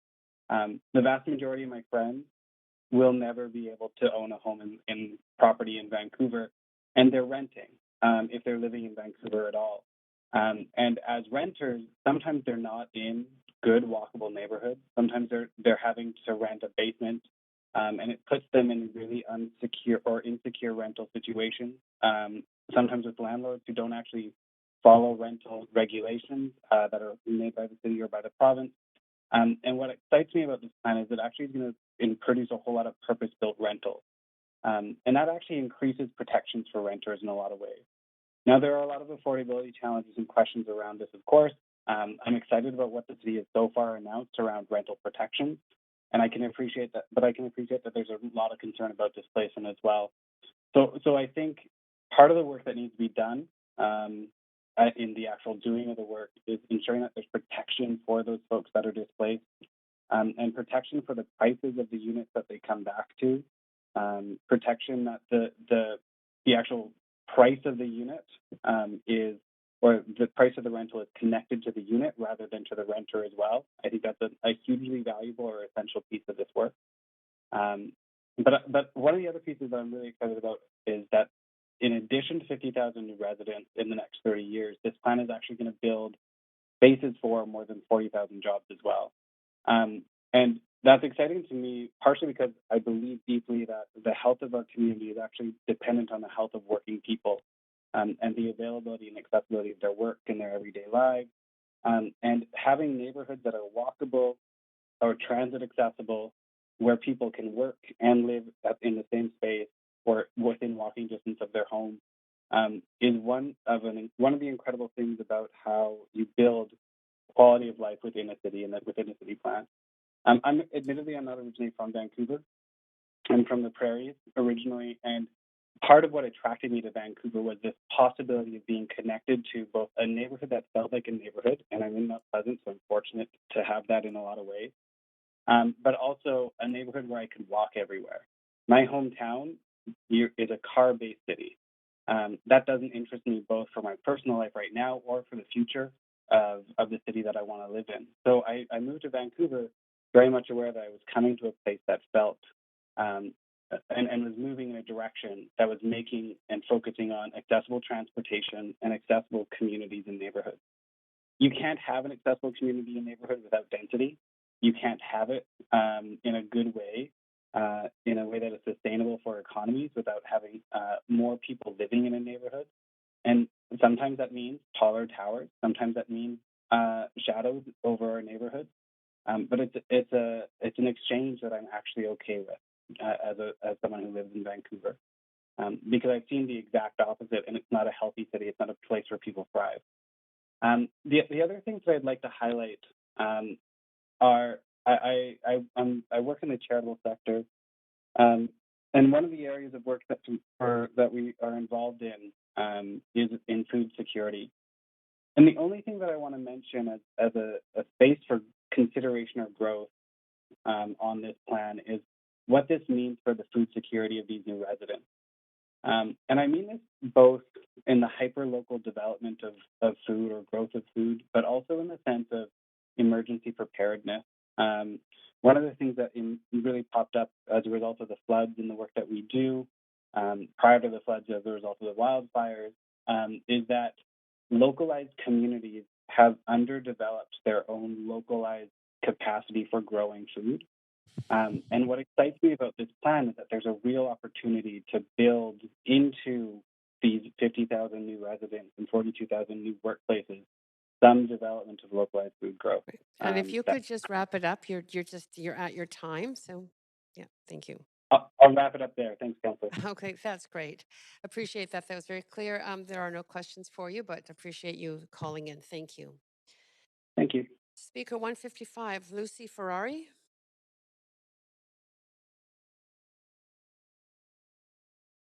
No.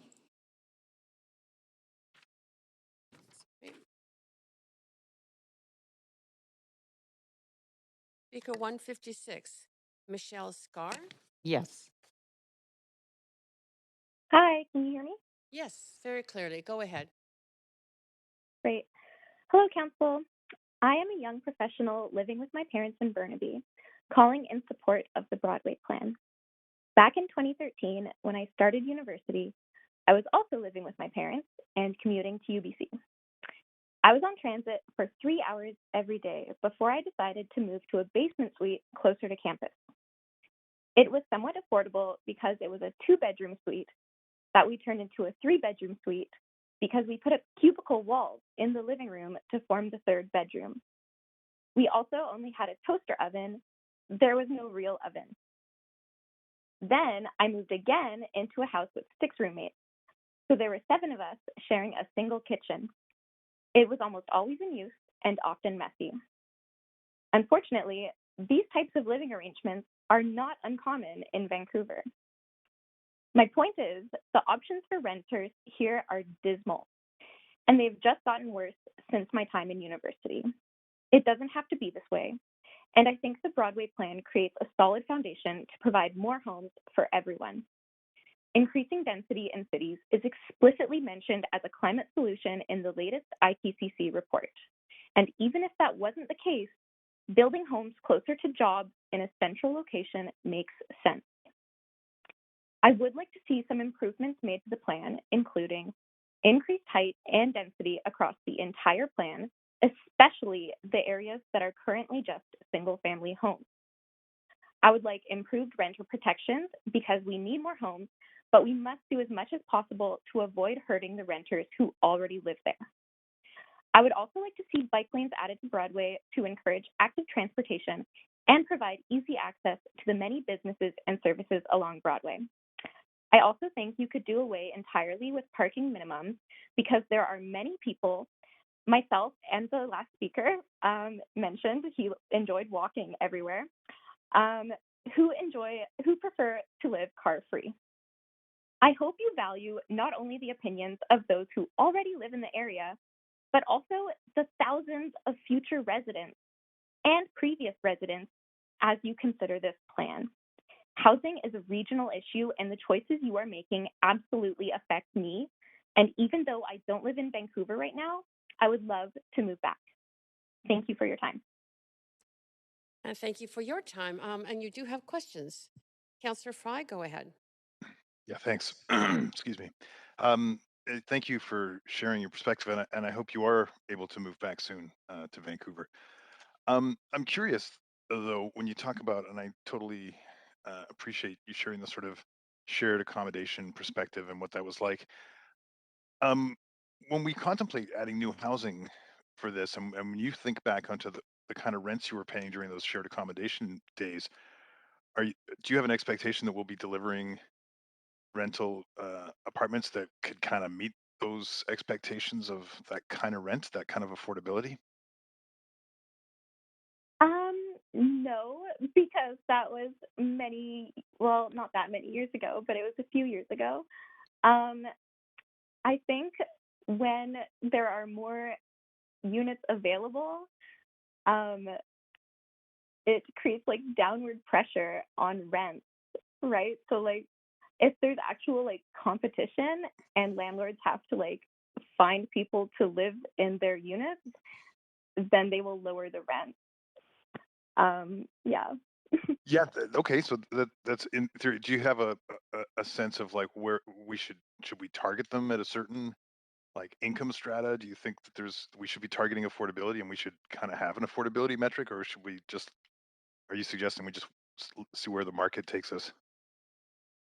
Yeah, I'm really not sure. I think personally, I think like more housing is a great start. I know people like to say that they would like to see like more multifamily units and like 3 bedrooms, but like right now I live with my parents in a single family home, and like this could totally be a house that like children could be living in, but because I'm here and so is my brother, it's like it's all these adults living in this single family home. We could very easily be living in smaller units if there were enough small units everywhere that it was like more feasible. Fair enough. I'm sure you're still her babies to your mom, but yes. No, thank you. I really wanted to kind of zero in the affordability piece because that's what we're struggling with too, right? Is how do we ensure that there is that affordable housing for folks and we're not just introducing pure market level, which, as you know, is quite expensive nowadays and not necessarily affordable to Yeah. average incomes in the city of Vancouver. I, That's what I we're struggling with. I think there's just not enough. Yeah. Okay, awesome. Like if Well, you thank you if for. you go to like try to apply for rentals, like there's like hundreds of people applying. So Yeah, we need yeah, more. no, for sure. The vacancy rate's Yeah, very low, bottom and line. we definitely need more supply. We need a variety of supply too. But Hmm. awesome. Thank you for speaking to us. Great. Thanks, Councillor Fry. You do have more questions. Councillor Swanson, over to you. You might be on mute. Councillor Swanson, we still can't hear you. Yeah. Sorry. Thank you for coming in. You don't have to answer this if you don't want, but I'm just wondering, would you and your brother be cool with paying like $3,000 a month each for a 1-bedroom apartment? No, probably not. We would probably still live at home until the rent drops. But the rents aren't going to drop unless you guys add more housing. It's actually just going to get worse if you don't do anything. Yeah. What about the idea of trying to get more non-market housing that actually had cheaper rents? I love that. I totally support more non-market housing. But I also think like until we have governments that are going to like provincial and federal governments that are going to put a ton of money into this non-market housing, like we still need more market housing. Most people live in market housing, and the wait lists for non-market housing are like years long. So I think we just need more all around. Okay, thanks. Thank you. Thanks, Councillor Swanson, and thank you so much. That's it for your questions, but really appreciate you speaking to Council tonight and answering those questions. Speaker 157, Sydney Ball. Hello? Yes, you're very clear. Go ahead. Thank you.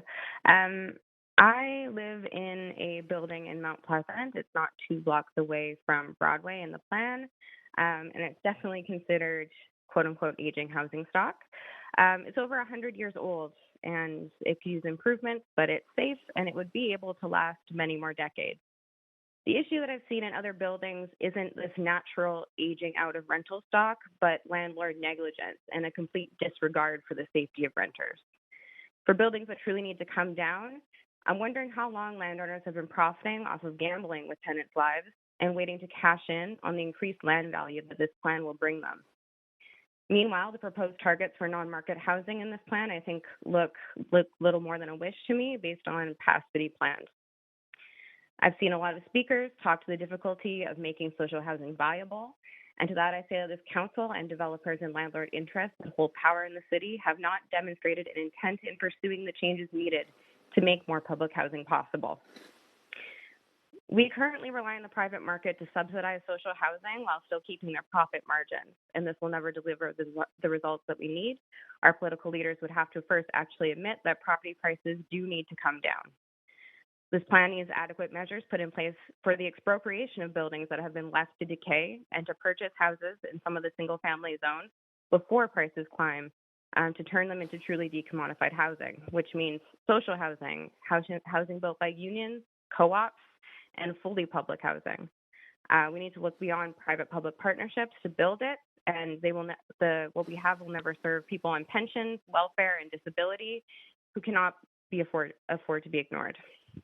The proposed tenant protections by Mayor Kennedy Stewart are much better than what's being proposed by staff, but they also need a component of enforcement. I have been witness to city staff administering the tenant relocation protection policy ignore language in the policy to find vulnerable tenants, quote, comparable housing. They've ignored tenants with disabilities or family structures that dictate that they need the same amount of space after being them evicted. Every eviction is a transfer of wealth from tenants to landlords, and every rehousing under this plan will be a loss in the quality of life for low-income residents. Some speakers have argued that this plan is a beginning, that we can look into making it equitable later. I think that means sacrificing low-income tenants in the name of wealth accumulation and saying that low-income people don't belong here. If you're worried about how to eke out more affordability later, the value of apartment buildings is going to increase the day this plan is released, and so it's going to be further out of reach. We need the city to support options that curb speculation and the reliance on private developer cash, like progressive property tax, which this council did not support, expropriation of buildings, fines and business license for consequences for poor maintenance, which New Westminster has been doing a much better job of, vacancy control, right of first refusal for public purchase of apartment buildings to go up for sale, much more rental-only zoning everywhere, and also defunding the police, even though I know that didn't work out. That's all I have to say. That was great and clear, but you have questions as well. Councillor Swanson, go ahead. Yeah, thanks for coming in, Sydney.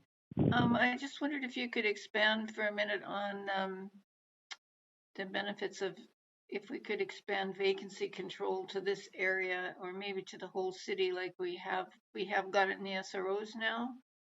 What would it do for affordability, do you think?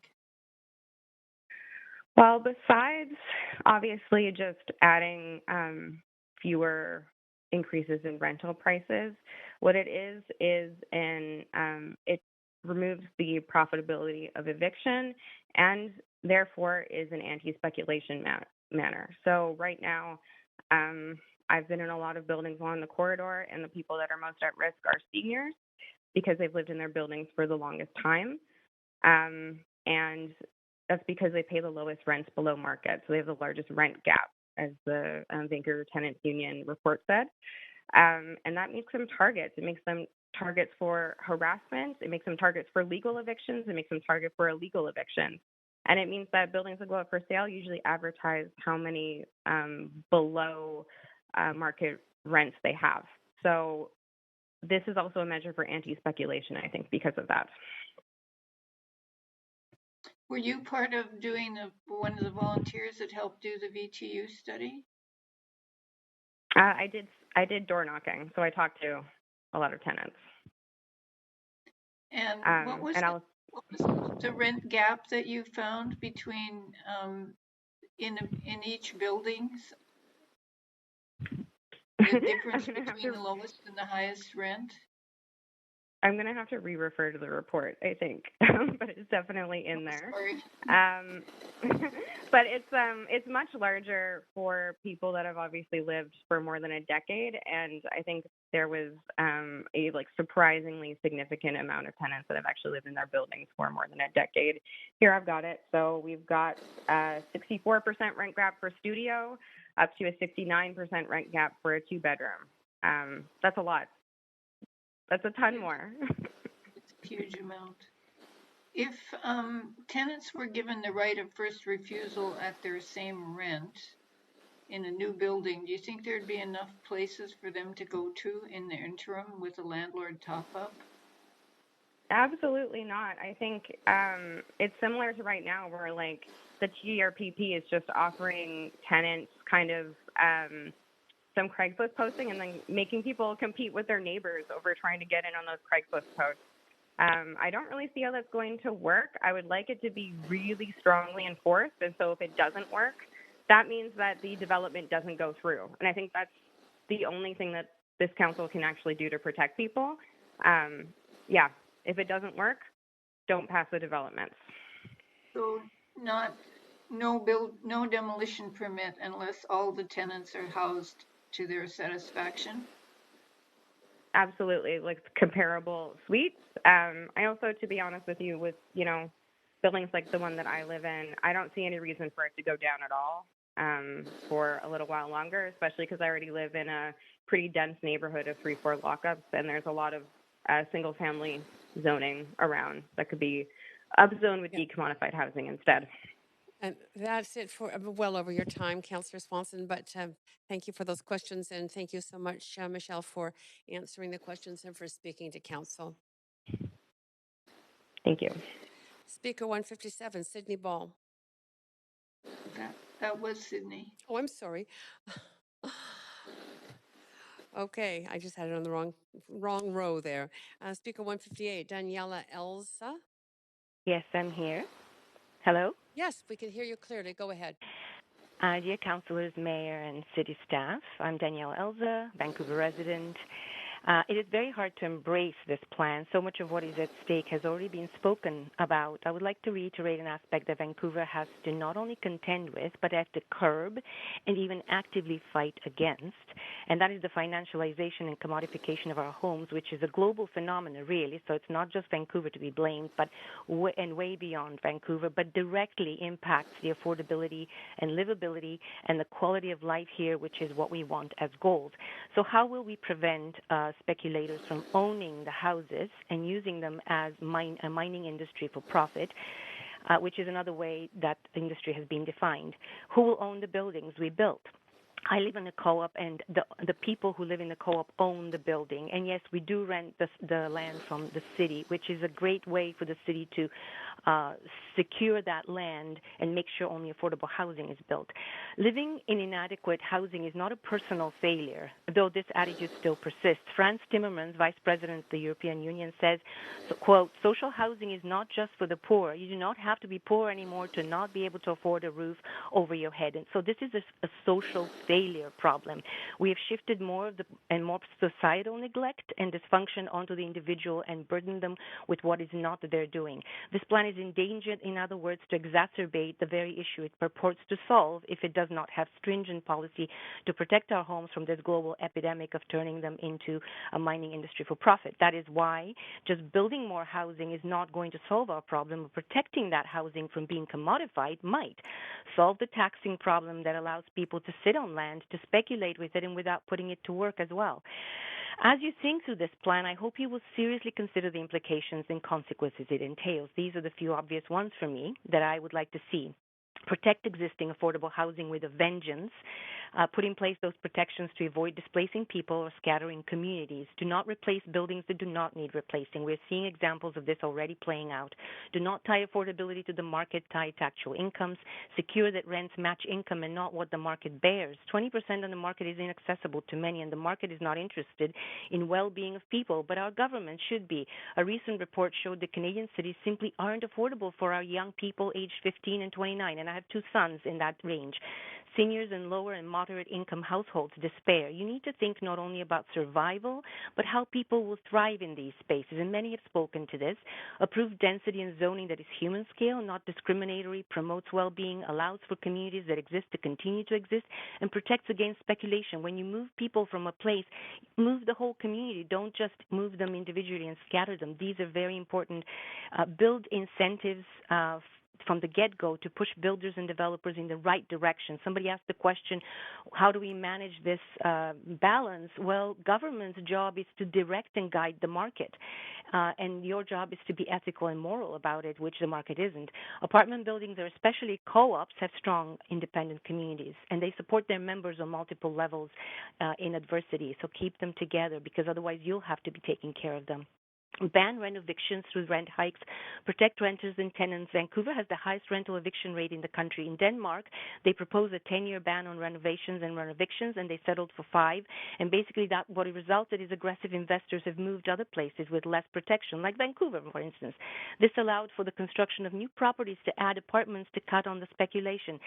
And this is Candyland for REITs, real estate investment trusts, and speculations in various shifting forms. They keep shifting under our feet. Not to mention the illicit and criminal money, which are circulating the economy and competing with regular incomes. About $5.3 billion of those are deemed to have gone through the real estate in BC alone, which is sufficient amount to raise the property housing prices by 5% and deprive public contribution in tax revenue. Give viable co-ops, heritage hubs, and historic attractions on city land 99-year leases, which will not only show that city staff are bargaining in good faith, but also will display goodwill to co-plan with these established and successful communities, then negotiate possibilities for redevelopment. Don't hold them hostage. Build more co-ops with the mixed tenure. If it passes, the plan repeals and annuls a number of community plans. Why? Is this not a further testimony that the city continues to avoid engaging and working with neighborhoods and already improved community plans and prior engagement? This erodes trust and makes us feel that the city staff is not bargaining in good faith. And let's get creative with the way we build new buildings. Do not aim for another downtown look. Mining our homes for profit is a man-made crisis. Money has been divorced from value, morals, and ethics, and it is on you to regulate the vulture and savage practices that deprive us from basic human rights like a home and a shelter. And ultimately, a segregated society is prone to radicalization and polarization. And please, please, please, let's do our homework and not allow that to happen in Vancouver. Thank you. Thank you very much. And there are no questions. You're very clear. Appreciate you speaking to council. Thank you. Have a great night and good luck. Thank you. Thank you very much. Speaker of 159, Anne O'Sullivan. Yes, hello, can you hear me? Yep, we can. Oh, hi. Yes, so thank you, Mayor and Council, for all these proceedings. My name is Anne O'Sullivan. I am opposed to the Broadway plan, and I thank the previous speaker for her very astute analysis, because that's sort of what I would say, but not in as much detail and with as many possible solutions. My original thought of looking at this plan is it's going to displace a lot of people. There's enough disruption and displacement of people right now with all that's happening with floods and fires. I think the strongest thing we have in this climate fight is community resilience. And if you destroy a community, there goes your number one factor in being able to deal with all the things that are going to be happening as climate change unfolds. So that's just one thing on top of what everybody else has said. And the other concern I have is with all the embodied carbon, with the high rises that are proposed, once you go beyond a certain height, you increase the amount of materials you need, you increase the amount of carbon that goes into the processing of materials, you increase the amount of excavation, you increase the amount of digging that you have to do. And I just don't think it's the way to go when every ton of carbon counts right now. Great, thank you. And that was very clear. There are no questions for you. Really appreciate you calling in. Thank you. Speaker 160, Nathan Edelson. Thank you, Councillor Carr and members of council and the staff for bringing forward an important plan for consideration as we struggle to address a growing housing crisis and to take advantage of expanded rapid transit system. I'm the project, I'm the project manager for the False Creek South Neighborhood Association's Replan Committee, but today I'm not representing that organization. I'll speak as an individual who worked for the city for 25 years on an array of citywide policies, as well as neighborhoods including Collingwood, Yaletown, and the downtown east side. Today, I'm also speaking as an individual who lives in Falls Creek, in Fairview Slopes. I agree that a considerable amount of housing can and should be added to the Broadway corridor, but I have 4 concerns about the draft plan and would ask that you instruct staff to bring it back to residents and an array of outside experts and members of council for further consideration. First, as others have stated, I'm very worried that despite some of the creative, and I think they're heartfelt, restrictions that are embedded in the plan, it will result in a significant loss of existing affordable housing, as others have said, and that much of the new housing will be considerably smaller and more expensive. Even though this is not a wholesale rezoning, it will still likely lead to a great deal of speculation as buildings are sold with the expectation of considerable increases in height and density. The first thing that will happen is taxes will increase. This will likely lead to disinvestment in existing buildings, as well as making it more likely that they will need to be redeveloped.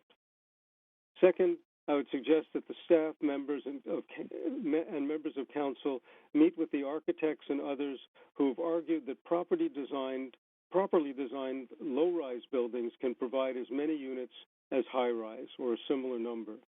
If this proves to be true, new development with some taller buildings near the stations and other strategic locations will result in a much higher level of livability and neighborliness than a market-driven mix of low-rise and very tall buildings. Third, I would also suggest that much of the development should be undertaken by non-market enterprises. There are a considerable and growing number of them, and these are dedicated to providing affordable housing.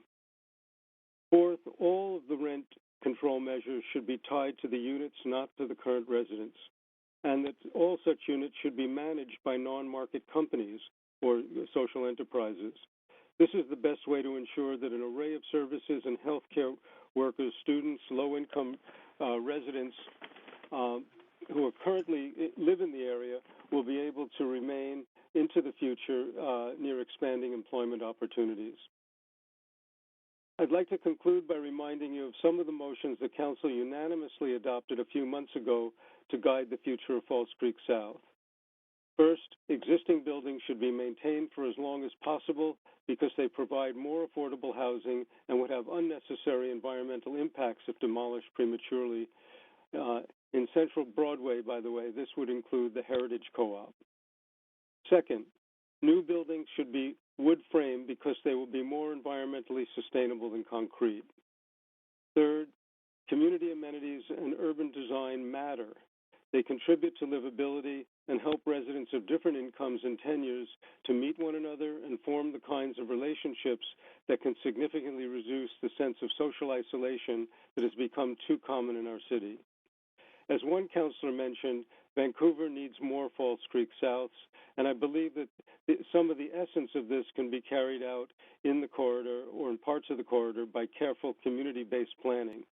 To achieve this, I would suggest the Council encourage consultation that engages a diversity of residents and business people to work together with staff and outside experts and residents in a way that respects differences of opinion, generates new ideas, and puts forward innovative policies and zoning that meet anticipated needs, not simply a voting to see which idea was picked as favorite. Surveys of various sorts can be helpful, but genuine sharing of ideas and brainstorming together alternative solutions can help build the kind of communities in which we can all be proud. This is actually how we planned Collingwood Village and even Yaletown, where many community amenities, parks, neighborhood houses, healthcare facilities, and social housing were put in place before thousands of new residents moved in. Even in the downtown east side, we were able to add considerable new social and market housing and provide innovative healthcare services as well as innovative heritage conservation measures by taking seriously the ideas of a diversity of people and, where possible, encouraging them to work together. Respectful debate and trying alternatives should be a hallmark of Vancouver planning as we move forward in a very uncertain and challenging time. Thank you. Thank you. And you do have questions. Councillor Hardwick, go ahead. Thank you, Nathan. Less of a question and more of a request. Could you please share your remarks with council if you have not done so already? Yes, they're electronically available. Thank you very much, and thank you for your legacy of community planning in Vancouver. Well, thank you. Great. That's it for your questions. I really appreciate you calling in. Thank you so much, Nathan. Thank you, Councillor Carr. Speaker 161. Council, just for your information, we now have at least one person in the gallery and 11 speakers online, and I think there's a few more than that if I have to go back over the list again. So we are unlikely, well, it's impossible to get through that many now by 10 o'clock. And so I'm going to suggest that we do end at 10, and we'll have to be coming back anyway for debate and decision, but that would make more sense unless somebody moves a motion, which of course it's your privilege to do. I'm happy to move a motion that we come back for debate and decision on May 31st, Chair. No, that's not appropriate, Councillor DiGenova. At the end of the meeting, we'll end, and that is the automatic response. Oh, so sorry. I thought you said unless someone moves a motion, and sometimes that's why they're asking for one. I'll take myself off the queue. Thank you. Yeah, I meant unless somebody moves a motion to have us go past 10 tonight. Okay, so we are now Speaker 161, Jordan McDonald. Hi there. Can you hear me? Yes, we can hear you clearly. Go ahead. Great. Thanks a lot. My name is Jordan McDonald, and I'm the CEO of Fabric Living. Fabric is a real estate development company that focuses on building multifamily buildings, including purpose-built rental and non-market housing in the city of Vancouver. The Broadway plan is an area that we are currently actively developing in and plan to be active in for many years to come. I am supportive of the Broadway plan and appreciate all of the hard work that the City of Vancouver staff have dedicated towards this initiative. I also appreciate the Mayor and Council's attentiveness in listening to all of the speakers to truly understand all of the different perspectives to ensure that they are making the most informed and optimized decision for our city. That being said, I'm calling in to highlight a specific concern that I have about the Broadway plan that is imperative to the success of delivering on the housing objectives of the plan. In the most recent draft of the plan, the site frontage requirement increased from 100 feet to a minimum of 150 feet. This minor tweak in policy will generate two major negative unintended results. A significant reduction in the amount of rental housing that will be built in the Broadway plan, of which approximately 20% will be affordable. And two, a target will be painted on the back of existing affordable apartment buildings within the Broadway plan, as these are typically the properties that benefit from having the minimum 150 feet plus of frontage. Reducing the site frontage requirement back down to 100 feet will focus redevelopment of the unaffordable housing stock. For example, the single-family homes, the duplexes, and the commercial properties, which will allow for a more gradual redevelopment of existing affordable apartment buildings within the plan area.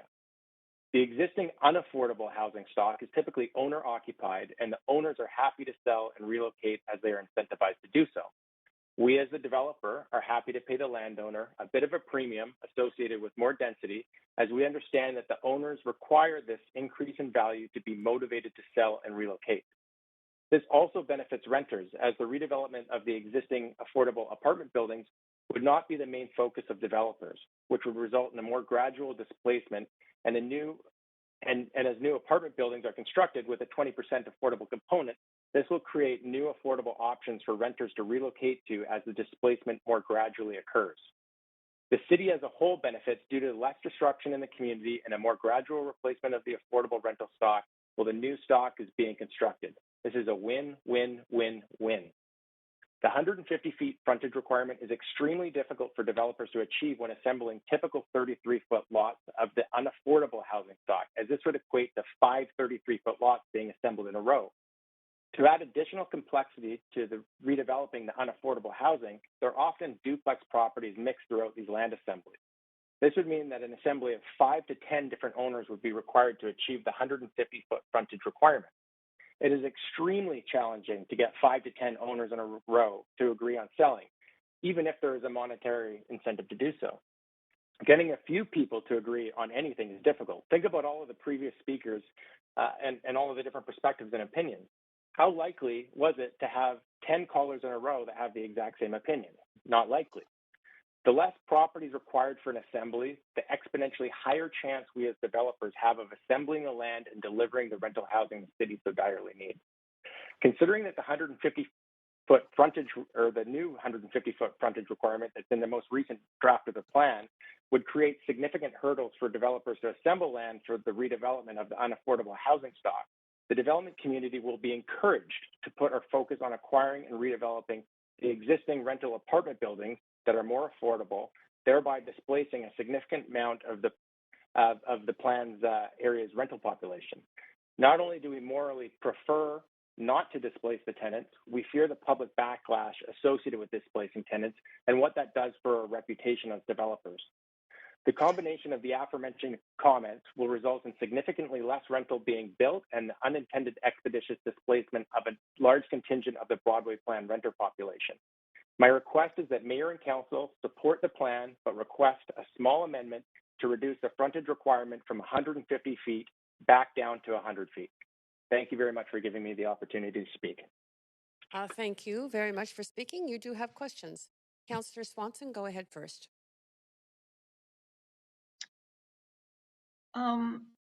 You're a developer, right? Correct. What you said?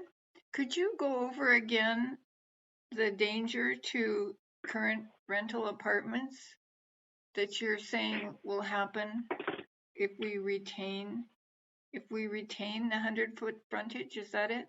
Or if we get rid of it? No, so it was in the more recent or the previous versions of the plan, the frontage requirements were anywhere from I think 100 to 150 feet. So 100 feet is fairly easy to assemble of single family homes and duplexes. Once you start getting into 150 feet plus, it's very hard to assemble that amount of property. The only properties that typically have that amount of frontage are the apartment buildings because they occupy larger pieces of land. So the development community is basically going to go, okay, well, where's the low-hanging fruit? Well, if we need 150 feet, we don't want to go through the brain damage of trying to put together an assembly of 10 different owners that will probably never come together. We'll just go after the apartment buildings and redevelop those. And so it basically puts a bullseye on the back of all of the apartment buildings with this increased frontage requirement. So if we decrease the frontage requirement, the development community can focus on the single family homes and the duplexes that are owner occupied, where you're not displacing a bunch of tenants. We don't want to go and displace a bunch of tenants. We don't want to do it morally. We don't think it's ethical. And we also don't want that as part of our reputation. But if the frontage requirements are increased to the 150 feet, it encourages us and almost forces our hand. And if you're assembling single family lots, what happens to the price of them as you start your assembly? Does it increase? Well, I mean, the single family homeowner or the duplex owner, they should get paid a bit of a premium relative to what their house is worth. Otherwise, they're going to say, forget about it. I'll just stay and live in my house. If you're not going to pay me more than what it's worth, why would, you're knocking on my door. Why would I sell? I'm happy here. So they need to have some sort of an incentive to sell. So yeah, we pay a bit more for the land and we need to because we need to incentivize them. A lot of people will say, well, that lift should go to the city. Well, if the lift goes to the city as a CAC, we just factor that into our pro forma. It comes right off the land value, and then we're unable to pay the landowner more than their house is worth, and they don't sell, and then the housing doesn't get built, not the affordable component or the market component. Okay, thank you.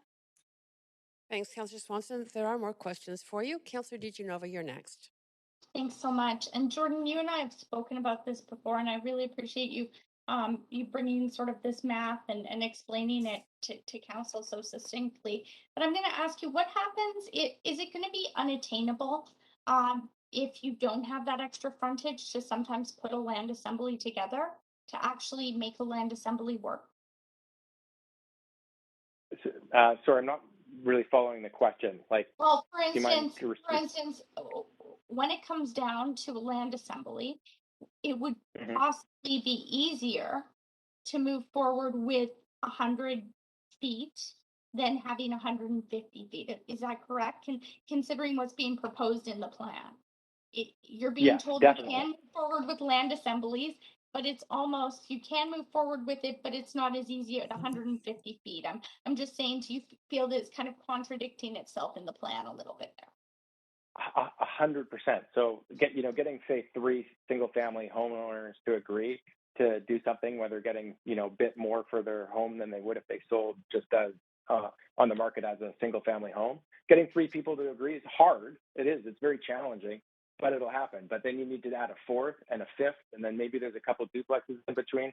Trying to get a group of people, of random people that are in a row to agree on something it just becomes exponentially more difficult with each owner that you try to get on side. Even if there's financial incentives, there's a ton of people, there are probably 50% they're just not motivated by money. And so you would think, oh, they're going to get more money for their home. They're going to take it and move on, but it's not the case. It's really challenging to put these together.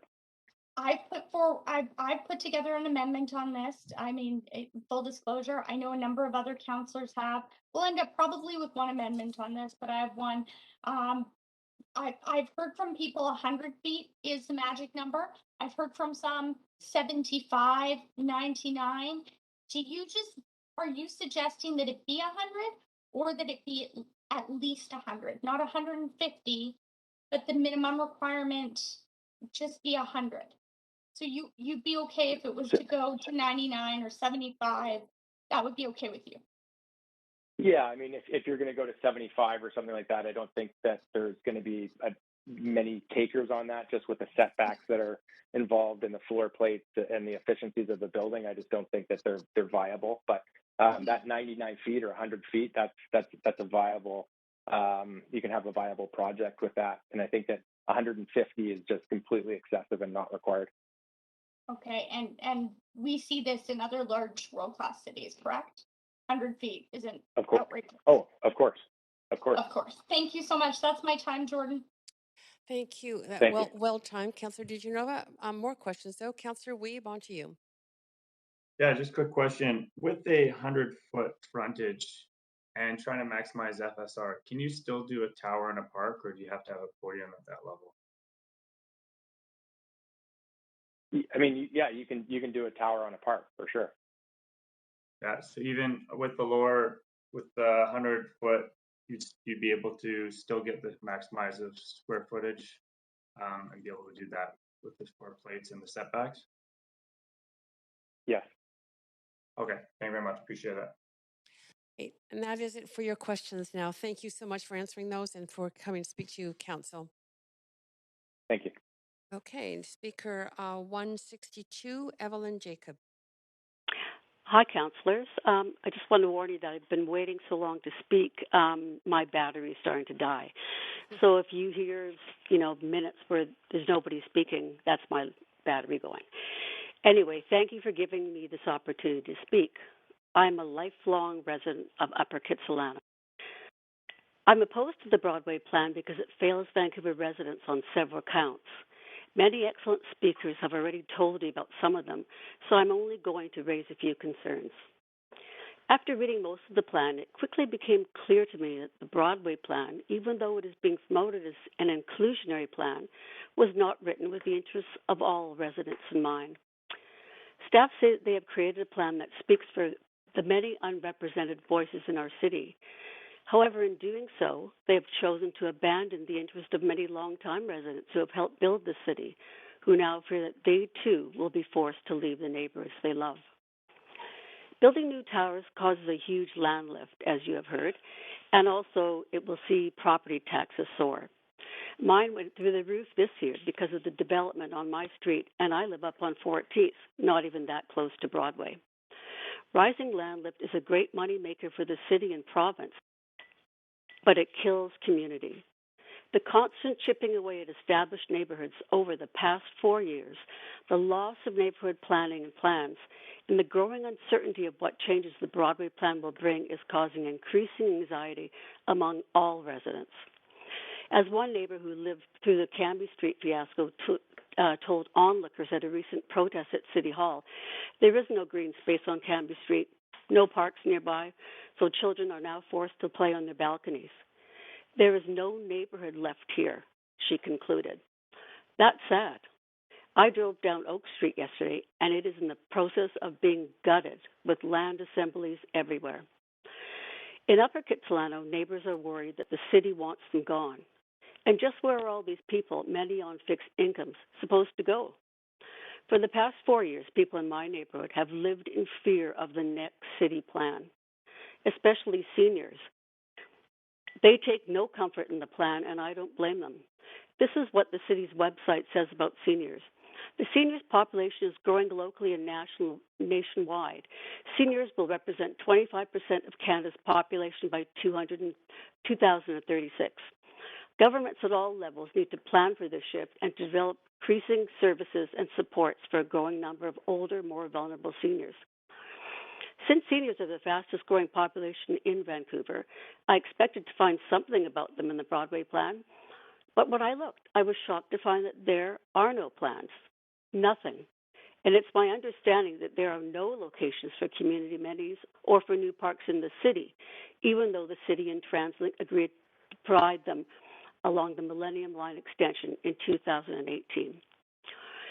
And yet staff must have realized when they were drawing up this plan that many baby boomers are now fast approaching retirement, and that there will soon be a huge demand for assisted living facilities, for services and amenities throughout the city.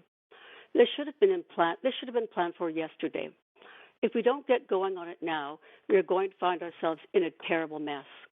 Council should not approve a plan that doesn't include this. But I think the main thing that needs to be said about the Broadway plan is that it fails to provide affordability. Many speakers have already mentioned this, and I think the point really needs to be driven home because the word affordability has been lost in discussions about housing. Vancouver, like many other cities, is experiencing an affordability crisis, not a housing crisis. We know this from census numbers. The affordability crisis is due in large part to the financialization of housing, which is happening worldwide, as other speakers have noted. Both the city and province benefit when the price of housing increases because they have let themselves become utterly reliant on developer fees and tax to stay in business. So I say to all of those who support the false narrative that more new housing will be cheaper than what we have now, you are wrong, just plain wrong. Housing is going to get far more expensive, especially when land transfers out of private ownership into corporate hands, where the end goal is maximizing profits. Let me put it this way. There's been a flood of new housing in Vancouver over the past 5 years. Have rental prices decreased? Sorry, no. If this lift continues, what will you tell the young people moving here in the next 30 years? You will have to be making over $50,000 a year to afford a tiny 350 square foot studio. There are so many holes in the Broadway plan it cries out for a major resuscitation. Please either reject this plan or refer it back to staff. Council, please don't just settle for this plan, as many are urging you to. Right. Okay. Prioritize affordability, livability, and access with human scale density. This is a once-in-a-century chance to get it right. Okay, that Thank is you. it for your time. And you have no questions, but thank you again for speaking to council. Very much appreciate it. Thanks, Councillor Carr. Okay.